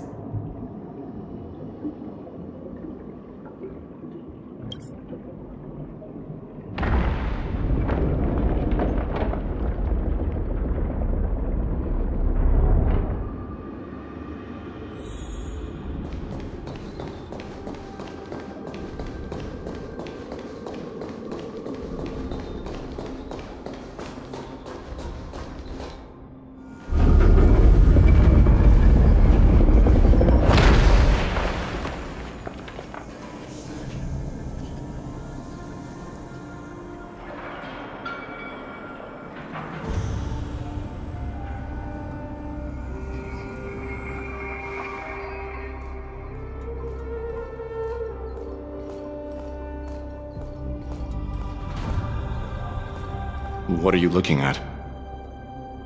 The Shackling Prison on the Luofu is completely different from the one on the Yaoqing. It's completely underwater. Whether it's in the clouds or underwater, breaking free would still be a piece of cake for me. Still thinking about your old jailbreak tricks, huh? Forget it. You're free now. Just don't do anything stupid, or the judges will throw you back in there and lock you up for a few 100 years. You'll see me again in just a few days. Taking Hoolay back to the Yaoqing means a lot to the Foxians on the ship, and to the General herself. So stay alert.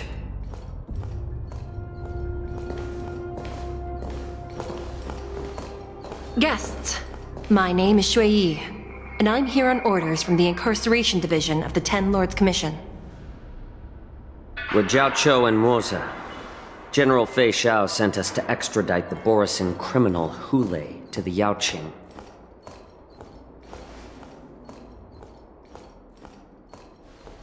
We're here to inspect the conditions of his imprisonment and make preparations for the handover and transportation. I assume you've been briefed, Your Honor.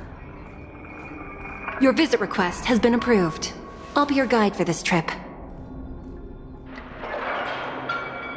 Prisoner Hoolay, the warhead and brood lord of the Borisin abominations of abundance and the arch-nemesis of the Foxians, is responsible for 2,123 wars of aggression and countless associated crimes. Due to his heinous acts, he has been imprisoned in the depths of the Shackling Prison and subjected to the punishment of the Forest of Swords until the end of time. He shall never be pardoned. No need to repeat his crimes and sentence, Your Honor. He is the greatest enemy of us Foxians. The stories of his atrocities are used to terrify our children.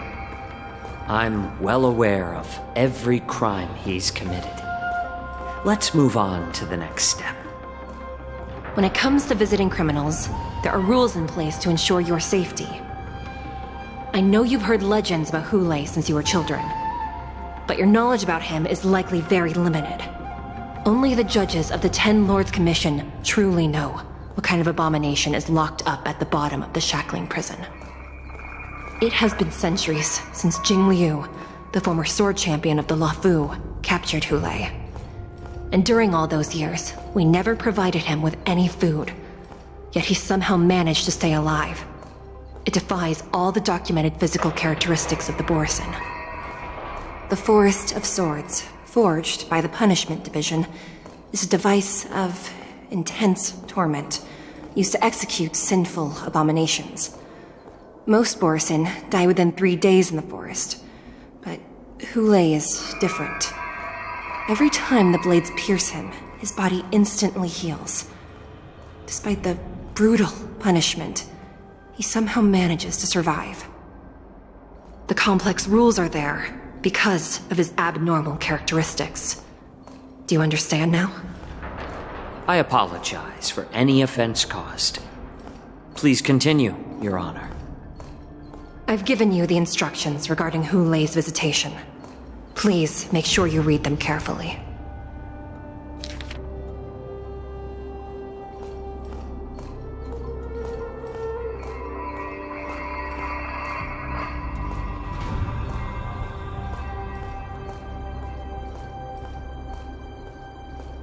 And please, take this pellet before proceeding. No, I'm not taking random medicine. Then you won't be allowed to visit Hoolay. Just swallow it already. Hoolay is like all Borisin. He can release a pheromone called lupatoxin that induces fear. Thousands of years ago, we Foxians were enslaved by the Borisin. Not because we were naturally weaker, but because of their lupatoxin. This pill is for our own mental well-being. I understand. I knew you were a reasonable person. Now that we've taken the medicine, let's proceed.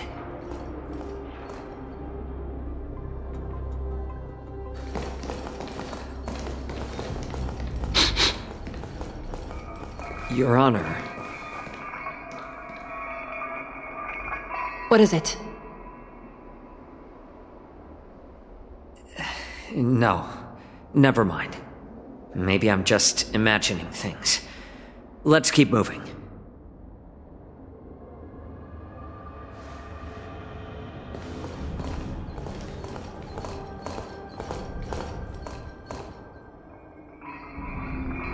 here we are.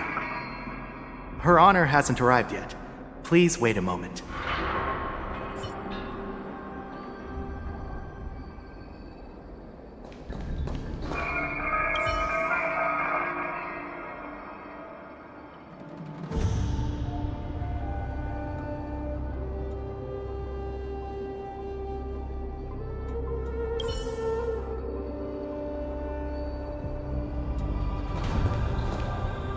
This place...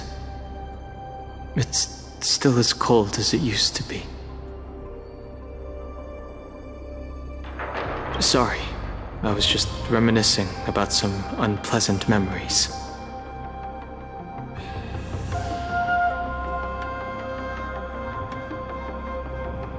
Thank you. It's all my fault that you were involved in the Xianzhou's problems. You shouldn't have to see the inside of the Shackling Prison. I'm so sorry. I wish I could show you the real sights of the Luofu.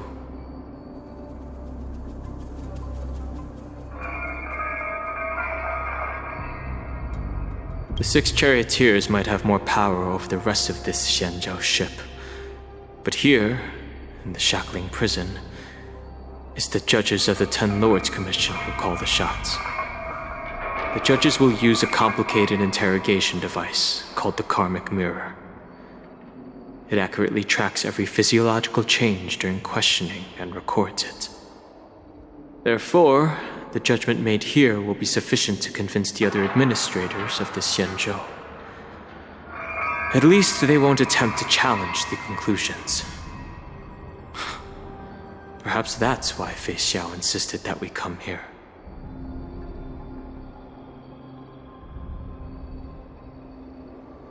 Okay. But watch your step. This place is not like the others.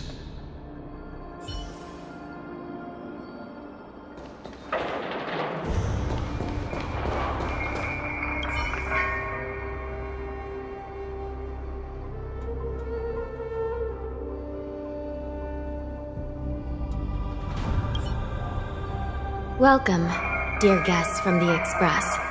Judge Hanya of the Interrogation Division. We've met before.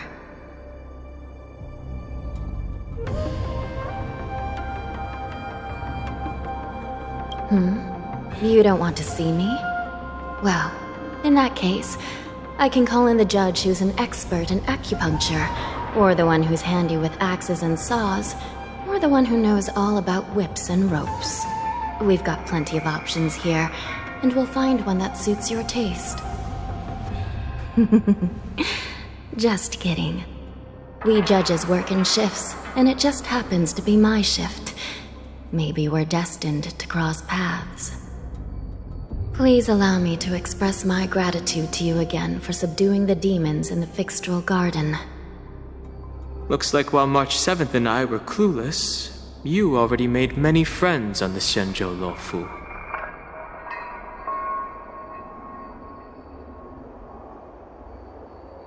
Even though you and I have met before, we can't show any favoritism under the 10 Lords. So, please do as I command as we head to Scrivener Hall and beyond. Don't do anything without my permission. This is not a place for ordinary mortals. You and Mr. Danheng, please come with me.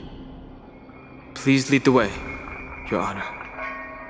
Please let me activate the mechanism before we all move forward.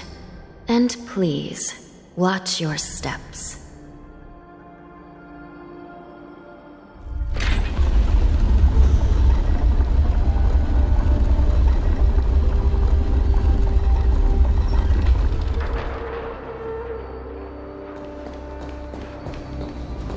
Be very careful and watch your step as you make your way through. The terrain inside the Shackling Prison is treacherous. One wrong move, and you could end up plunging into the depths. And if you're really unlucky, you might be frozen solid or burned to a crisp before anyone can help you. Gee. But with your skills, I don't think you need to worry about that.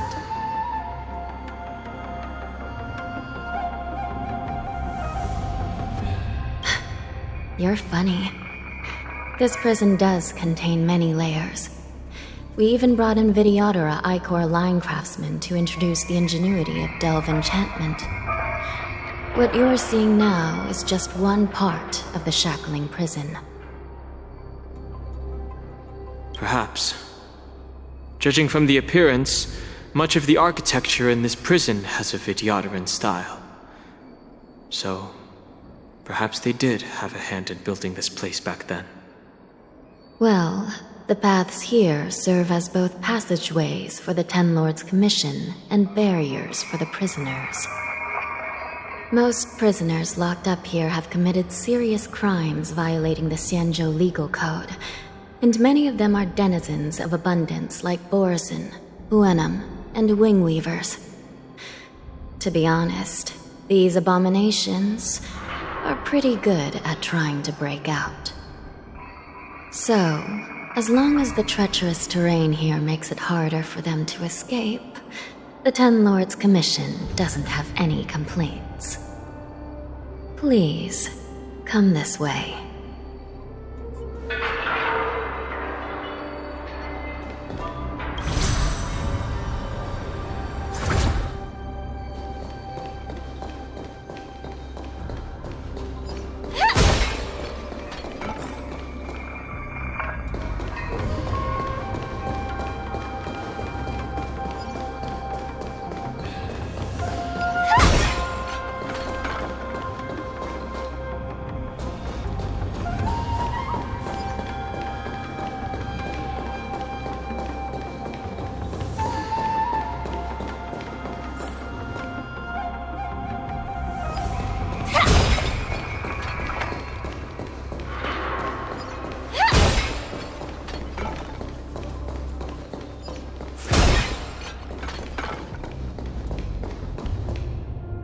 I heard the Wardance is about to be held in the mortal world.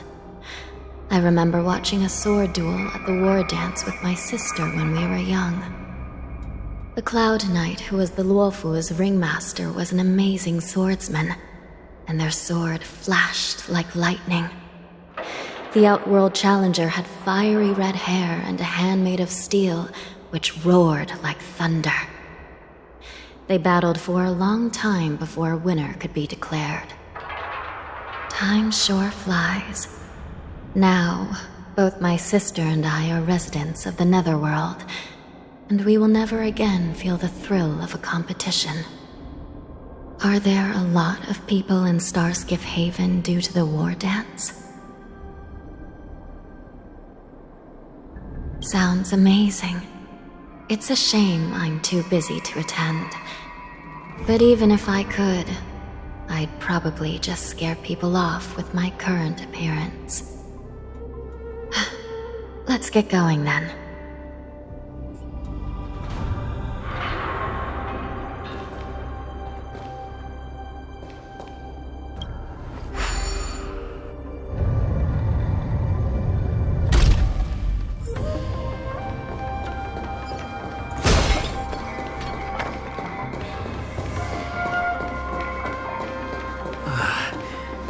Freezing. This place is filled with the cold air from the northern peak of the polar delve. Even the toughest long-life species would have a hard time enduring this.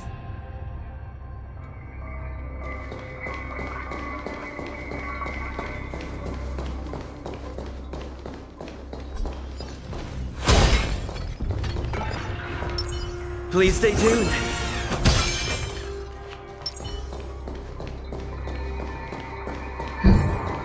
Did you hear something just now? Let me check it out.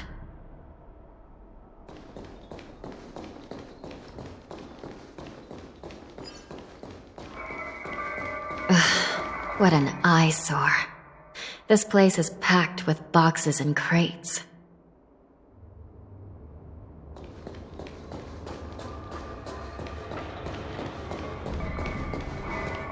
These crates, they look oddly familiar.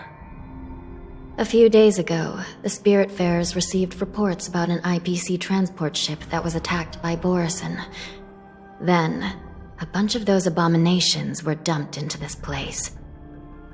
I had a feeling there would be trouble during the war dance, but throwing both the pirates and the cargo in jail? That's a new one.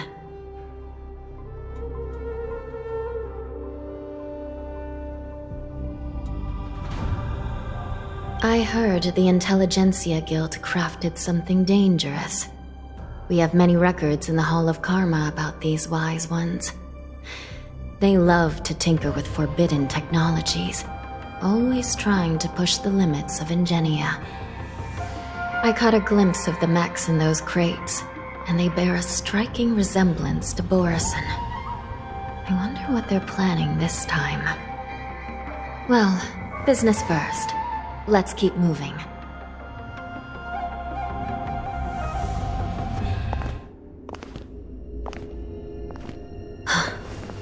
Strange. I don't remember checking the containment facilities a second time.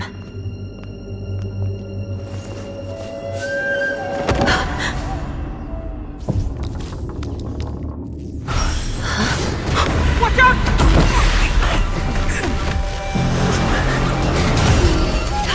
Emergency! All wardens prepare for action! Emergency! All wardens prepare for action!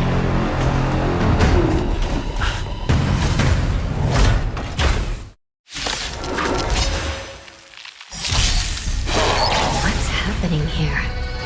Why are these things moving on their own? Something is wrong. The guards aren't responding. Will be swept away by the wind of time. Target sighted. All units on alert. Executing attack! There's more to life than drawing breath. Eternal melody. Like fireflies to a flame, life begets death. I will fight for myself until everything burns to ashes! I shall set the sea ablaze!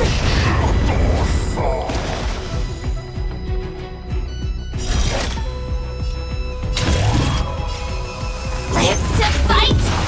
Fight to live! That's all you've got? The mood is set just right. Let the show begin!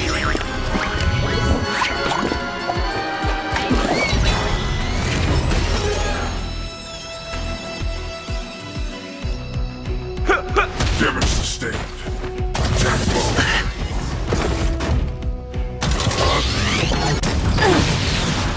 Take your positions. Dreams do come true. Nice like a good brew, full-bodied and sweet. My friends, indulge yourself.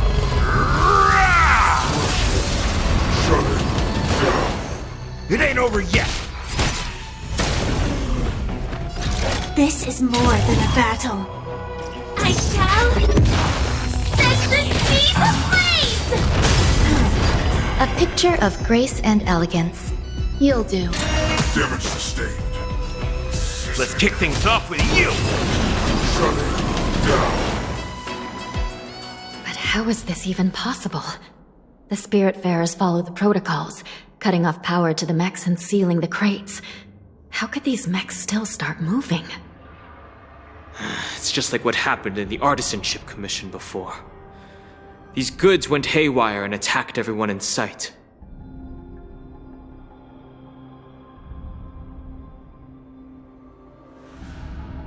The Alchemy Commission members examined them and found some unusual structures within. These things showing up in the Shackling Prison can only mean one thing. A prison break.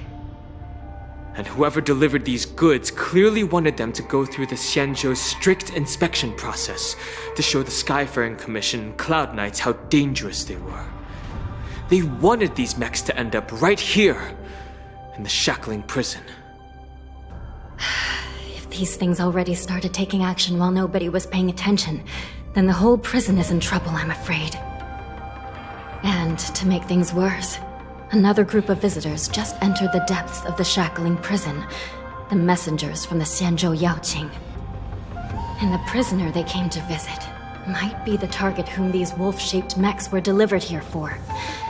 If that vicious beast manages to break free, it will be a catastrophe for the On The Luofu.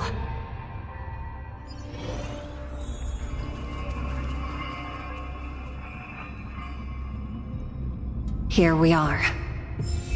Have we arrived already, Your Honor? Shouldn't there be a cage here? The most notorious felons are locked away in the solitary delves, deep down in the prison. Those delves can't be opened without proper authorization. The blue bird paves the path, and the Stygian lanterns illuminate it. Help me light up these lanterns, and the way to the bottom of the Shackling Prison will reveal itself.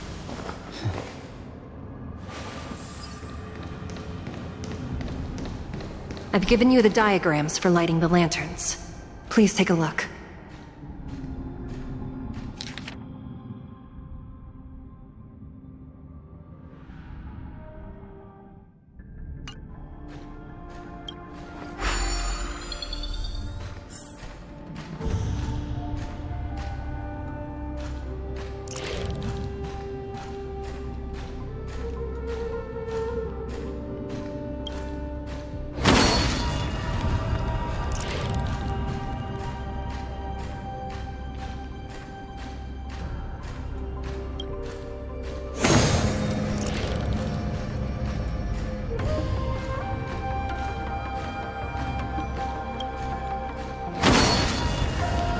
It's better to use your brain and save your strength.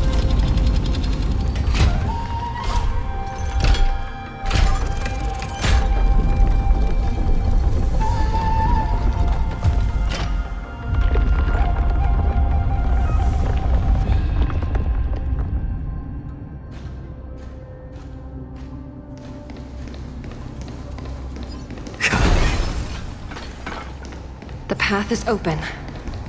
Once we descend to the bottom of the prison, please do not do anything reckless.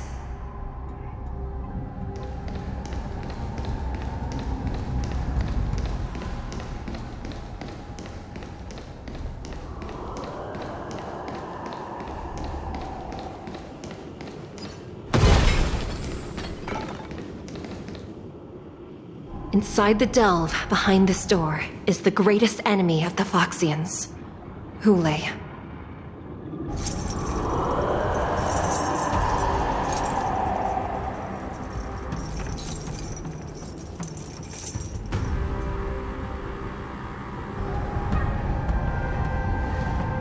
According to custom, envoys from the Yaoqing visit the Xianzhou Luofu once every century to check on this abomination's imprisonment and condition.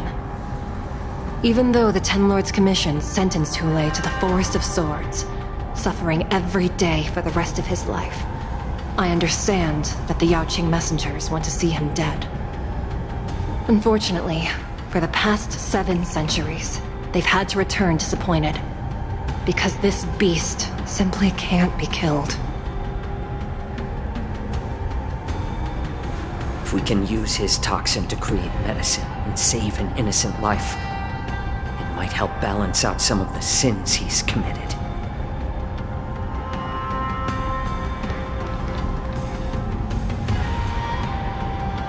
Could you be the key to a cure for the General, Hoolay?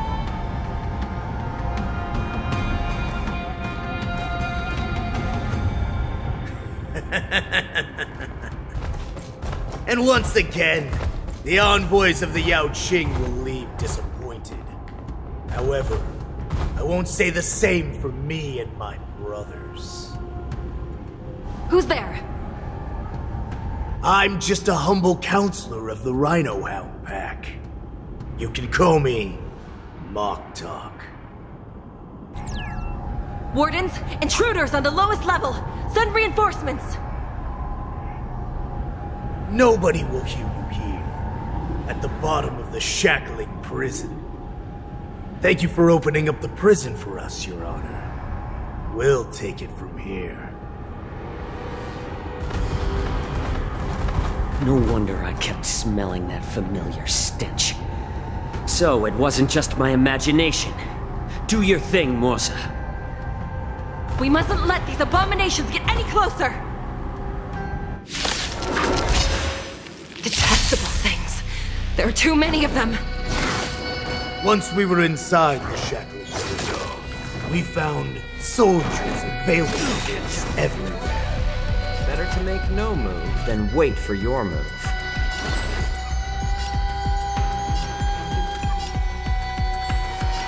Needs a little more heat.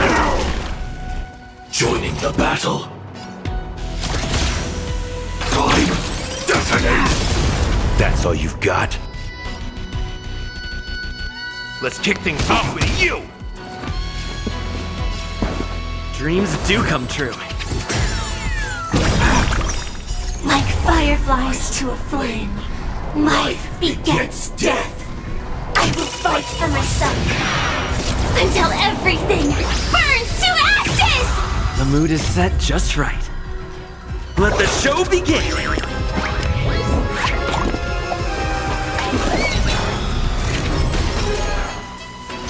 I will claim victory for myself.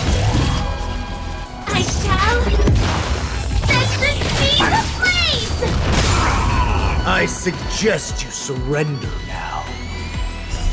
Of course, I'll still kill you. In position. But I promise it'll be swift. Live to fight! Fight to live!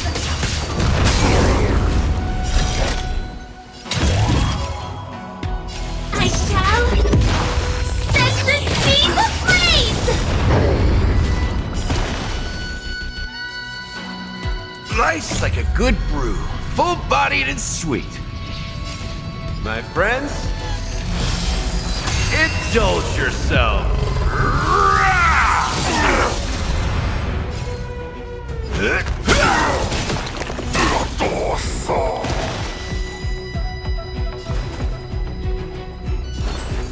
Let's add more seasoning. How presumptuous! Die now! Leave if you can, Moze. It's not time yet. More than a battle.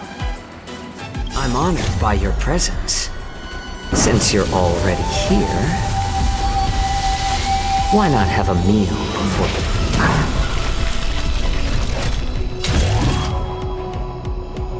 Live to fight!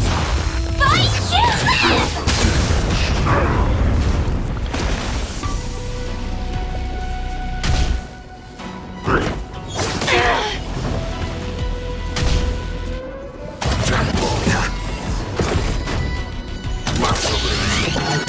Still the same one. Needs a little more heat.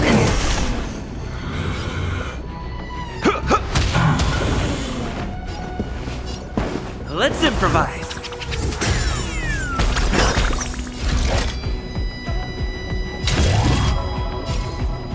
I shall set the seas ablaze!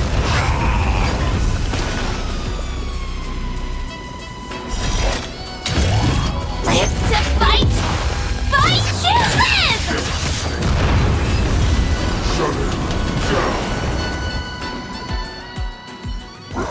Guard the gate! They can't be allowed in!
long time.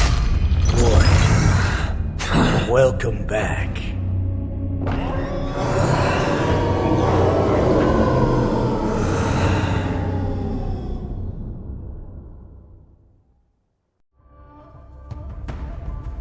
How many times has the old verdant home spun around since our last hunt?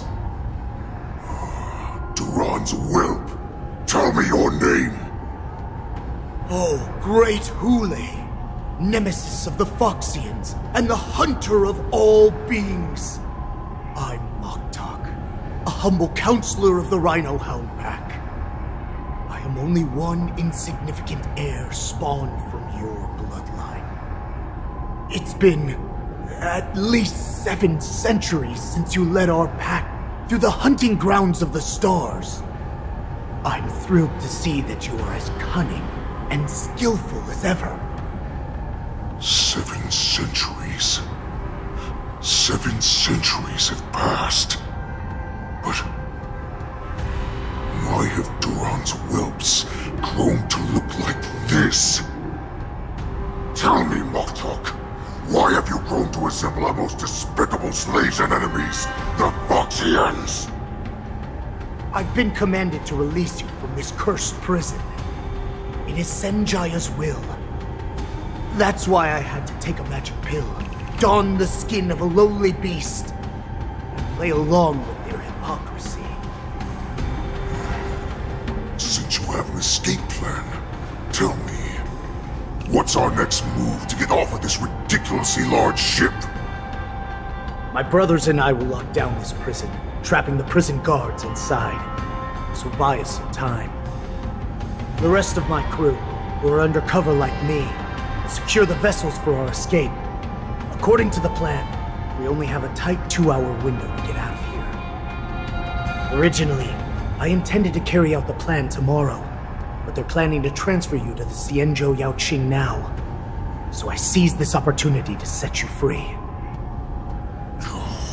What a reckless plan, you idiot! Even if we manage to get the ships, our chances of escaping are slimmer than a Foxian slipping through my claws! But we have no other choice. The angel serving under the Master of Immortality sent me with a message. Only your return will end the prolonged divisions among the Borisin. Every one of my crew is ready to lay down their lives if it means setting you free.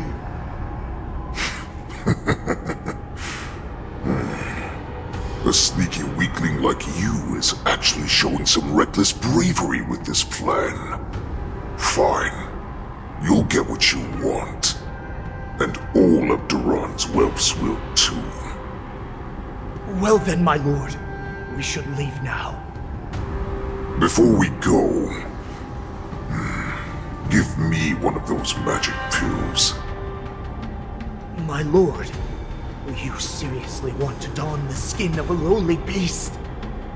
That would be a disgrace to your greatness, my lord. You idiot. Greatness means nothing without freedom. Once I get out, I'll need a disguise that won't raise any suspicion. As you wish, my lord. Is that Foxian slave my meal? No, he's an envoy from the Xianzhou Yaoqing. I plead you to endure him a bit, my lord, as he's more valuable as a hostage. Take him, guys! Time to move out!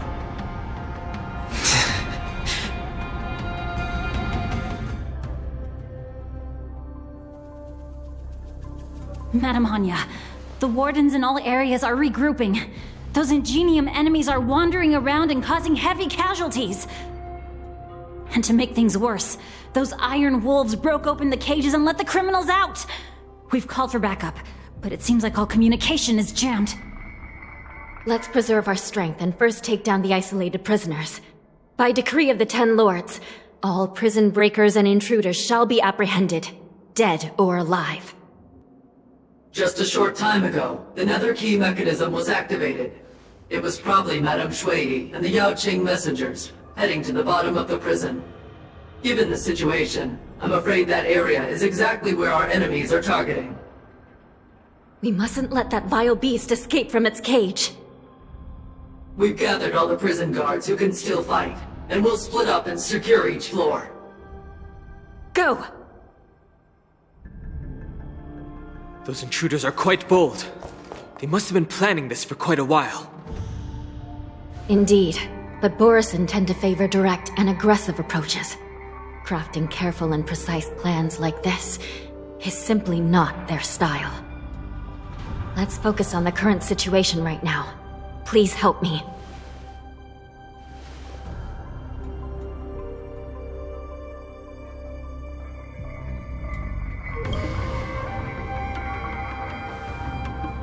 What's the fastest way to the bottom of this prison, Miss Hanya? If we don't get there quickly, we'll soon be outnumbered by all the enemies inside. We'll have to bend the rules. Please, follow me. Prisoners must remain in place and obey the By decree of the Ten Lords, all prison breakers and intruders shall be apprehended, dead or alive. Yes, ma'am!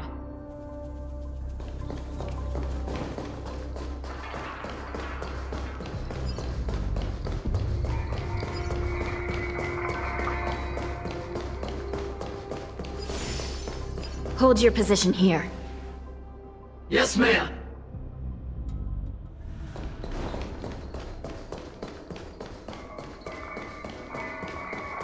We need a few tools if we want to reach the bottom quickly. Follow me to the next floor.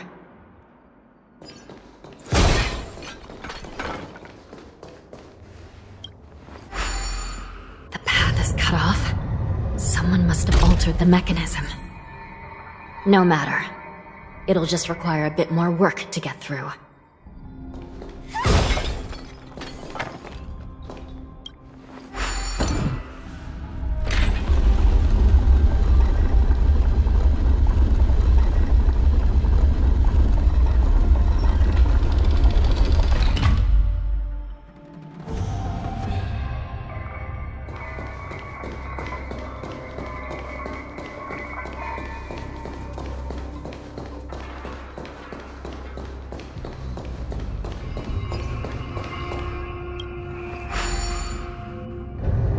Some Spiritfarers occasionally use ingenia from the Artisanship Commission to navigate the treacherous terrain here.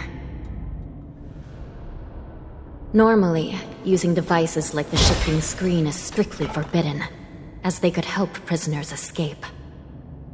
But, given the urgency of the situation, let's just ignore the usual regulations.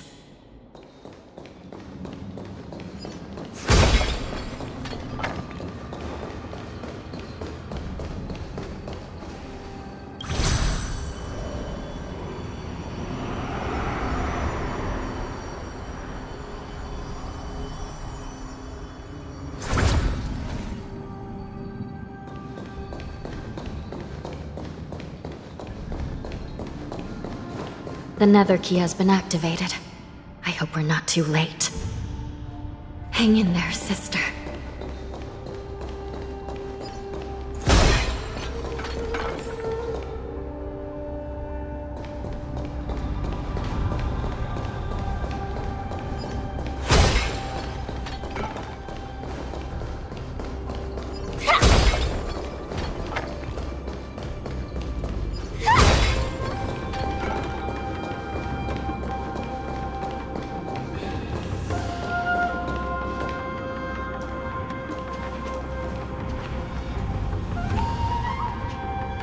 Looks like there was a fierce battle here not long ago.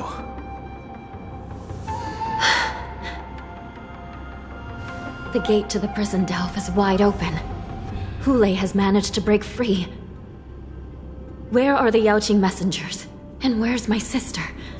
Are they still alive? Let's look around. Maybe we'll find some clues.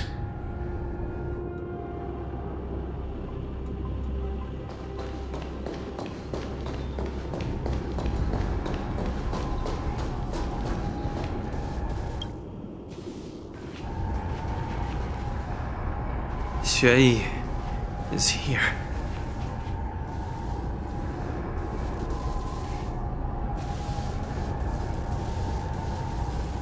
Miss Xueyi bravely sacrificed herself. My condolences, Miss Hanya. Condolences? Well, that's unnecessary. You must understand. Thanks to the Ten Lords' blessing, my sister turned into an Ingenium centuries ago. Dying and returning as just a soul to the Hall of Karma's document office has become a routine for her. While I'm not keen on seeing her throw away her body like it's some replaceable part, but...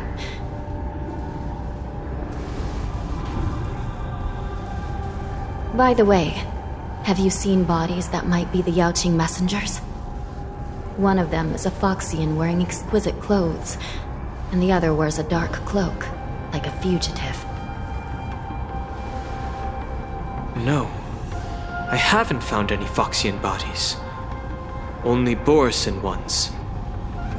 So, the intruders and Hoolay are holding the Yaoqing messengers hostage. This is the worst situation. With hostages in their grasp, the prison guards can't do anything about the prisoners.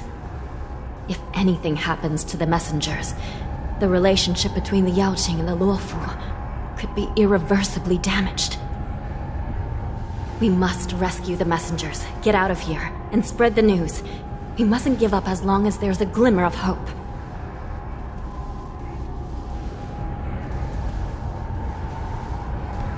What have you found, Miss Hanya?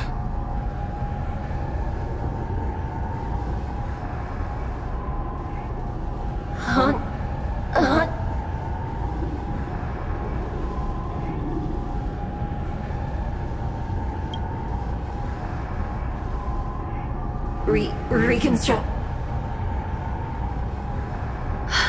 It's my sister. Looks like her soul hasn't returned to the Hall of Karma yet. At such a critical moment, her death can give us information that we can turn into an advantage.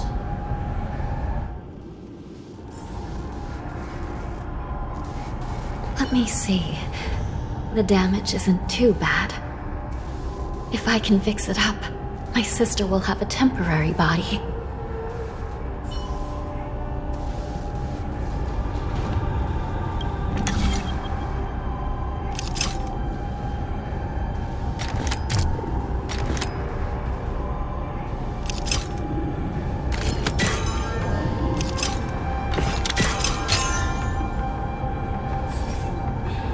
Hanya, I'm back. Welcome back, sister. I don't know what kind of expression I should have at a time like this. Happy? Tears of joy? Forget it. I'm used to you coming back in all sorts of forms.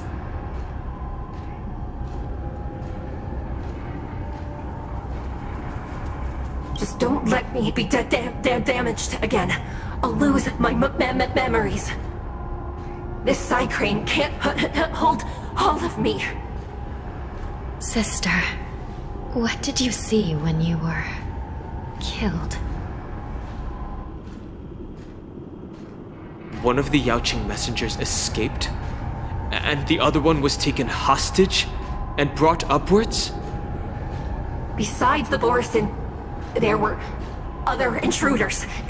Invisible. Invisible intruders? What does that even mean? How many conspiracies are tangled up in this mess? Do me a favor, sister. The intruders have cut off all communication between inside and outside the prison. And now you're the only person, the only bird, who can slip out undetected. Make sure you deliver the news to the outside world. I understand. Please be careful, sister. You are different from me.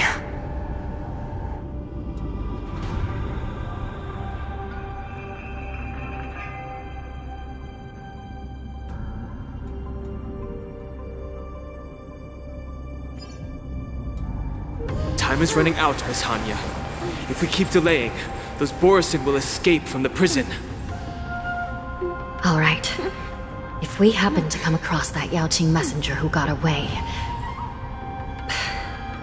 No.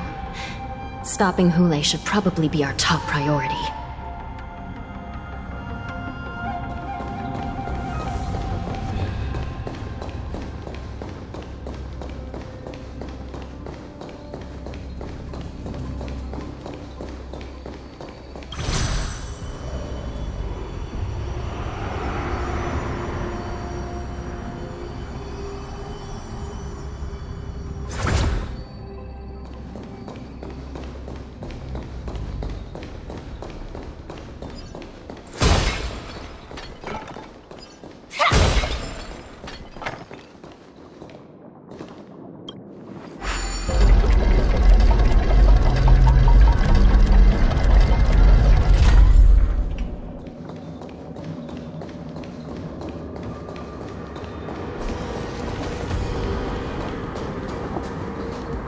Wait!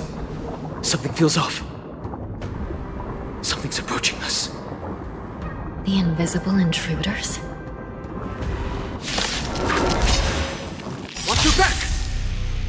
These abominations aren't prisoners from this prison. Joining the battle. Executing attack!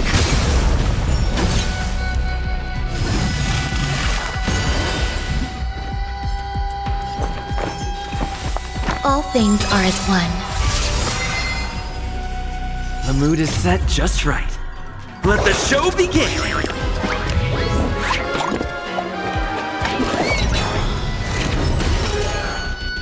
Like fireflies to a flame, life begets death. I will fight for myself until everything burns to ashes! I shall set the seas aflame!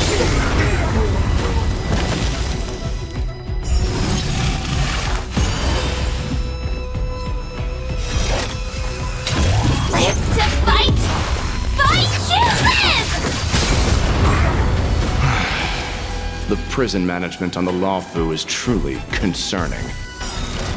Who are you? Aren't you looking for me? I shall set the seas aflame! Every petal in life's garden will be swept away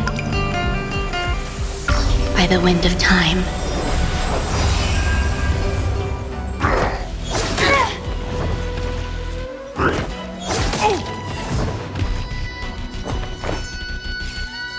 You'll do.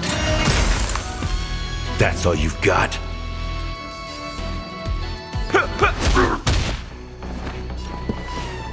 Let's improvise.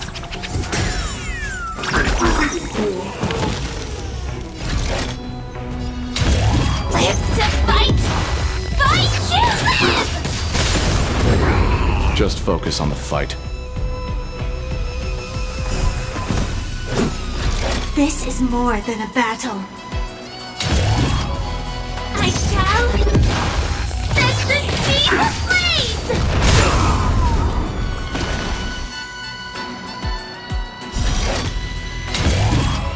Live to fight! Fight to live!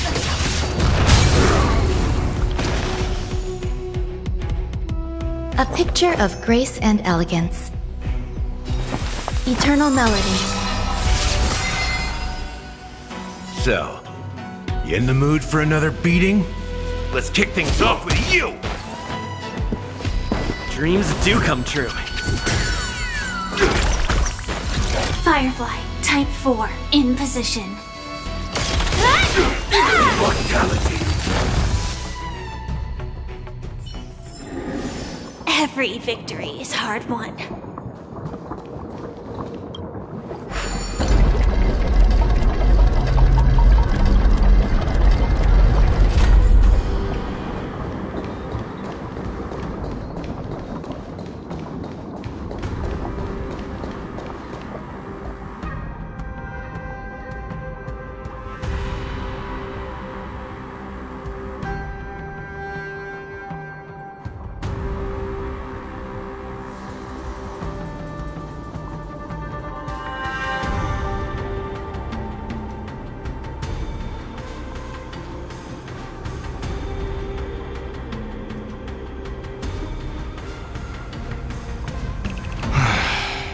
The prison management on the Luofu is truly concerning.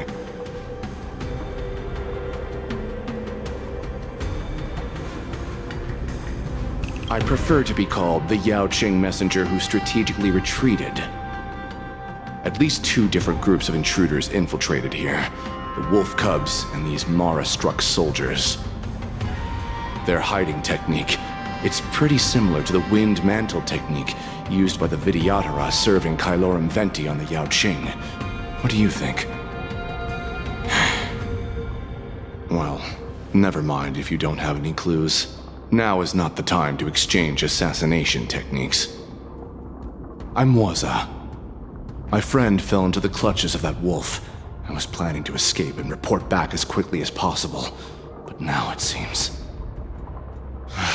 The prison on the Luofu is a real maze, I must admit. Thank you for your help, Mr. Moze. We'll do our best to ensure your friend's safety. No. You can do nothing for him now, and you shouldn't be focusing on his safety at the moment. Your friend is in Hulay's clutches and you're just going to leave him behind? Look, I'm the Yaoqing General's guard, not his. I've seen how that giant wolf fights, and there's no way. Trying to save my friend will only get us killed.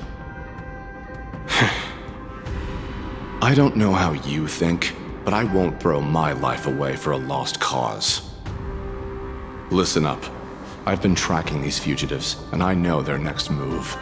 They're planning to seal off the entire prison to keep the outside world in the dark. The worst-case scenario, we are all killed by that giant wolf, and the Shackling Prison is sealed off. No one will know about us or about their escape until it's too late. And the best-case scenario...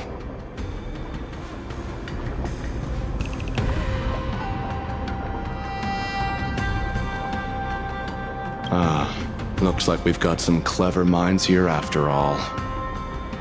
The best case scenario would be we seal the gates and trap the enemy inside with us. We can't let that monstrous wolf escape. Hopefully, someone will eventually notice that something is off and come to help. As for whether we'll still be alive by then, it's not something we should think about. You sure have a way of comforting people, Mr. Moze. As a person of the Yaoqing, I've always searched for something meaningful to give my life to. I have to make it out alive. My companions are waiting for me. As a netherworld dweller, I've already died once.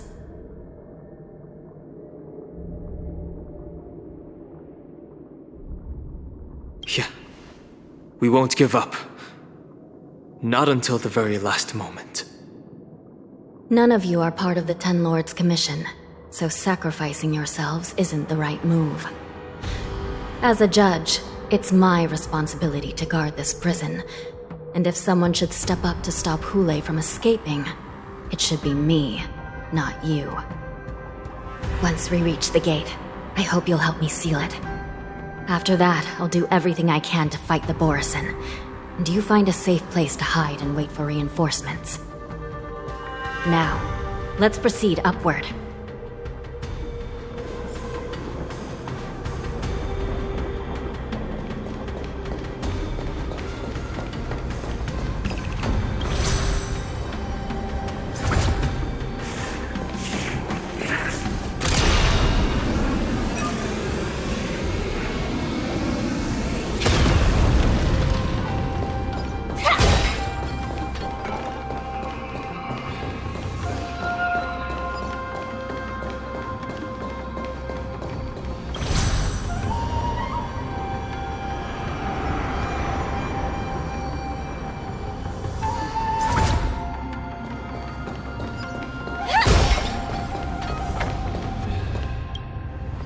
We must seal the entrance before the Borisin fugitives get out.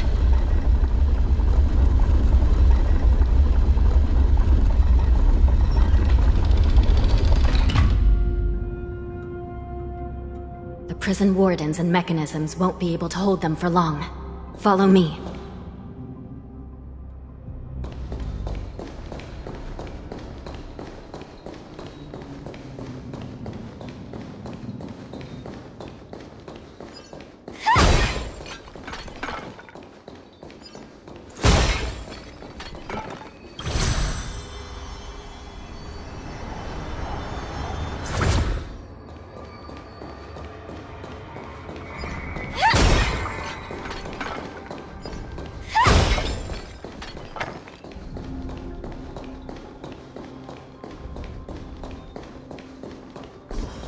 almost there.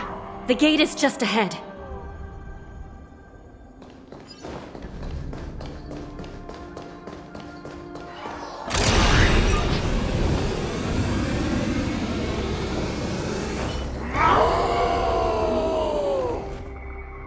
I will hold them back. Don't let Hoolay escape.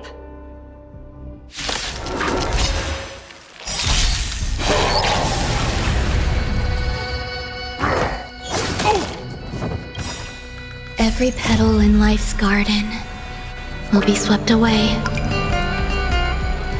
by the wind of time.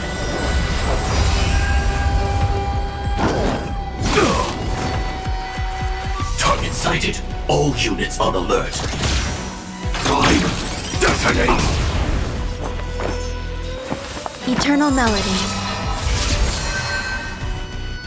So, you in the mood for another beating? Like fireflies to a flame, life begets death. I will fight for my son until everything burns to ashes! Live to fight! Fight to live!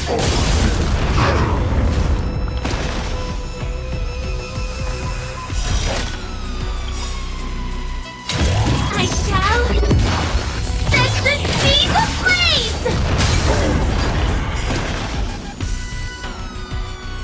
The mood is set just right. Let the show begin!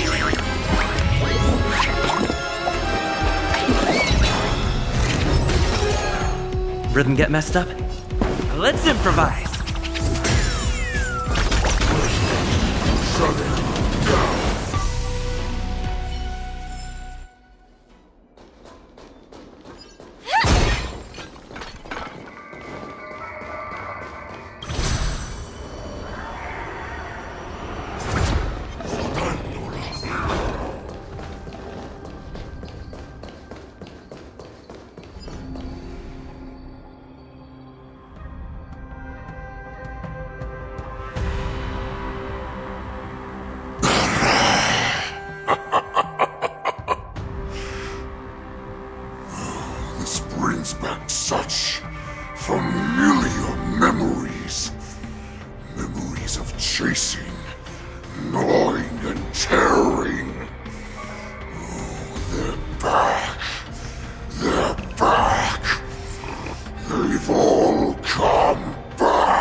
My lord, we're just one step away from freedom.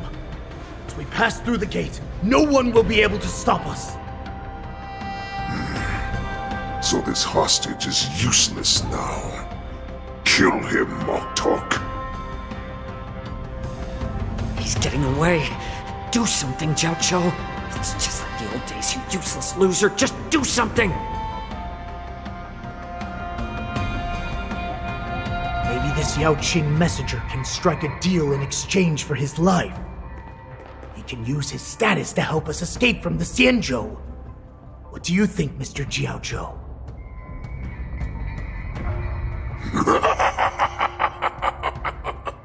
Oh, just look at you. Fallen so low during my absence. You're even negotiating with livestock. As far as I recall, no one from the Yanqing would ever consider a deal with Duran's offspring. I've got to make this beast stay here, whether it's for the sake of Feixiao or the Yanqing.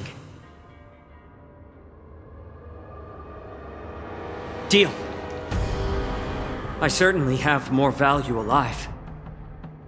My identity, my knowledge of the Xianzhou, and my understanding of many things that your minions have no knowledge of.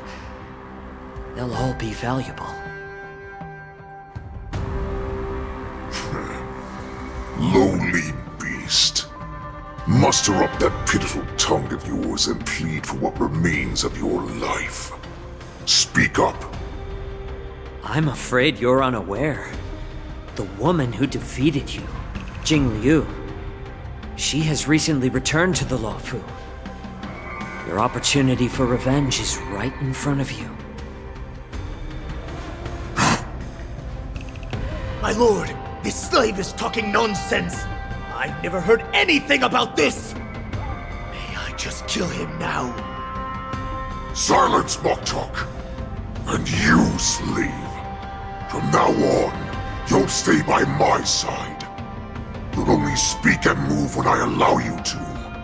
Otherwise, I'll dismember you from head to tail, inch by inch. Got it? But my lord... We must stay here for some time, Moktok. Fear not. Because once I step out of the prison, it's the people of the Xianzhou who should tremble in fear. I'll show them what true calamity means. Now, Duran's whelps, follow me!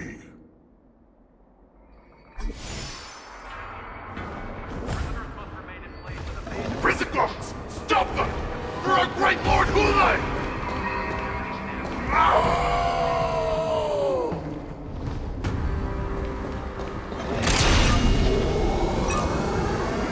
Prisoners must remain in place and obey the guard. Activate!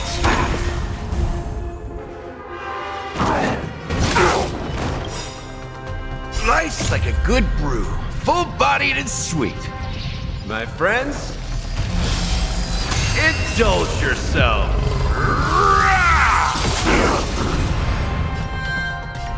It ain't over yet. Joining the battle. Prime definite. All things are as one. Like fireflies to a flame, life begets death. I will fight for myself until everything burns to ashes! Live to fight! Fight to live!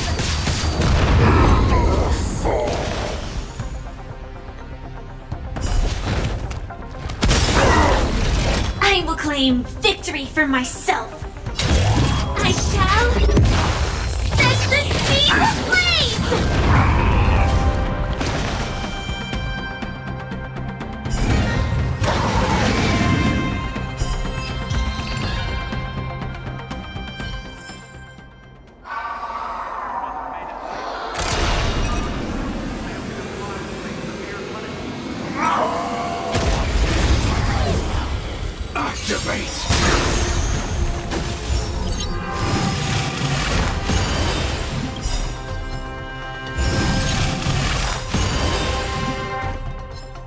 The mood is set just right. Let the show begin!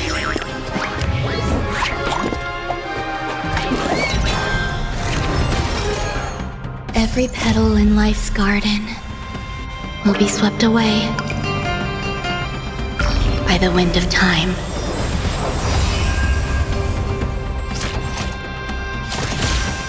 Executing attack! Like fireflies to a flame, life begets death.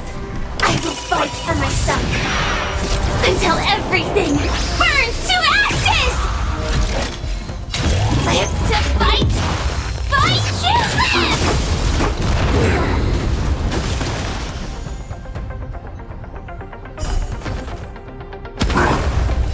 Firefly, type 4, in position. I shall set the sea ablaze!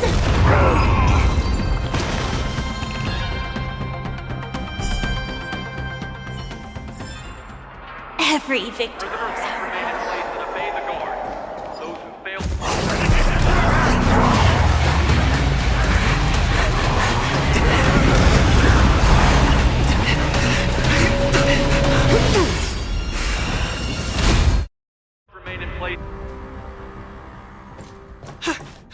Report! After we lost contact with the Shackling Prison, we received a message from a Psycrane. The prisoners have revolted, and the criminal Hoolay is nowhere to be found! What about the Yaoqing messengers and the Nameless? No news at the moment. We're trying to restore contact with the Shackling Prison as soon as possible. I see. You're dismissed.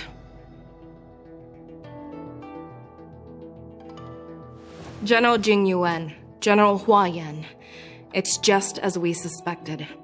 The rise of the Ambrosial Arbor was not the end of things, but the beginning. The hand of the Ruined Legion has already sown the seeds of destruction. From this moment on, the Xianzhou Alliance will face an even greater challenge, from both the abominations of abundance and the destruction itself. If this is what they want, I'm always up for a challenge.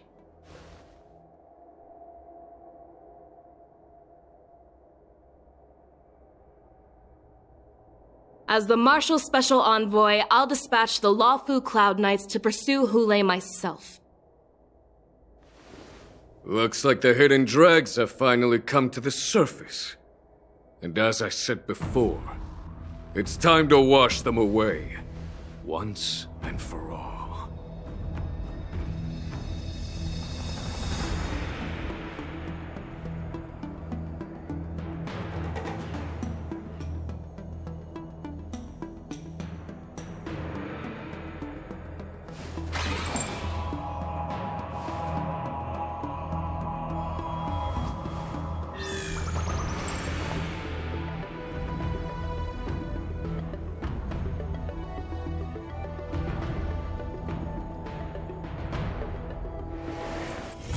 Let me stay here a little longer in this body.